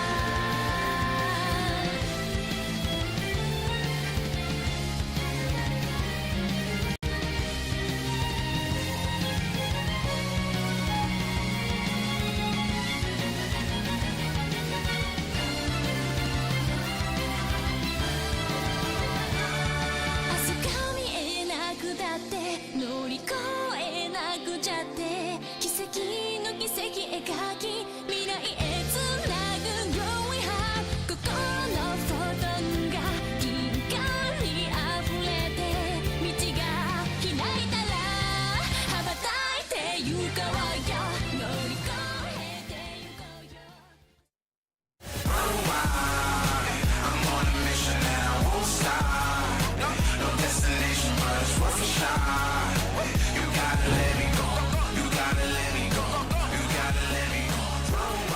Welcome back to the LCS Lounge.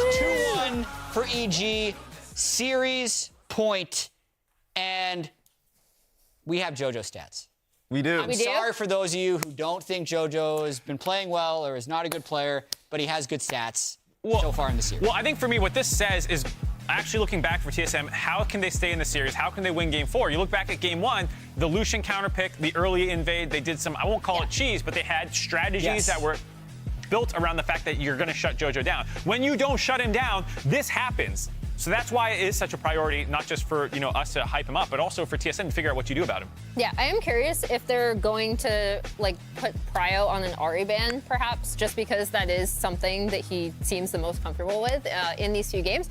But it's not just that. Like you already pointed to, the fact that so much of TSM, when they did win, was focused on, we're doing this early invade. We are getting Boogie everywhere. Yeah. We are shutting JoJo down, and Insanity is going to be ahead. And once that Lucian was ahead, he was actually able to do such a good job in that game. Here are Boogie stats from game 1, and I don't even think he's had bad early games. I think his pathing has still been pretty good, but he hasn't had that mid pressure, and they haven't been able to snowball any leads. That's why it's important to talk about the positive that we've seen even in losses. Like that last game that we saw that he was invading Shaden, got his Gromp, and then forced him off of Wolves while forcing Flash. There was a lot of moments where he's like, he is punishing Shaden. That's a thumbs up. But to Emily's point, you definitely want to see a little bit more of him targeting mid lane a little bit, or in larger fights that they can commit more members to, because that's where they seem to be falling. Because yes, that's my focus right now is Boogie, and I'm actually kind of surprised that they're going to blue side, rather than going to red side to secure the mid lane counter pick. But they are playing the comp that it feels like that's that they are practiced to play, and that seems to be their focus. I think that's maybe why they're saying blue side is just going to ban out the Ahri. One of the things that's really annoying about Ahri is just such a safe laner and someone who is actually kind of hard. Yes, you can take Lucian and just slam it from level 1, but if you don't do that, come 6, you'll have mobility, have all these tools to both make plays, but also be safe in lane if there's a lot of attention coming your way. So I think blue side, I would expect to see TSM ban Ahri, even though that champion ban has dropped in priority generally. In the current series, it feels critically important. It really does. And I think EG bounced back in a big way in games 2 and 3 after getting a little bit ran over in the game 1 early game. And since that's happened, TSM hasn't been able to find that momentum again. But at least kind of looking at some of the shots we saw backstage after game 3, some of the shots we're seeing on stage now, TSM doesn't necessarily look like they're checked out or out of it. Like, I do hope that they have something else up their sleeves to pull out at the end of the series. Yeah, my biggest concern, as we see Unforgetting getting called, just to see if they have a conversation, I'm not sure. Hand warmer trade. Oh, wow, they're sharing hand warmers. Is that a support player? Have you ever seen such a selfless AD carry? I've never in my life. I mean, who had 18 kills in game 2? Give me your hand warmers. I carry game 2. One concern that I have is just basically playing through side lane. And Sandy got really punished when he went through side lane not knowing that there was a TP ward on the side. So, like, once you get to mid game, where TSM usually plays well, they need to figure out how to play to their strong side in that one. Is he giving it to him again? So I stand corrected, not a hand warmer. Correct. It is a microfiber cloth for cleaning glasses. Oh, okay. Very, very handy. As someone And it's Ayla's. Ayla didn't want to get up? That's crazy. Wow. That's the support roam top, but you also just sent your AD carry to do it. Wow. It's not important. Okay. I've carried it long enough with this joke. Emily, what do you think do you expect to see in this game? I mean, I expect TSM to keep their role priority. Like I said, I think TSM in the past game got pretty much the draft they wanted. You can talk a little bit about the Thresh in terms of how you think that fits in. That for me was a little bit of a miss. But in terms of the Kai'Sa mid for Insanity, right? We've seen him pop off on that a ton. Jinx, super comfortable pick for Turtle. A tank like Orin for Haunter. And then Boogie on this Rel pick, which, like I said, he's still been having some really good early games trying to affect the map. It's just TSM, when they get to stuff like that Drake fight, they haven't been able to snowball their leads or kind of win those fights. Yeah, and I wanted to piggyback off the point on the draft, because something that I really loved about TSM throughout the regular season was that they were probably the most flexible team when it came to how they played around Insanity's champion pool and flexing the Kai'Sa is a great example, actually, the best example within this game. They went Kai'Sa 4-5 instead of going Kai'Sa 3 because that point, they were like, we just want to pick our bot lane right out. They know what they're dealing with in Xayah Rakan, so they just picked the Jinx, and instead of trying to make a flex happen, they didn't see it as valuable. That's something that they really found strength in during the regular season, and would like to see a little bit of that back, so they can hide some matchups, but that's the only thing that comes to mind that I would love to see from EG going into the next game. I'm also wondering if TSM would consider, and Insanity plays a lot of things, right? Like even when he first came into the league on Immortals, you were looking at him as someone who was incredibly creative, playing all sorts of different champions in the mid lane. I'm wondering if they might consider going for Ziggs, because we've seen the Trist part of the Trist Ziggs comp kind of banned out. But I still think Ziggs just generally is an incredibly strong pick, and could kind of play into the way that they seem to prefer front to back kind of team fighting. I think the only problem I would have with a Ziggs is while it can get pushed in mid lane, it's not really a strong laner. It doesn't like go do something afterwards, which I think is what we have all kind of said is makes TSM function, is when Insanity can meet up with Boogie and go run around the map and make things happen. And Kai'Sa, even in that sense, can struggle sometimes as well into the RA, not really getting shoved, not really being able to go do things. I think finding an advantageous mid matchup isn't just about winning, but it's also about being able to link up and make plays. Yeah, and I'm not entirely sure, but there is a slight delay on stage. We also have Treats joining us from the caster desk. Treats, I believe your mic is on. You can join us for this conversation of what we'll see from the caster going desk. into Game 4. I'm coming. He's right here. Welcome back. Welcome back. Yeah, welcome back. Yeah, you dashed. Thank you you. ran. I teleported, yeah. It was a fun cast. I liked it. What do you think TSM needs to change to have a chance here in Game 4? I think in general, a lot of it comes down from their, a draft, to be honest. I think the Jinx Thresh on paper is pretty good, but I don't think it actually provides that much in mid-game. I think they're trying to play these kite-back comps, kind of team fight front to back. I feel like they could just swap out the Thresh for Renata and it would already be much better, to be honest. Outside of that, I think they have to kind of make use of their early game a bit better. I think Boogie, as you said, Emily, as well, has been playing pretty well in the early game, but I feel like they haven't really got more than one kill. I think they need some early dragon. They need to fight for Herald. I think they need to kind of match the aggression from EG to carry their momentum in the game. Yeah, for me in games 1 and 2, TSM seemed very proactive in the early game. They definitely lost some of that in Game 3. Part of that is just because the first dragon fight went completely sideways, but I did like the aggression that they came into the series with. And I think for bot lane specifically, if you're counterpicking Xayah Rakan with Jinx Thresh, I think you need to get a bigger advantage in the 2v2 for that counterpick to be worth, because Rakan just outscales Thresh after like level 3. So I think if that's the matchup you want to go for, you have to kind of play it more aggressive. Otherwise, I would rather that Chime plays something like the Renata or even like the Lulu that kind of just scales and just has an easier front to back than Thresh.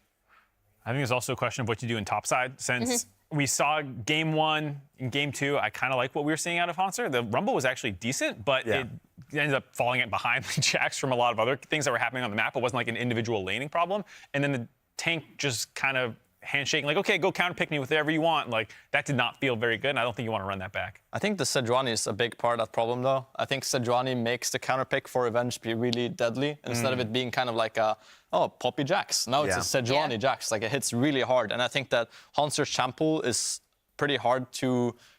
It's very easy for Revenge to counter him. I think it's very predictable what Hanser will play. So with the Sejuani on top of it, I think Hanser's job becomes pretty tricky. I think he's actually played pretty well and not kind of given over a lot of leads. But Revenge is still kind of just hitting his tower in front of his face. I think a Sejuani ban would make that a lot easier.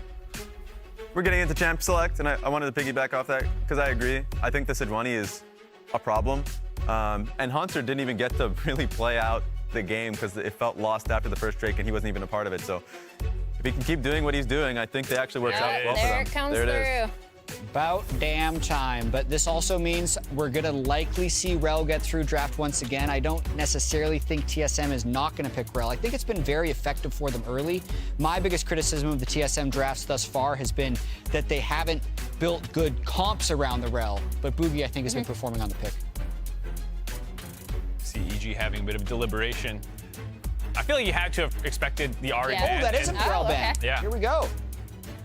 Now Kai'Sa is the champ that stands out for me here. I think Kai'Sa Xayah Rakan kind of kind of depends on bot lane, on preference. I think that for TSM, I don't think they're as big of a Kai'Sa team as they are Zarakan, to be honest. EG as well, I think they just prefer Zarakan. That's why I was going to say that the Rel ban makes some sense, because last time TSM first took the actual Kai'Sa, and then EG was like, screw it, we're going to go Zarakan anyways, and they got both the Rel and the Kai'Sa. So here they're just saying, let's just get rid of the Rel. Boogie's been having good early games. We've all said it, so just get rid of the bigger problem. That makes sense. I mean, it feels like the Kai'Sa is dropping a little bit in priority, just knowing what TSM was also banned with Jace, which has been a really good combo with poke and damage distribution if you have Jace and Kai'Sa alongside the Ivern. I think with those bans, it makes it easier to give it away.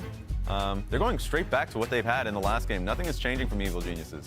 I am super curious now, just because I already brought it up, if TSM are going to go for that Ziggs Trist combo now that Trist was the ban that was kind of dropped, right? So since she got through, I actually think it makes the Ziggs that much more potent.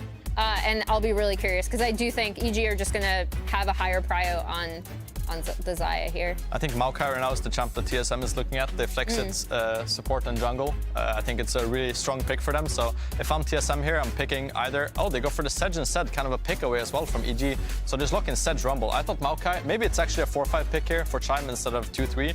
I think it still makes sense. They want to play a kind of slow front to back comp, so it would be really good for them. And I think if they want to get Trist Ziggs, I would see the Ziggs as a mid laner. I don't necessarily want to blind pick that against JoJo, so you're almost just, if you're thinking about it in the back of your head, you're hoping JoJo will blind pick the mid lane, and I think EG will probably just wait on it since they know the top lane matchup. They can just throw Jax into the Rumble once again. This is technically the matchup that JoJo ended the game with 18 kills on, even if the early laning phase didn't go great for him that game. Yeah, I think the splitting up with the Sejuani is a big deal, because Haunter did have a good early lane phase, and also this way you can take it early, not get it banned out. I do like the TSM decision there to protect the Rumble a little bit from more aggressive melees, going for these kind of flippy topside fights. Yeah, and I'm looking at junglers for Shaden here. I think Poppy and Trundle are probably the two that stands out. I think you want a strong early jungler to kind of leverage this top matchup. If Jax is just laning against Rumble, he's not going to have a good time, so I think Shaden needs a pick that can kind of make some magic happen on top side. Viego's another good champ at that as well. Looking at mid lane a little bit, knowing that LeBlanc and Arya were banned on phase 1, and Tristana can just go mid for TSM, it should. Makes it a little easier for TSM to try and pinch it a little bit more. Trying to see what he would want to go. I think if I'm TSM, I'm playing a long-range comp. I think Kai'Sa makes a lot of sense here if it's open still. I think Kai'Sa Maokai is a big comfort for TSM's bot lane.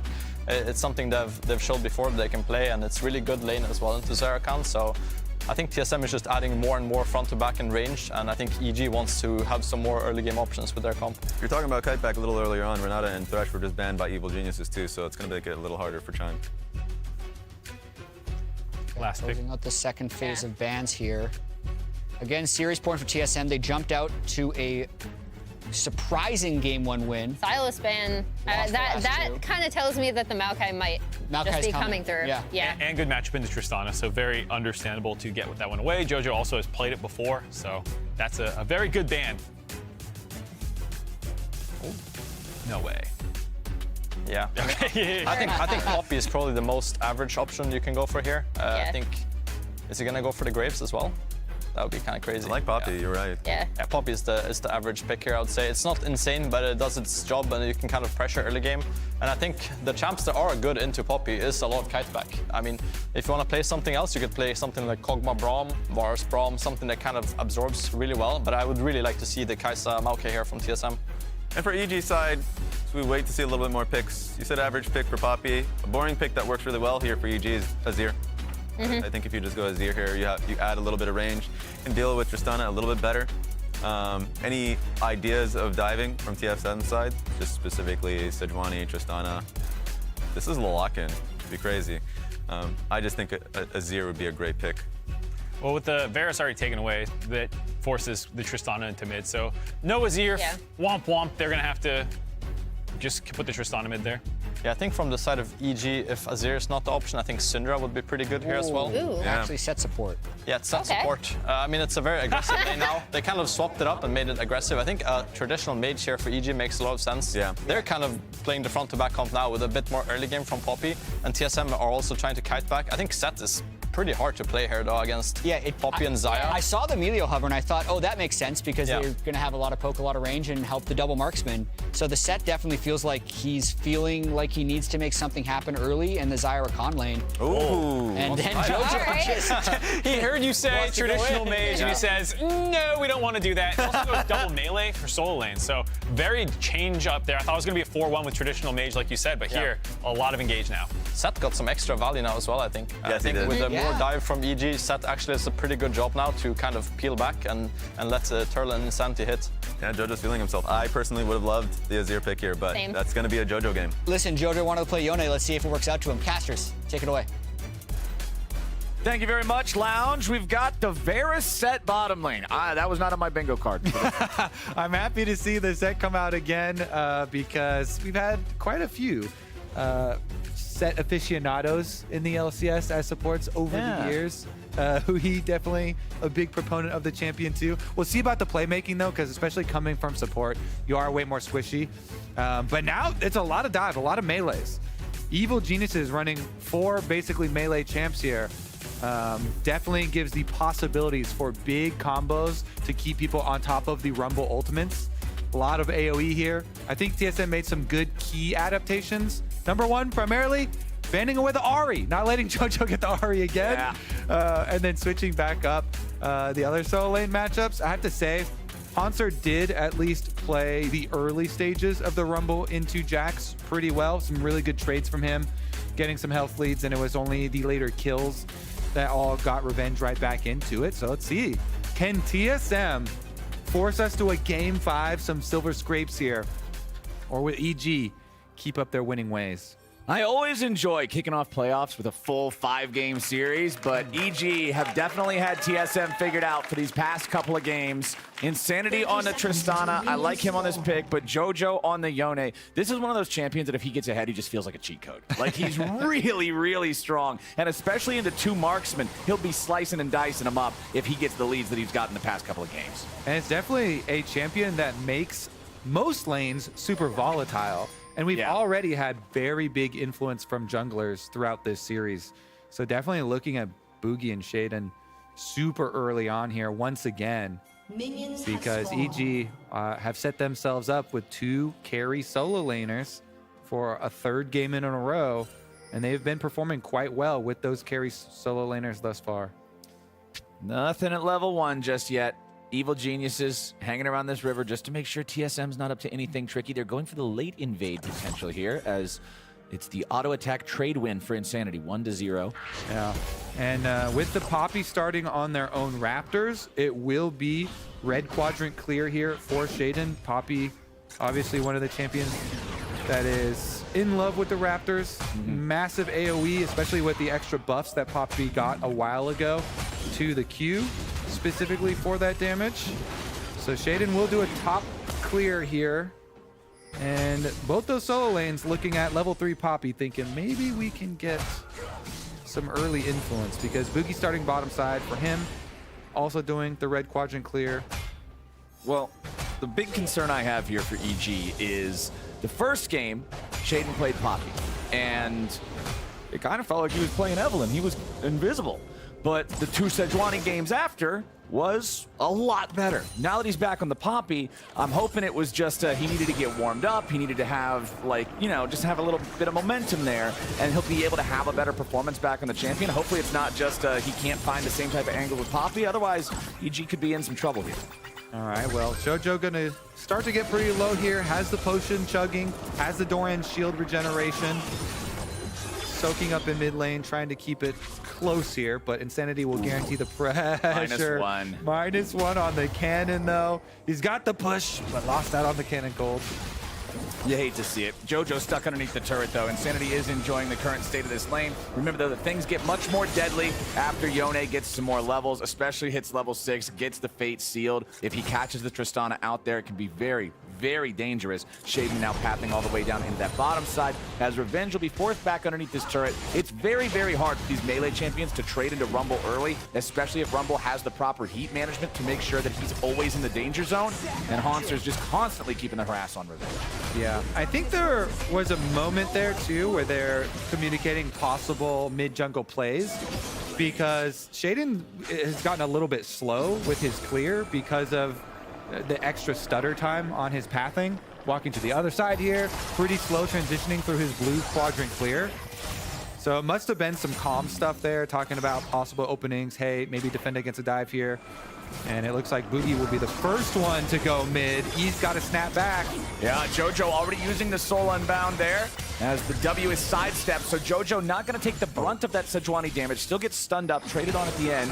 Ayla is making the rotation over the mid lane now as Jojo wants to keep pushing this out. Ayla goes for the flash knockup, but doesn't get what he was looking for. Shaden also joins, but since EG's not sending everybody at the same time, TSM walks it off, but they do have to spend the flash from Insanity. And I wonder, yeah, it's a good flash 2 trade here, because with a Poppy jungle, even a Tristana is definitely gankable. Poppy W coming in big. Raptor steal completed for Shaden there. Caught back up in that jungle farm. Like you said, affinity for Raptors pays off for the Poppy as Turtle and Chime are trying to get that wave shoved in the bottom lane there. Piercing Arrow just thinning that wave out a little bit as Jojo once again wants to go aggressive on Insanity. He knows he has to be jumping on this guy whenever he gets the chance to trade with cooldowns. Copy. Shaden. There it is. Steadfast presence means no way out for Insanity, and Evil Geniuses are first on the board. So nice there from Shaden. He flashes to get the charge angle to push him right into Jojo's knockup as well. And there's the payback on that flash trade, Flowers. They say, thank you very much for your investment, Ayla. Much appreciated. We'll finish the job from here. And Shaden, creative Hex Flash over the Baron Pit. Of course, you can hug the top side. The Scuttle Crab Vision won't see you, and Hanser doesn't know. Hanser.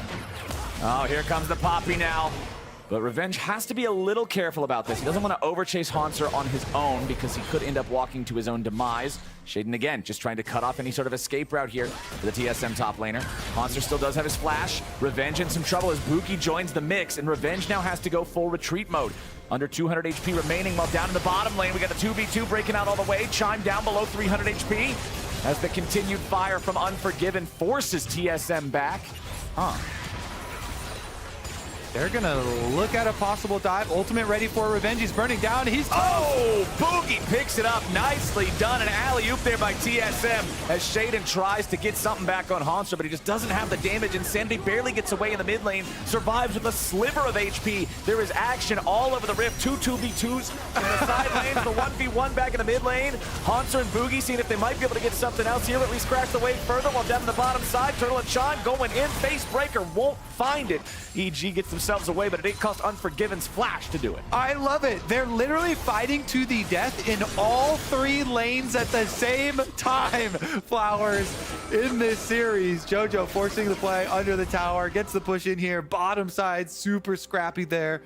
Does not result in a death. Meanwhile, top lane, nice little dive there, because you saw the false sense of confidence as Shaden was starting his recall down here in the brush by the river, but Boogie making the moves for TSM again on the Sejuani is able to complete the kill, complete the tower dive on top side, which again, they did need because of the successful mid focus that Evil Geniuses brought when they brought Ayla over and got the successful kill on Tristana afterwards. Shaden, another Hex Flash from behind. 3 members going at Hanser. Oh, Hanser, this could be troubling, buddy. The flash going to be used there to escape the Fade Sealed, but Shaden was in a great spot to guarantee the wall bang right after. Even though the Summoner spell was right there and ready to use, it didn't matter enough. Evil Geniuses pick up another kill. Yeah, I love the patience from Shaden because he knows there's only one way out for you, Hanser.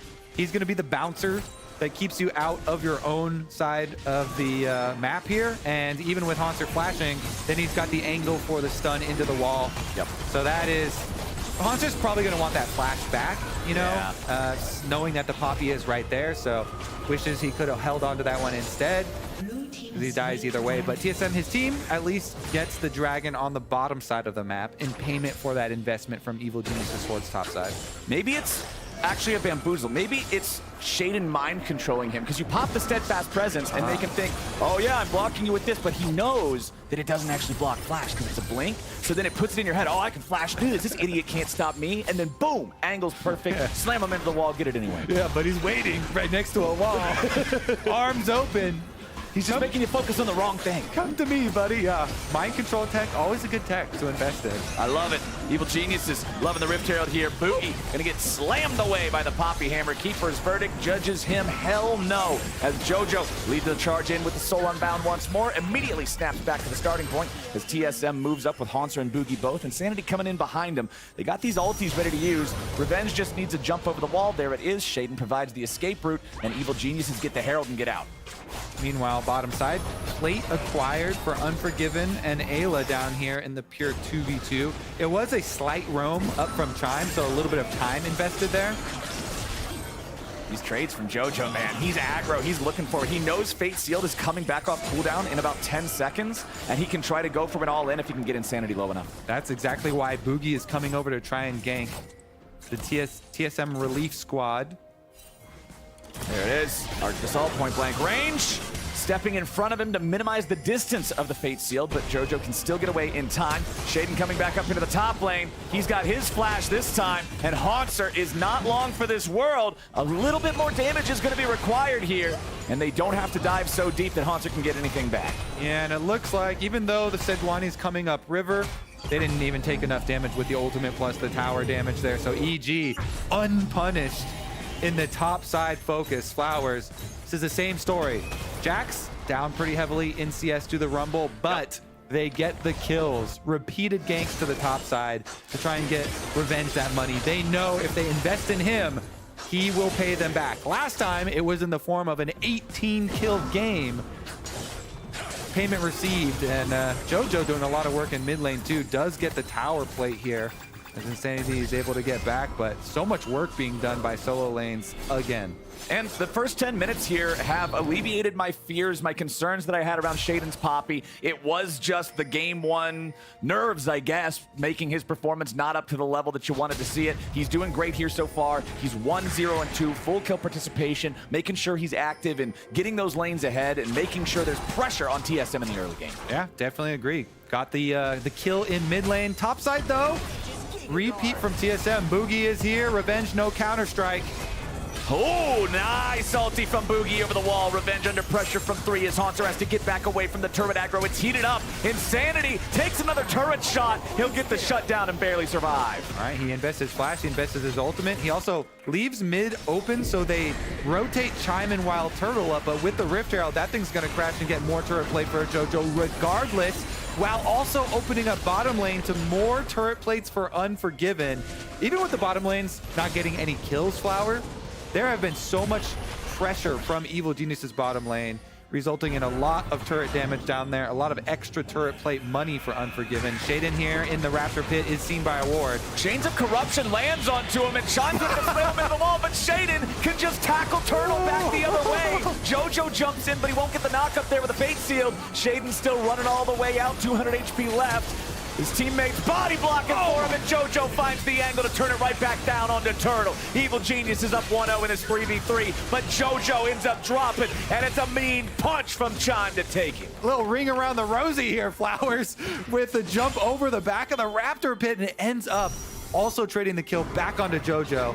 Shaden was on a ward the whole time, so they're trying to set it up here. Chime walks around and goes for the dunk into the wall, but then Shaden just charges over to Turtle, is able to get his ult knock up into flashing JoJo's ultimate. Shaden gets out. They're gonna get the turn for the kill here as JoJo goes for the flash play with his Q, and they get the assassination, but at what cost? Chime there had a good pullback on the stun onto JoJo with the minions, and that set support on the roam is going to get a little smirk out of JoJo. Yeah, a very different reaction from JoJo here in this one compared to what we saw with the deaths in the previous game around the mid-game phase, where they were throwing away that 9,000 gold lead back down to 5,000 or 4,000 or whatever. There was legitimate frustration in game number 3. Here in game number 4, he seemed to just be thinking everything's fine, not worried about it. It was a goof, and they're still in control. As Chime will Hex Flash back over the wall just to make sure that he can stay by Turtle's side, make sure that there's no playmaking coming out from Evil Geniuses to try to pick him. Ayla, of course, does not have the quickness, still needs about 1/4 of that cooldown remaining. Jojo, same thing with Fate Sealed, Shaden with the Keeper's Verdict too. So Evil Genius is probably not going to be forcing a fight before those are ready to go again. Yeah, and even though TSM are down over 1,000 gold here, if they're able to get Haunter involved with this Rumble with the, never mind, ultimate down, 50% health, 100%. Nice. Health gone on Ayla. Yeah, I was about to say, even though they were over 1,000 gold down, they still have a really good team comp for fighting these early game team fights. They don't even have to bring Haunter down on his Night Harvester completed Rumble. They got the pick themselves. Sejuani ult, Varus ult, and that's a dead Rakan. Oh, but now Shaden's going in for Turtle, knocking him up into the air with a point-blank uncharged Keeper's Verdict. Jojo's ready. Chime absorbs a lot with the Haymaker, and now Jojo's gonna burn. Haunter's in the mix, and he's mixing up Evil Geniuses. Insanity jumps in with the Rockets, and a Vengeance is falling comrade. It's a 3-for-1 for TSM, and they rip the gold lead from EG. Yep, gold don't mean anything. It's all about items. Haunter had the completed Night Harvester. He teleports down on Rumble. Rumble, the champion, has always loved the early dragon fights. So it's a good counter there for TSM when EG overreach on Turtle. Trying to go for that Varus by the tower. TSM, 2 dragons, and they've retaken control. Here's another look. So Chime with the Hex Flash, and then Shaden, he has eyes for Turtle. He's got a ward over the wall here, and they try and make a cute little teleport play plus charge play, but Turtle able to walk it back to the tower, and then Haunter teleports in. Huge damage comes out with the ulti, with the Flame Spitter as well, and Chime went for the ultimate here onto Set. He didn't even go down in the end, so it was just the 1 kill traded back with the Rumble going down. Set survived, and TSM now off of that Dragon Play, full reset into topside Rift Trail number 2. I don't even think Turtle cleansed anything, because Poppy tackled him over the wall. He didn't get the stun on it. Yeah, so. I don't even think the cleanse did anything there. TSM still just coming out on top, and now they've earned themselves another objective. It's the Rift Herald going their way as they're about to complete it. Chime starting the fight up against Jojo, but it's going to be Ayla burning down first. 200 HP remaining on the enemy support. Haunter nearly has the equalizer. The cooldown is just about to be ready now. There it is. Not quite what he needed to kill Ayla, but he's got the flash for the follow. Jojo drops 2. And TSM's gonna give them something to smile about. Yeah, and they've got a Tristana on top side. Demolish proc, turret will go poof. Here comes the Rift Herald for number 2. They can just hard push on top side.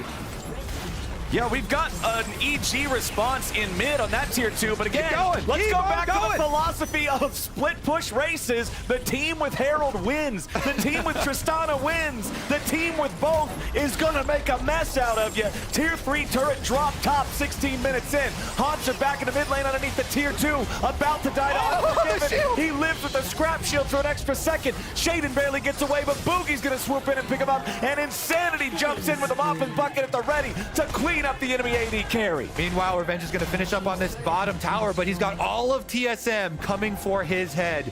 Boogie on the inside route here through the tri-brush. Insanity gives up on the chase while Turtle's still coming. Revenge still trying to clear this. Yep. Arctic Assault hits. There's your stun. Turtle trying to get here for the extra damage. Revenge still just jumping away.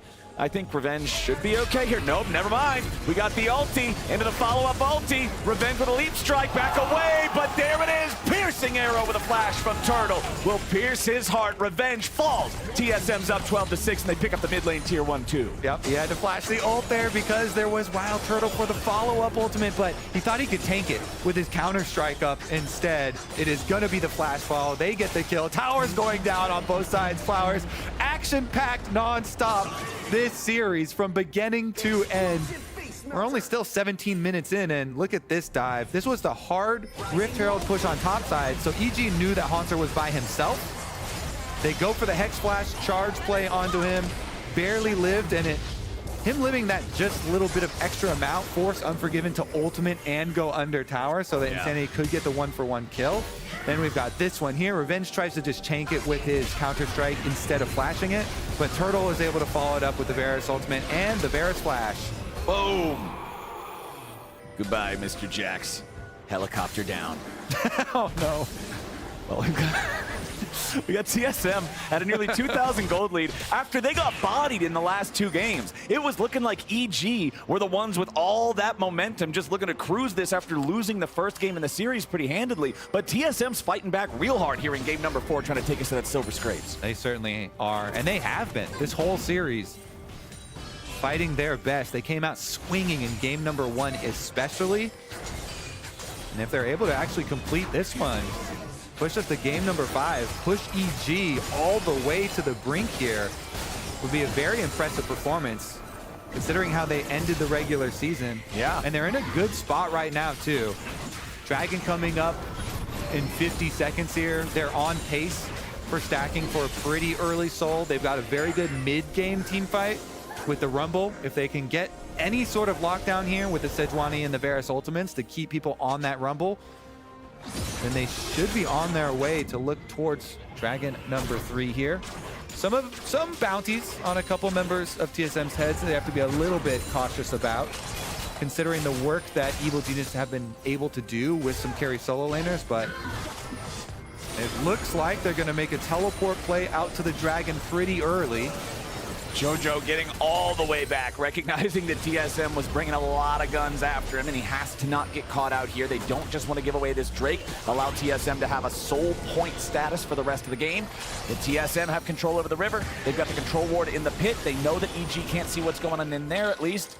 Drake going to be aggroed here by the side of TSM, as EG gonna look for an opportunity to collapse on these guys. Ayla over the wall. He's got the flash on Rakan. That's a big deal. TSM's gonna make sure they don't just get massively engaged on here with that AoE potential. EG putting their focus fire onto the Drake, and there it is, secured. Boogie tried to go in, but he doesn't even get value out of his own ulti. Now if Poppy can knock him out of the way, they can try to go in on everybody else. Boogie's already down below half. Equalizer onto the EG lines as Boogie barely gets away. Haunter wants to chase them, but they can't close the distance yet. Ayla continuing to try to provide an escape route for his team. TSM loses the Drake. EG's happy to steal it away with no fight. Yeah, nobody actually goes down there. Objective acquired here for Evil Geniuses, and they make the cross map play now. Teleport up to the top side. They know there is no Rumble ultimate or Sejuani ultimate or Varus ultimate. All those big team fight ults for TSM are down currently, so EG want to force it. And they also know that TSM just spent all their time setting up wards and control and priority over the bottom side river, so they're not going to have any foundational elements up here with the top side. TSM, though, they smell that something's going on. They know they got to try to get in here. Boogie phase check, but that's the tank. EG doesn't want to overcommit onto him. Piercing arrow flies out, but it won't find a target. EG now knows that that Baron call isn't going to work. I love the tempo of this game, though. Now TSM are just going to start it out. So much damage received by Evil Geniuses by starting out themselves. Poppy Copter is a spinning. Okay, let's time out. He's going to have to wait for it now. 4K health on this Baron. Baron down to 3K. TSM are sending it in for the Baron, but now they're going to go for the fight instead. They explode Shaden. He will not give us the Baron deal. The Baron's secured by TSM. Massive, massive. TSM get the kill, and they get the Baron. Whew. They say thank you very much, Evil Geniuses, for teleporting out and sustaining damage on this Baron. We will be the ones to start it up, and they're the ones with the turn. Wow, huge, huge push now. TSM, they're looking like pretty good chances to push this to game number 5. Let's take another look at it. Haunter here, trying to keep them at bay with the Flame Spitter. And then it gets so low, EG get close, but the Rumble ultimate down the middle and Sejuani ultimate right onto Shaden. Shaden doesn't get to move. Sedge ultimate stun, you are dead. TSM say thank you very much. We're gonna get pushing on your base now. It's only 22 minutes into the game, but wearing Baron, they can put this siege up.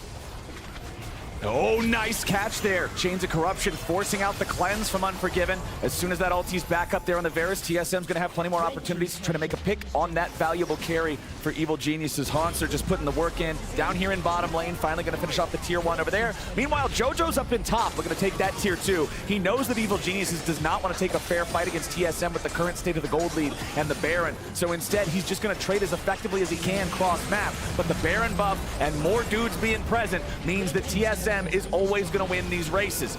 Boogie just making sure that nobody from EG can have any sort of position outside the walls as the TSM push continues. Haunter goes back to answer Jojo, and now the rest of TSM's going to back away. They know that Haunter has no unleashed teleport to come and join them, so they don't want to be caught in a bad spot. TSM putting in a lot of work in the team fights here. Boogie Sejuani coming up really big for them again. Evil Genius is trying to stay in it through the split pushing though. Again, they do have really good scaling split push solo laners here. Both the Yone and the Jax trying to scrape together as much money as they can. Jojo got payment in the form of the secondary tower down on the other side of the map, but here comes that Baron power. Turtle chipping away at the tower too. That thing will drop pretty soon. One more hit on it, do it. Oh, and it's the cannon minion that guarantees the kill. Now Evil Geniuses have 2 exposed inhibitors because remember back at the 16-minute mark, the Herald charge ended up taking out the tier 3.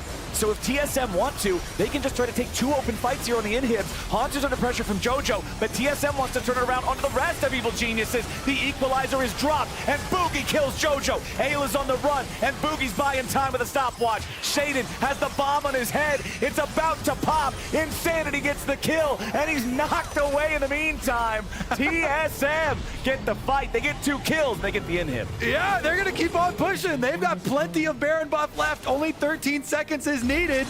Nexus turret under attack. Nexus turret number 1 below half HP. Ayla just needs to try to buy some time, slow down this TSM push. They got to be a little bit concerned here. The health bars are not looking entirely healthy, but Unforgiven and Revenge are having a hard time holding on. Insanity's turret crushing power about to explode the last remaining tier 3. Revenge, he's not fed like he was 2 games ago. He's not going to be the one-man army to stop this. TSM get the first inhib, the other 2 are exposed, and now they're going to reset. And the value TSM got off of that Baron play. Incredible damage dealt. Inhibitor down, one of the Nexus towers down, both other inhibitors exposed for Evil Geniuses. They're getting a little bit pressured here, a little bit. Uh-oh. Okay. Boogie's still poking around, but he knows they don't have a good reset timing here for TSM to be able to contest this dragon. They're going to have to give something with everything that they have taken recently, and Evil Geniuses will get that dragon number 2 for themselves with a little bit of extra gold from the objective bounty shutdown, but the inhibitors are going to become a problem here. The defense inside the base is kind of difficult for EG with the matchup here. TSM have such good structured team fighting, so much CC to be able to keep people on the Rumble ultimate and create space for Insanity's Tristana. 3-item power spike Tristana, by the way. Tough stuff for EG. They got to try to defend these inhibs. TSM, they've got 1 minute and 40 seconds until Baron respawns on the map. They have total control over Summoner's Rift until then. I expect them to try to just establish complete vision control in this topside jungle. You can see they're already en route to doing that. We got some zombie wards, some control wards, some normal wards. You want some more wards? TSM's got wards. Wards all up in the jungle as Evil Geniuses is afraid to step out of the base. Green wards, blue wards, pink wards, purple wards. Yellow wards. We got all kinds of wards. There's a ward out there. TSM's placing it down in the EG jungle. They're going to steal away this red buff here too. Wild Turtle will take that as Ayla and Shaden are trying to just see if they can peek out of the base. Just pop your head out around the corner and see if you can detect anything going on here. But Boogie's saying, nope, no wards for you. That's our thing. Pops that one, walks back away. TSM applying pressure to a couple of different lanes here. Jojo's still split pushing in the bottom lane. Yeah. The presence of the super minions does slow him down a little bit, but he's going to keep it up. He's got some wards to teleport on behind them, but it's kind of risky with how far behind EG are with items right now. But he could teleport behind. Turtle did get chunked, but Boogie's already going in. Equalizer comes down, and they're trying to find the kill. They already got it. Shaden is down. Ayla is down. Revenge and Unforgiven trying to fight back as Jojo makes his entrance, but he's having to snap back. He's going to die to Turtle. That'll do it. TSM can just march it in from here. Revenge and Unforgiven will not be able to survive the 5-man onslaught. TSM didn't lose anybody. TSM is going to bring us to a game number 5, but they got some unfinished business first. Unforgiven and Revenge trying to battle back, forced back onto the fountain steps. Ladies and gentlemen, playoffs are starting with Silver Scrapes. Wild Turtle there in the first season for TSM. Back in for the final season, and they are not going to go down without a fight, Flowers. TSM push us to Silver Scrapes to Game 5 with some really good adaptations in draft first and then in gameplay as well on the Rift. They ban away the Ahri, they take the Tristana for Insanity. Huge pressure. Out of the team fights though, it was Boogie, Sejuani ultimates getting so many picks for them. And And here's another look at it. Turtle also had a lot of good follow-up here with the Varus ultimate. This is another one of Boogie's Sedge ults. They started out, they actually don't get the combo with the Rumble ultimate, but Hansar dealt so much damage going in himself, and with the Zhonyas, it was enough space. By the time that the JoJo teleport came in, he was already dead. Turtle goes for the snipe before the E snapback even occurs. Yep, it's just a corpse delivery system at that point. I thought for sure that it was just going to be a wait for him to snap back, but Turtle lost his patience. And TSM, they slammed the first game. They got slammed back in games 2 and 3. And now in number 4, a very close battle for a while there in the early game. But once they took control, they were able to maintain it. They had the nice Baron fight where they pop Shaden, make sure that he's not going to steal that one away. They get a massive amount of momentum. And they are taking Evil Geniuses all the way to 5. I got to say, my player of the series for TSM side right now is Boogie as well. Hell yeah. He's done so much work for this team. Dude has been smurfing. We're one series into the playoffs and we already got some silver scrapes, but now we're headed to break. Game 5. Blech. It's on the other side. We'll see you there. Daden's going in for Turtle, knocking him up into the air with a point-blank uncharged keeper's verdict. JoJo's ready. Shine. Absorbs a lot with the haymaker, and now JoJo's gonna burn. Hansar's in the mix, and he's mixing up Evil Geniuses. Insanity jumps in with a rocket, and a vengeance is falling, comrade. It's a 3-for-1 for TSM. Hansar nearly has the equalizer. The cooldown is just about to be ready now. There it is. Not quite what he needed to kill Ayla, but he's got the flash for follow. JoJo drops 2, and TSM's gonna give him something to smile about.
Welcome back to the lounge. Woo! First playoff series, first 5-game series. Winner take. Not all, because you follow losers. There's a loser's bracket. There's a lot more games to win before you end up going to finals. But hey, 1 game left to play in this series. We don't know side select yet. They made a lot of those. The LCS staff has. Yes. That's amazing. It's great. It's pretty amazing. Sorry for throwing it on the ground. You know what else is amazing? TSM winning Game 4. Let's take a look at how they managed to pull this one off, because I think a lot of people after those last 2 games were thinking it was the Rumble. It was the Rumble. And it was also the Sejuani. I think taking away Sejuani made top lane a bit more stable. I think Hanser actually showed a really good lane in the first Rumble versus Jax game. But this one, with the Sejuani on his side, I think Miss Pig and him kind of smurfed the top side. I also do think that EG was borderline disrespectful with this draft. Yes. Jax into the Rumble is not a good lane. Yes, they were able to win on it before. And then the Yone 5 pick when Set is already showing just stacking melees into Set. Not a very good pick. I think definitely an ego pick for JoJo when he got punished. Huge out of TSM to be able to put him down. I also like getting the Tristana into Insanity's hands. You see how good he can be. The entirety of TSM has been very proactive this entire series, and just finding ways to break them out of these situations is huge. Yeah, and like this was one of those rare moments where you do have to talk about draft pretty extensively, because now I wonder what the actual priority is for Evil Geniuses. Like, are they a flexible team really? The Ari games were something that consistently JoJo Pyong went towards, but then this was the one game where I'm like, perfect. We talked about it within the draft. It's either going to be Azir. They were hovering over the Victor. Pretty much you can go anything as long as it's range. But they actually went completely against that. So I wonder if it was just an ego game and they move into an next one in Game 5. Yeah, like Zyra, Khan, and Poppy want to play kind of a front-to-back absorb comp, and then you have Yone and Jax. I don't know what they're supposed to do in this game. I don't think Yone really has any good targets this game. He has 2 AD carries just to worry about, and then Set obviously counter-engaging. So I think as long as they draft on the same theme for EG, they will have a better game. Yeah, the R5 this game didn't work out for JoJo.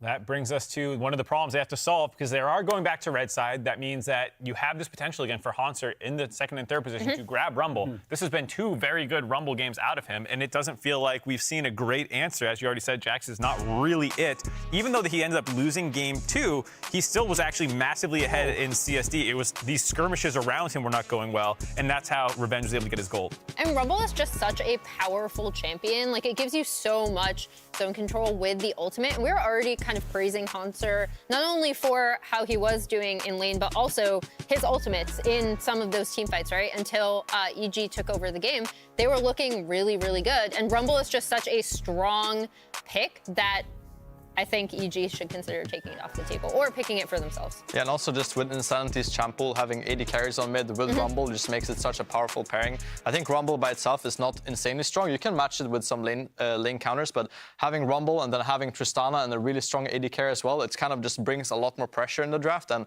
I think it's just Hanser's best carry, so if I'm EG, I just ban it and put him on a tank again. Yeah, and I think Game 5 is also a time where a lot of teams just end up simplifying and going back to as much comfort as possible. And I actually do wonder what TSM thinks of Insanity's comfort, because we've seen him excel on 80 carries. Yeah. Lucian was the win, Tristana was the win, and when he first came into the LCS to split, it was Graves. Like, all of his big moments, aside from that like one LeBlanc game where he built an 80 carry out of Static Shiv, he's been playing 80 carries. So I do hope that they build a comp around that. So that's where Sejuani, Maokai would be really big if the Rumble is banned to still have some level of AP threat. Like, I think TSM can get actually really narrow with what they have, and getting Insanity on an 80 carry who can push would be my highest priority if I'm Revan. Yeah, that sounds like good stuff out of them. For EG, I do think the Rel ban was a bit of a superfluous one, and if you're not going to take Rumble in the 1-2 position because you're hard locked on Zyra Khan, then getting rid of that instead of the Rel feels more impactful. Boogie has been great on Rel, not a shot at him, but it feels like Boogie onto his 2nd champion, Sejuani, is not as big of a drop as what Hanser to his 2nd champion might be. Yeah, you know what?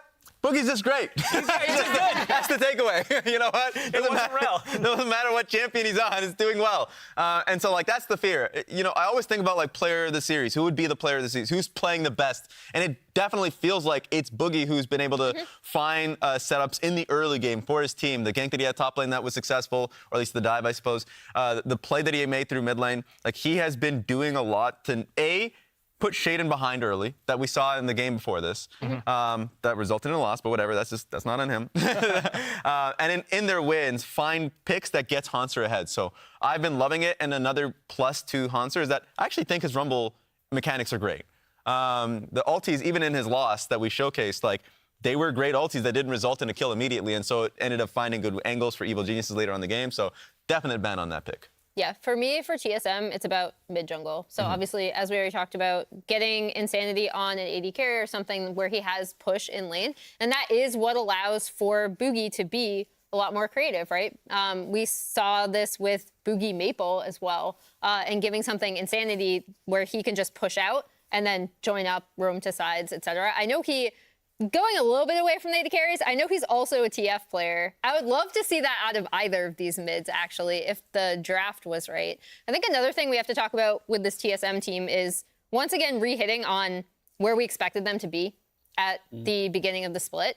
And also now that they're pushing EG, a team that most of us, save Mark for his interesting predictions, expected to win this series pretty handily, as in EG has to mess up for TSM to take a game, right? I don't think that's happened at all. I think TSM have put forward now 2 very good, strong games. Yeah, I think it's especially worth noting, given the announcement that came in the offseason from TSM themselves, this is potentially their last playoff run you're ever going to see. And they are one of the most historic orgs in North America. A lot of those big runs that they had coming with Hanser or Wild Turtle in the lineup. And so it's really cool for them to start this postseason off on the right foot, go to a game 5, potentially start with an upset, and give the fans one last final hurrah for them to go out on to, cap off this amazing organizational accolades. Yeah, and a lot of it comes down to kind of experience and how comfortable you are in a game 5. They have Turtle and Hanser. They've been there many times. They've been there, yeah. They have a lot of games in playoffs, and I think in general, just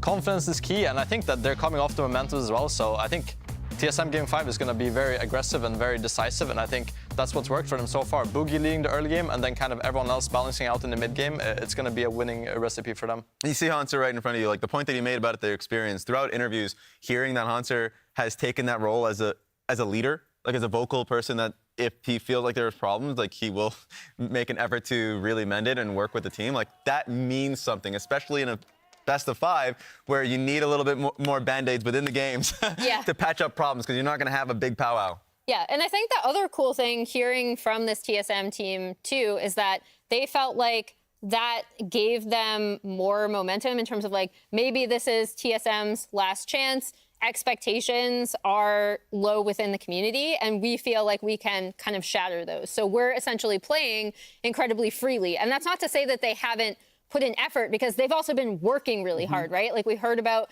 their kind of monster scrim schedule, but they've really taken that and kind of run with it. And on the other side for EG, JoJo is the only first-team All-LCS. He's had 2 amazing Ahri games, 2 bad games as well. He got camped in Game 1, shut behind. Yone was not it in Game 4. So this team goes with JoJo. If he has a good Game 5, I think they take the series. All right, we'll see if TSM can pull off the underdog upset or if JoJo can shut it down. Let's head out to Kobe and Flowers for the final game of the series. Thank you, everybody, and welcome back. It's time for game number 5. It's been a battle here all afternoon in the first series of our summer 2023 playoffs. One of these teams is about to earn their spot to stay in the upper bracket, and the other one is going to the gulag. And the best part is, they've already shown us the gulag. Like, the action this whole series has been nonstop from both these teams, and I do credit a lot, especially for Boogie, creating so many openings there for TSM, especially early on. Some of the games that EG did win were the games that they were able to answer that action and rise to the pace of the game and respond with a lot of kills on their solo lanes. And the games that they lost, they did not get those kills. TSM beat them out in the team fights. Let's see if it will be a case of number 1 or number 2 this time around. Thought TSM's plan of banning out the Ahri from JoJo, which looks to be by far his most comfortable champion, he has relied on it a lot, is really strong, because even if JoJo goes to one of his other comfortable champions, most of those are melee, and then EG end up being really melee heavy, which you can run the Rumble into, you can run all this AoE into, and makes it much more difficult for them to actually play it out. We saw the Yone get punished last game. JoJo was not finding what he thought he would get with that pick. So the Ahri being banned away again. EG putting some respect on that Rumble. Even though the first time it got played, that was when it was up against the 18-kill Jax. You pointed it out last game. In both games, he was so far ahead in the laning phase. Revenge is down 30 CS both times. They don't want Revenge to have to deal with that. Yeah. I mean, imagine it. With so many people trash-talking Haunter in the top lane rankings, he's drawn 2 bans here. Game number 5 of the first playoff series. That's both the pretty good. Renekton that has been perma'd as well as the Rumble now. Meanwhile, JoJo drawing a couple bans himself. The Jace has also been perma-banned. And the Ahri following. Let's see, will they round it out with a third? They probably will just be happy to trade the Kai'Sa Xayah again, I feel like. Okay. Yeah, they ban out the Rel. The Rel and Rakan combo was actually more devastating than we have seen the trades, as far as both teams having some pretty good priority on the Xayah Rakan. Well, TSM's happy to run back that Tristana. Insanity wanting to pilot that one again in the mid lane. We've already talked about how much he enjoys playing these marksman mid. Rakan locked in, Xayah left up, and they lock in the Sejuani for Shaden. I think EG has realized now, we've played 4 games, 2 of them with Poppy, and 2 of them with Sejuani, and we only win the Sejuani ones. Yes, I like the trend emerging here. Good analysis. Poppy now working out so well for Shaden.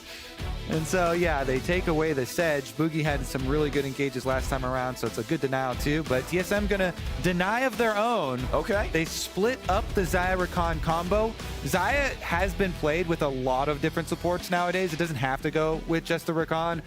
The Rel, which was banned out, has always been good. But any of these engages that you can keep people down for the Blade Callers, Maokai works as a jungle or technically a support too. Has been flexed into support here, but since you're in the 1-2-3, when you early pick a Maokai, that is one of those god tier ultimates along with like Alistar that JoJo will just always throw down this Sylas into. Really, really good ults for him to steal. Plus, it being one of those top 3 champions for him over the course of his career. That along with the Ahri and the LeBlanc as the mainstays. I mean, as soon as I see the Maokai locked in, I'm thinking it's a Sylas angle, because we've seen multiple players take it into the Tristana matchup. You're talking about how good the ulti is to steal. It's very effective with Sejuani because it's a melee mid who's able to stack up that passive. There's so many reasons to pick it here. I love seeing that one get locked in for EG and for JoJo there in the mid lane. As now, where are the bans going to go here in the second half? It's Jax banned out by TSM. EG getting rid of Renata. We know how Renata and Maokai work together, stacking their ults. You have to clump up for Maokai's, and then Renata just runs you over with hers. Set banned out too. Some respect put on Chime's support. Hey, it was good, yeah. I'm sure there were a lot of doubters out there for the set last time around, but Chime looked quite good on it. And it is a champion too that even if it came from support role, still makes it hard for melee heavy teams. And that was one thing I mentioned early on in Evil Genius's drafts.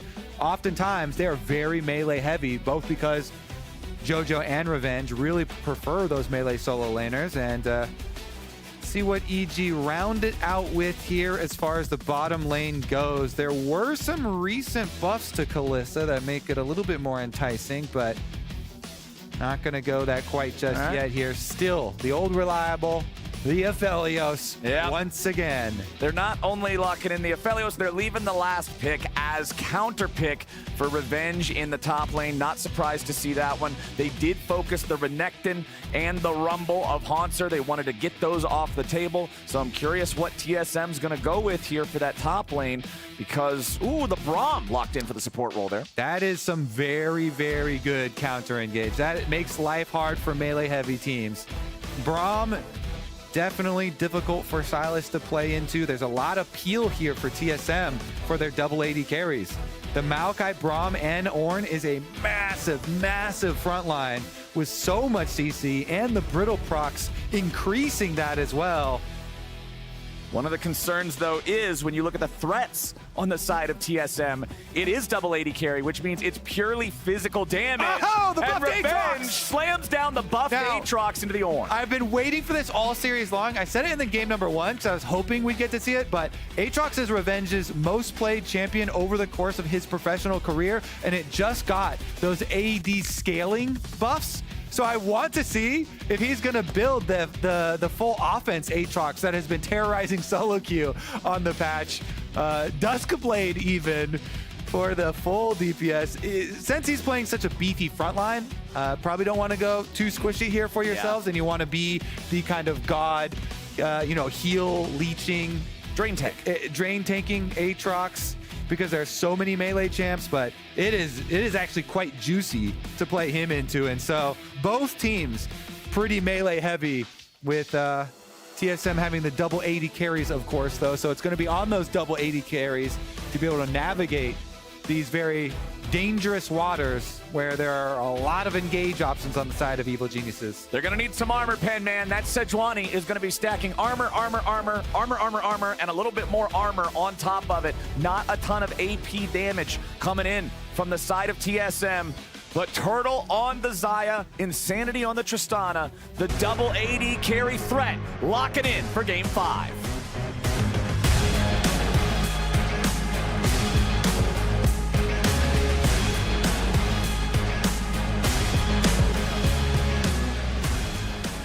Let's do it! This last game decides which one of these two teams gets to move on in the upper bracket. TSM and EG going the distance to kick off the playoffs here in summer.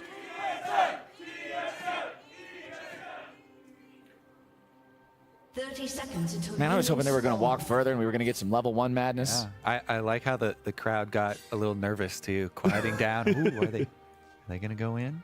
No face check. I do like this positioning though, because oftentimes when you have a Rakan, you'll have a Rakan go over this wall and W, and you'll try and make some like level 1 play while the rest of the team comes around from the other angle. But they're not going to take the chances here. EG don't want to risk it in the Game 5. Yeah, that's the thing too. This is always one of the funnest parts about going to best of 5 play from best of 1s, is you get to ramp up the tension from each game from the previous one. Game number 5, everything else that got you here, man, that don't matter. It's all this one. Exactly. We've been playing all day long just for the result of this game. Yep. Right here. All those wins you got earlier, you lose this one, they don't matter. Going to the gulag anyway. Exactly. All right, so the ward over the back of the blue buff. At least we'll see blue quadrant here for Boogie, assuming he just does blue quadrant clear, but could do the other side if he wants. Meanwhile, it is going to be the bottom side start for Shaden, so he'll be looking up towards top side potentially, as the Aatrox here for Revenge. We didn't have too long where Aatrox was pushed out of the meta for the buffs. Bring him right back in. Ayla and Unforgiven with the Aphelios Rakan combo. Rakan's been really important throughout this whole series. Aphelios making his first appearance in the series in this game. Turtle on the Xayah. I like when Turtle can play a champion like this that gives him the opportunity to play aggro and then press the get out of jail free button if he goes a little bit too far forward. We know that Turtle likes to get in his opponent's faces, and the last game, the flash Varus Qs with the piercing arrows, he had his aim dialed in, so maybe we'll get to see something stylish here in this one too. Turtle's been really consistent for TSM ever since he came back, I feel like, too. Putting in a lot of work, carrying some of the team fights, keeping them in a lot of these games. I do like the Braum pick a lot. As a support, Braum provides so much safety for your team fights, as we get a front and center seat here. Oh, yeah. To JoJo taking a bunch of damage here. Sylas always trading health early on with Tristana to be able to get minion waves here. So Tristana just basically beats on you as Sylas. Yeah. And you're trying to sustain through the early stages. It is definitely not fun early on, but later on, when you get your jungle involved and post level 6, when Sylas gets some really good ultimates to seal, you can be a big playmaker for the team. Sejuani Sylas is a very powerful mid-jungle duo. Yes, sir. As is Aatrox Sejuani. And currently, it's a fully finished clear for the Sejuani up towards top side. Should just be top Scuttle Crab picked up. Yep. As JoJo finally has to use his teleport, soaking up enough damage so far.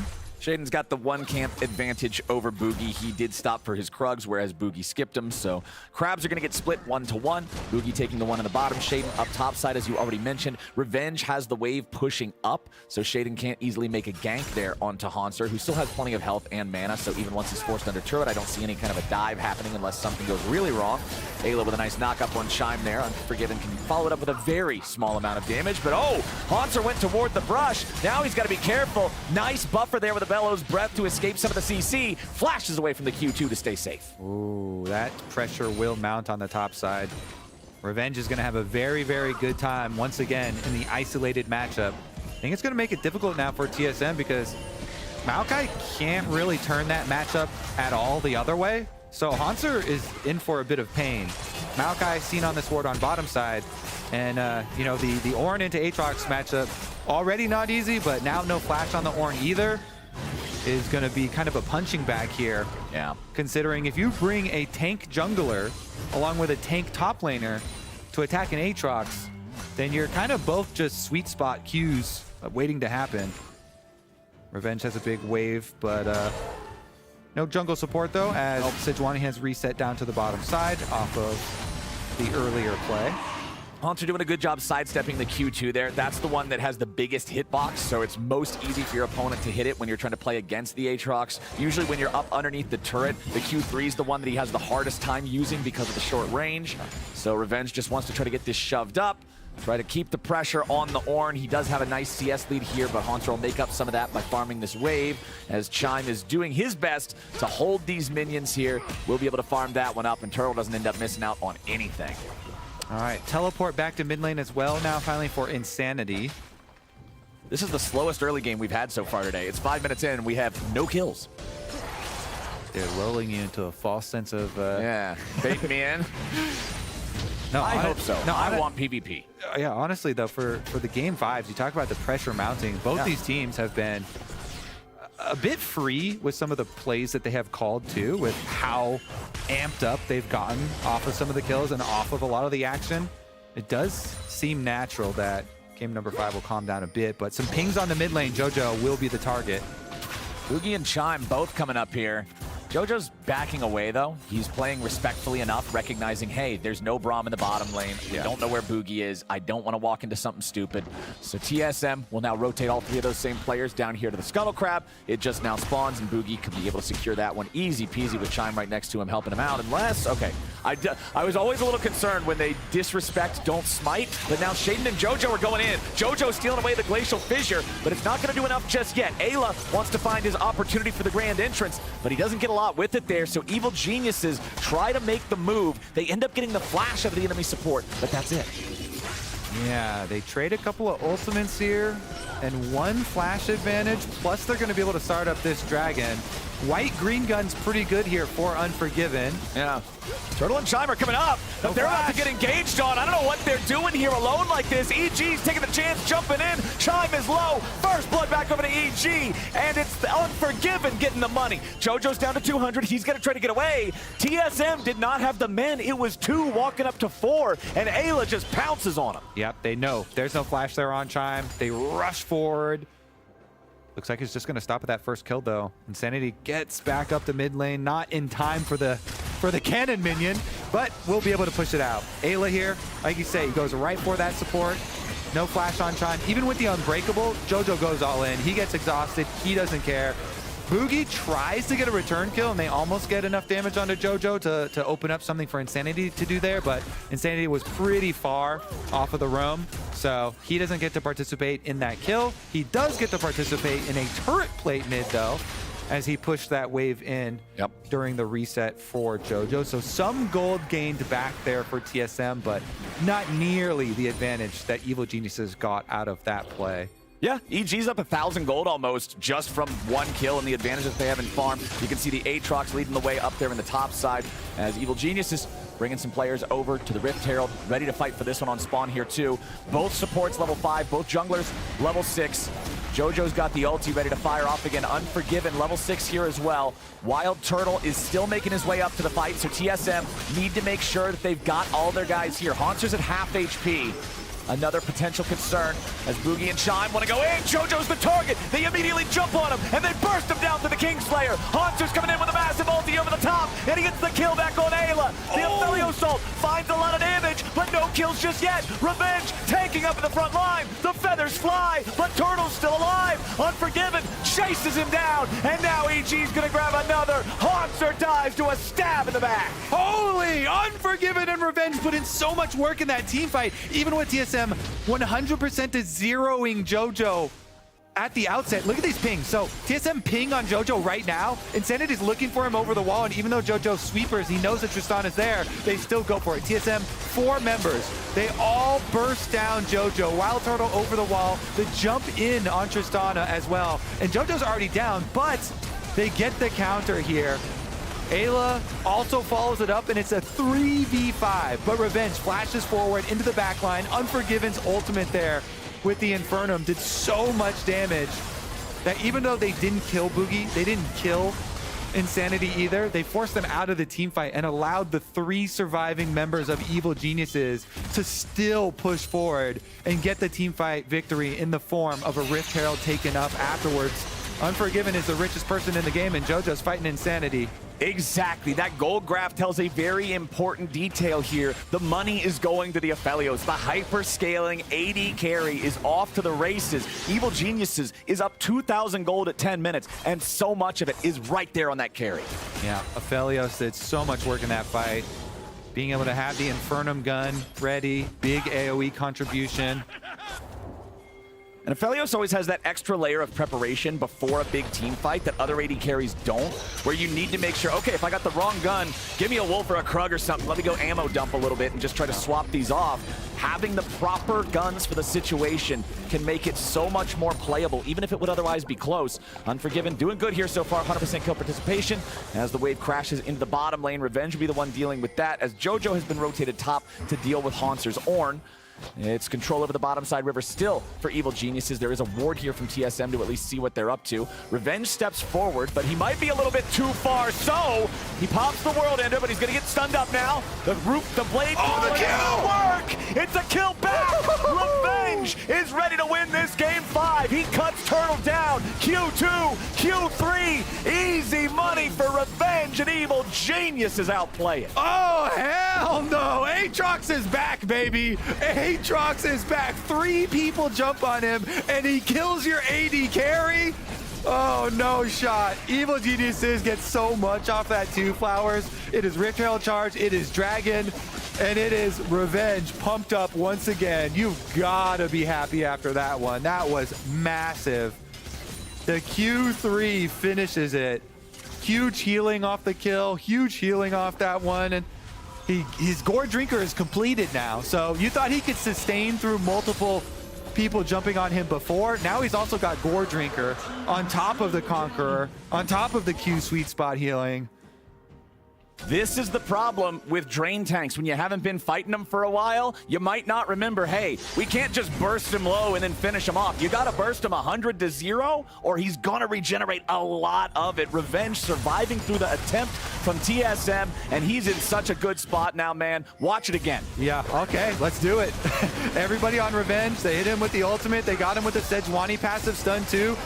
Turtle gets the Blade Caller, but Revenge gets the Q3. Whoa! And then the follow-up.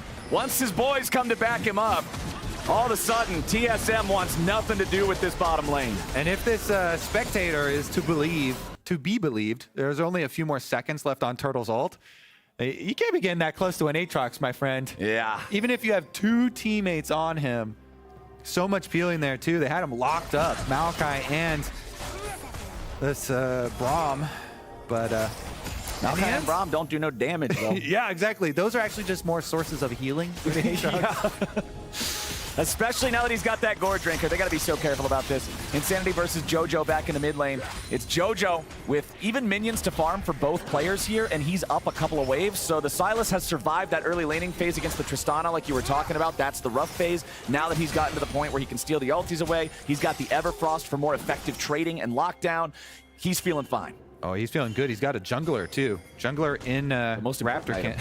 Exactly. The most important item, the whistle to call your jungler. Shaden, though, Will get scouted out now by Boogie as he sees the attempted support jungle play here. Actually, they only saw Ayla. They didn't see Shaden.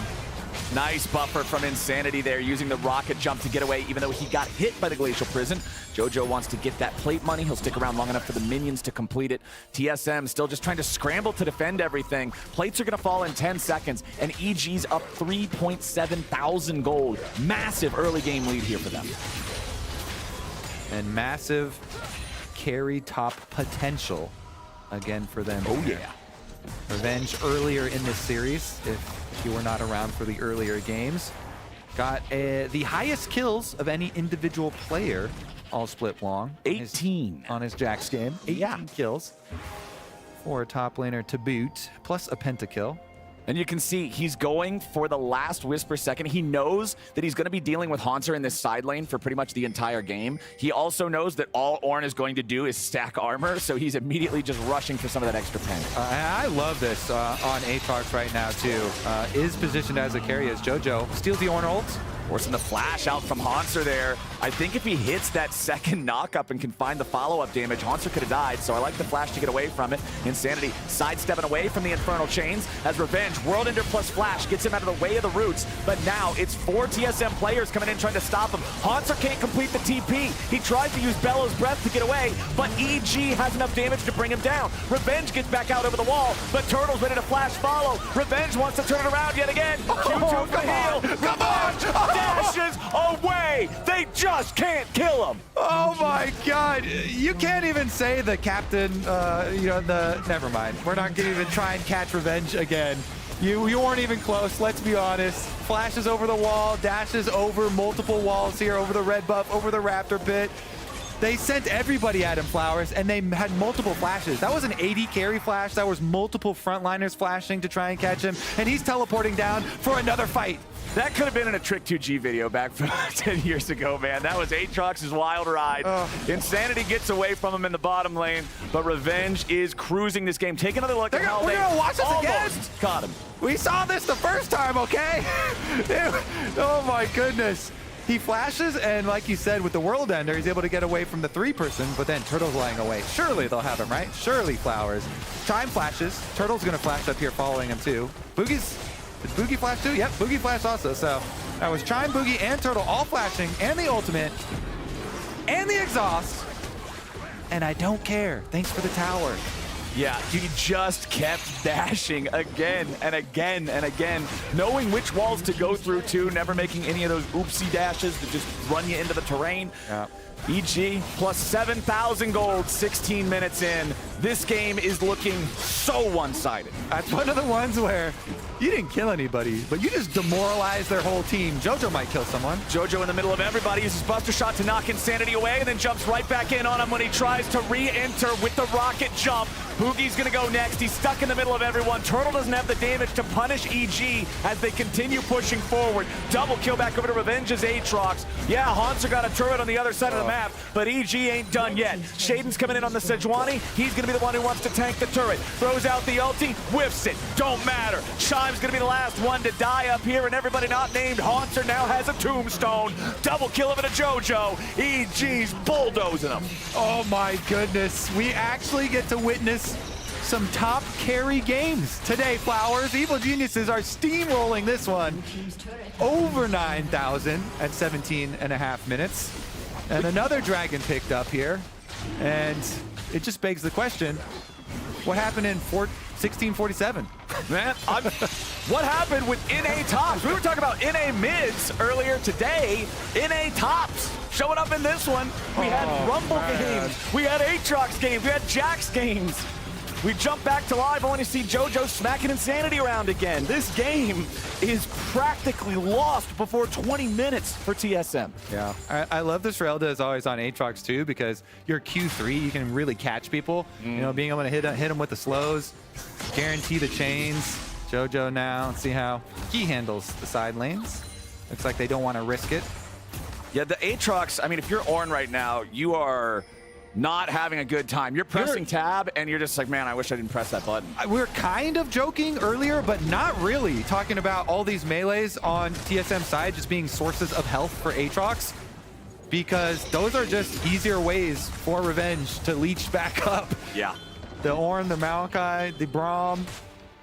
Not very fun. They're summoning up that Herald here in the top lane. The tier 2's under pressure. Unforgiven and Ayla coming to join Revenge and Shaden. Haunter leads the charge, but he only finds Sejuani. That's not the right target. EG's gonna punish him for it. And again, they make them learn the hard way. JoJo versus Insanity down in the bottom lane at the same time. The Herald's gonna charge into the tier 3 back at top. JoJo misses the abscond abduct. Insanity's putting bullets in his back, but he won't be able to kill him. However, it's not the point. The inhibitor's gonna drop. The Herald charge will get it done. The Shelly is still alive. Are they gonna get this thing all the way to the damn Nexus turret? Turtle wants to stop it, but he can't. The Nexus turret dies, and Revenge is exhausted, but he just walks it right back off. Ayla with a grand entrance into a battle dance just to escape back to his team. Inhib at 19.5 minutes. Nexus turret at 19.5 minutes. Evil Geniuses at a 12,000 gold lead. And Revenge having the series of his life here. With the Jax game followed up by this Aatrox game, they have full control of the entire map. Even though JoJo wasn't able to get the 1v1 on Insanity down on bottom side, some good little sidestep from there from Insanity. Yep. Being able to dodge out on it, it still doesn't matter. EG control the entire map. Baron is now going to arrive. They've been waiting for this. Yeah, they don't have to wait much longer, man. And I don't think there's any reason to wait on starting it up either. TSM is going to have to try to answer this. EG knows it, and they're ready to punish. They might just try and get objective bounty somewhere else, too. Okay. Like, side tower here is pretty low. Maybe they could to get themselves some gold and then just try and defend inside base. Because if you walk out into EG vision towards Baron, it's honestly a death trap here. So, yeah, they make the call. They're going to send everybody bottom. Yeah. Well, JoJo's down there to stop him. He's going to try to prevent this turret from going. Fires off the stolen Ornn ulti back into Haunter. A teleport's coming in from Revenge. TSM's got to have at least 4 guys to win this 4v2. Revenge leading the way. Q3 onto Boogie. Throws down the Infernal Chains. Flash coming back out from the TSM jungler. Revenge trying to get himself away from the second part of the Ornn Horn. Q3's going to find all the targets. 4v2, and they're losing the fight. TSM has no damage, no chance, no hope left in this game. EG just massacred them, and they're going to take the series. Well, well, well. Unforgiven gets to finish the game all alone at the Nexus. Pose for the selfie here. Man, oh man, Evil Geniuses in what I'm pretty sure is the fastest game of the whole series. 17-2 takes down TSM in game 5. Aatrox is back, baby.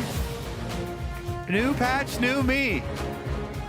Aatrox with a capital A, both of them. The dude was running the show. Man, that clip of the escape from bottom 2. Oh man, that is rage-inducing for the side of TSM. They spent so much trying to catch him. And the work put in, what a good 5th pick there. Seeing the amount of beef balls on the front line. And he piloted it. Great. TSM just couldn't answer. Honestly, though, a good performance for the 6th seed going up against the 3rd seed. Most people overall were predicting this to be a 3-0. 3-1s were the kindest prediction anybody was really giving them. But TSM taking EG all the way to a game 5. Hard stomping the first game as well.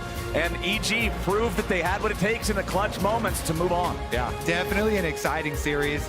TSM made it way closer than people thought it was going to be. Yeah. Pushing it all the way to game number 5 here. Some good looks for them, certainly. And definitely still have some hope, too. This is not an elimination match of playoffs. There still is the lower bracket for TSM. It's not just not an elimination match. It's a match that even though you lost, you didn't look bad in it. You're still feeling good about your chances there in the lower bracket. Here's another look at this. Got all 3 of them. Yeah, here comes a 4th TSM health bar. Well, all I'm saying is they should have brought 5. And you'll see them try. Yeah, and right now, Revenge and JoJo just buying a little time. Here come the rest of them. Even with the other teleport coming in, Insanity trying to join. Oh my goodness, look at that. This is still a full 2v5, by the way. Ayla has not arrived yet. Revenge and JoJo, kill 2. They would win this entire fight by themselves, I believe. Because even if JoJo would have died there, Revenge would have been able to kill Insanity. I actually think they 2v5 that. I'm a little bit sad we don't get to see that hypothetical. Too many other sources of health just to leech off up there. All he had to do was not get hit with the Ornal. Good flash there from Revenge. Once they know they're not going to get chain CC'd, they're not going to be able to take him down. Too far ahead. Too much lifesteal there. And the armor penetration. And the slows. And the kills. The damage. The CC. Dude had it all. And now, with the series all wrapped up, we're joining Gabby and the man of the hour himself. It's Revenge for the Verizon post-game interview. Thank you so much, Captain Flowers. I had to talk to Revenge. How do I not after that series? All right, a lot happens. I want to go to the beginning a bit. Okay. When I saw you in the makeup room, I had the thought, this is different territory for Revenge, coming in, preparing for playoffs in the upper bracket. You were speaking a bit about kind of your night of sleep. Can you recap how you were feeling going into this particular series? I mean, it's been a very long week. A lot happened. I feel like for me, I was really looking forward to this game because I felt like TSM would be a much easier opponent than C9, who we would verse after. So I wanted to see how our team looks in a BO5. And yeah, so like I felt really excited. I literally woke up from my sleep so excited to play. So yeah, I mean, that's how it felt. You're waking up at 8 a.m. before that 2 p.m. start, Yeah. staying jazzed all day. Yeah, basically. We have some monster performances to get into, but I do want to first get your thoughts on coming into game one. Maybe it went a little bit unexpected. How did you bounce back from that going into game two? I mean, they drafted some really weird stuff. I mean, honestly, the solution mid pick was really interesting. I feel like we didn't play well around it, mid and jungle, and that made the game hard. And then we just didn't team fight well, and it was kind of like, oh, we're shaking. But I felt going into game two, I was like, okay, it's gonna be fine. You know, we're gonna be red side, and I mean, honestly, I will say like on the red side games when I was playing Jax against Rumble, it was like pretty sus early game, but I mean, I'm glad we still won, and I'm glad I had some good performances. Yeah, you had, I think, some more than good performances. In fact, game two on Jax, 18 kills. That is most kills from a single player in a game for the LCS split, third of all time. A pentakill to finish it off. That wasn't handed to you. He tried to flash away to deny. Oh yeah, that was weird actually. I was like, come on, bro. Like, just give me it. Your Nexus is open. Like what? Yeah, tell me a bit about what was kind of running through your mind at that point. Not just a victory from the game, but such a standout performance from you. I felt just really happy because it felt like finally I was looking forward for this. Honestly, the whole split too. I really wanted a performance like this. I knew I was capable of it, and it's just I've just been waiting for it, you know? So it's just nice that it can happen in playoffs. Yeah, on that note, I do feel like you as a player have been very in tune with the narratives around you, right? You've been outspoken about, I want to prove that I can perform on tanks as well as carries. I want to prove that I can be this great player and not just one that people talk about as, oh, he could be good. We'll see what he can do. Do you feel that the narrative has evolved now with the split on EG so far from the regular season? Where's your mind at in terms of the way people are talking about you and your individual performance? You know, I had to work really hard on Immortals because we did not have, you know, we had a lot of shortcomings, and it felt like it was really hard to, I guess, prove I'm a good player in those splits. And I think toward the end, I finally started to get some recognition, and that felt good, but it was never enough for me. Like, every year, my goal is to go to Worlds. Every year, my goal is to win LCS and do well in Worlds, you know? So those goals were never achieved, and I hope that people finally realize this year our team can do it, and everyone who keeps saying, oh, if we camp JoJo and play him down, this team's gonna lose, can actually go fuck themselves.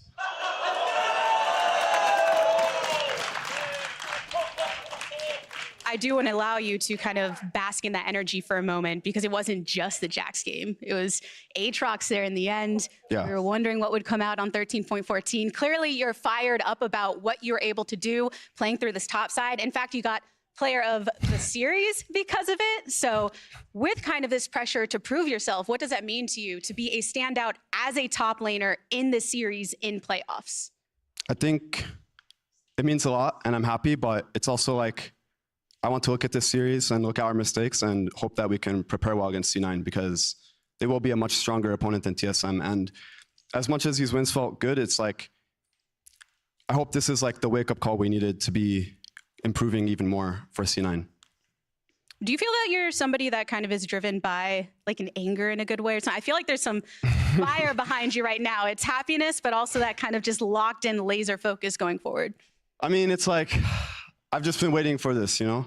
And this is like my best chance. I want to make Worlds and I want to play in New Jersey. So it just feels good to have the chance. Any last words to the fans that have been cheering you on and are making sure to give you that energy to carry through the rest of the bracket to achieve your dreams? Thank you guys, I appreciate it. But I heard the TSM chants, okay? I heard them a lot. I'll just say, hey, you know who you are. But yeah, thank you guys so much. And thank you, Revenge, for joining me and your honesty here on the stage. What a performance from you and the squad today.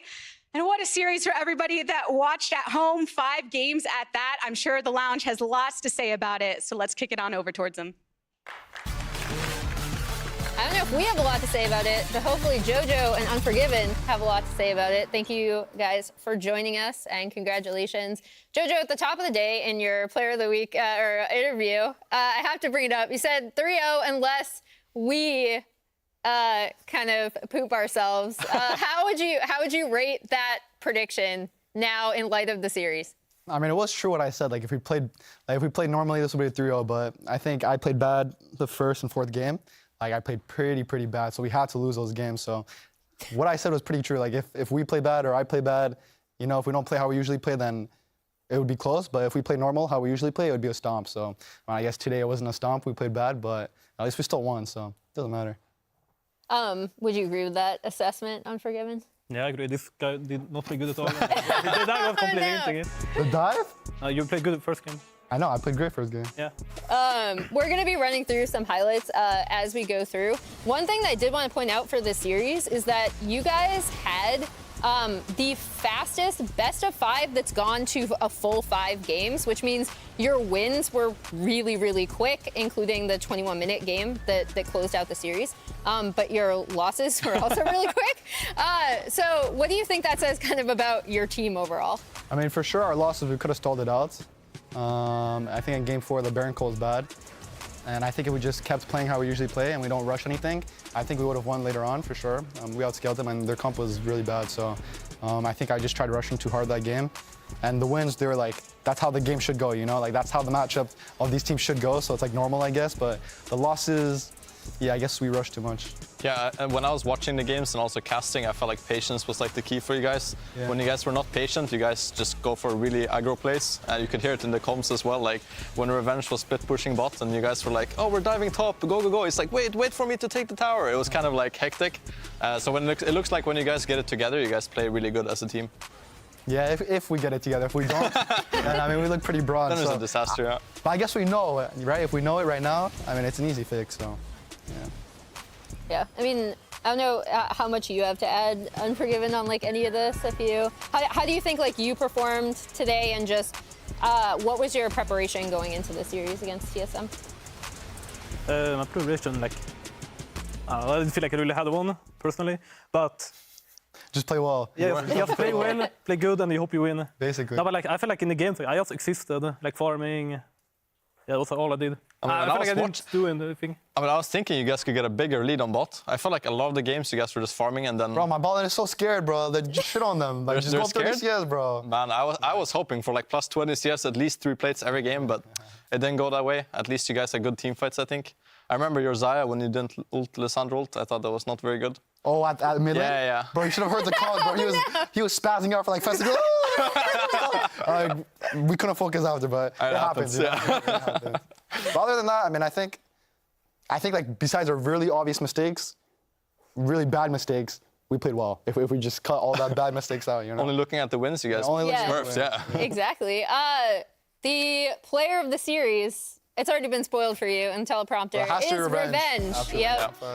So you both agree with this assessment as we look at some of Revenge's stats? I mean, he did solo carry the last game, like, so, I mean, it has to go to him, you know, carrying game 5, and he played well the games we won, so, yeah. I agree.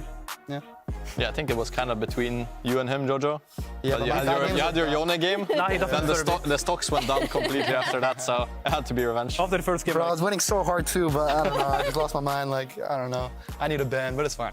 It's fine. I feel like I have to ask about the Yone pick.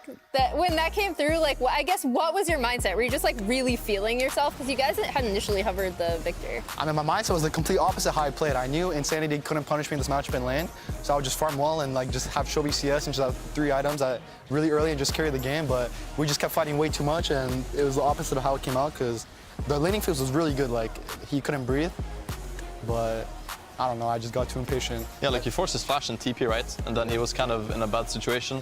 Yeah. But then, yeah, they would just kind of snowball on you. Yeah, because with my lead, I could just take over the map and just farm everything, and I would just be Shobi that game. But it happens, you know, I guess. As we look through, obviously these are Revenge's Jax highlights, but you talked about how Revenge kind of hard carried the last game as well on the Aatrox. Was this a pick that you guys have prepared? Because I was actually curious if we would see it on this patch, given the buffs he received, or was it just like Revenge is like, pick me this, it looks pretty good? I mean, we knew Aatrox got buffed, but I mean, it was situational. Like that game, it was really good, and they blind picked Orange, so he was really confident. He was like, just give me Aatrox, so we just gave him Aatrox, and he did that. So yeah, it wasn't really prepared, I would say. Yeah. Okay, cool.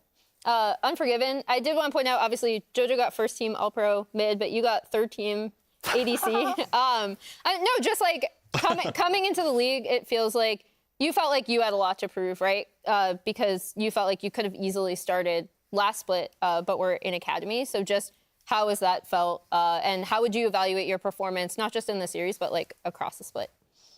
I think I've been performing like quite okay, but I feel like I could have like performed way better. And about the All-Pro, like I'm not surprised I got it, to be honest. Oh. I mean, I expected like it to be a bit different, but I kind of knew I would get at least top 3. Yeah, I mean, I think in regular season especially, you played with a lot of pressure. I think that's something I liked from this series, from bot side from you guys. You guys seem to be okay, like handshaking, whereas I think you guys have more pressure if you want to. So I think going to next series, that would be probably my focus or my advice for you, because I know you can do really well. I think you're a good AD carry, so just gotta show it. Good, I like that. Yeah. That was good. Yeah? That was good.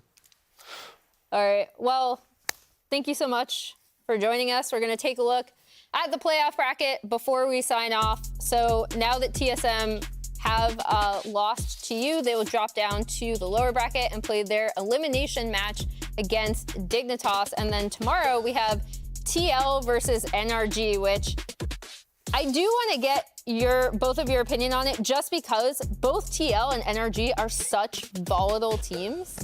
Who do you expect to come out on top? I mean, I don't even know. Like, NRG, they just lose against the like when they lose lose so bad. It's kind of like us, and they also lose to the worst teams, but they beat the better teams. So, and TL, I don't know. I mean, I think they're not too good, but NRG's not too good either. But so it's just 2 bad teams. No, they're not bad, but they're not good. Like okay. They're not like top. They're not like the best in the league, but they're not the worst. You know, they're like middle of the pack. So I think it's just whoever plays better on that day, whoever has better prep, honestly, will take it, in my opinion. Who's the worst bot lane to face of the two? Between NRG Who's and harder? TL. Oh, I was gonna say Treats, but... What? But I'm already out, bro. We 2-0'd NRG, so... I mean, like from the stage games, I feel like NRG's bot lane is a bit harder to face. Okay. But I feel like the times I played against Yone bot lane, I know he's way better than what he's actually playing against us. So he's just a choker? He's choking against you. I don't know if he's choking, but maybe he's choking against us. I think you're just having a bad day, but he's just choking against you. I know this is better. Just get scared, maybe? Yeah, I think that could be it. But the thing with like FBI, like this guy can just get a pentakill randomly. Yeah. You also have to get a pentakill then, like... No, but he can leave bot lane and just get a pentakill and then... Is that good, bro? Yeah, he's the GOAT. Indeed. All right. Congratulations again. Thank you so much for taking the time to join us. Good luck going forward. That is it for us today, and we'll be back tomorrow at 5 Eastern, 2 Pacific with TL versus NRG, like we said. See y'all. Peace. Yeah. Ayla with the flash pull, the Turtles in danger. Massive engage coming out from EG, but a bigger turnaround from TSM. EG don't have the damage, and TSM just got themselves a bear in hand delivered on a silver platter. We've been bad. Nice, guys. Good boys. Hey, don't get too cocky. Don't get too cocky. It's only one game. A double kill back over to JoJo. He'll see if he can find some more. Turtle and Haunts are trying to kite it out, fight it out, but it won't work, man. Revenge and JoJo are finding the damage. And just lost all 5 men. Revenge gets a triple. Revenge gets a quadra. Where's that pentakill for Jax? Somebody sound off. Give it to him. He won't give it to him. EG's got to chase it down. Revenge. Boom! Evil Genius is ended in style. Evil Genius is jumping in. JoJo's not going to find the first charm, but he lands it onto Haunter instead. As Boogie's stuck in the front line, the burst comes through, and the jungler's already down for both sides. While Turtle has to flash away, he doesn't have the DPS up top. Unforgiven lets the feathers fly over the wall. It's a double kill. It's everybody but Insanity dead, and TSM just lost the game off that one. JoJo's ready. Shime absorbs a lot with the haymaker, and now JoJo's going to burn. Haunter's in the mix, and he's mixing up Evil Geniuses. Insanity jumps in with the rockets, and a Vengeance is falling comrade. It's a 3-for-1 for TSM. Haunter nearly has the equalizer. The cooldown is just about to be ready now. There it is. Not quite what he needed to kill Ayla, but he's got the flash for the follow. JoJo drops 2, and TSM's gonna give him something to smile about. The TSM jungler Revenge trying to get himself away from the second part of the Ornhorn. Q3's gonna find all the targets. 4v2, and they're losing the fight. TSM has no damage, no chance, no hope left in this game. EG just massacred them, and they're gonna take the series.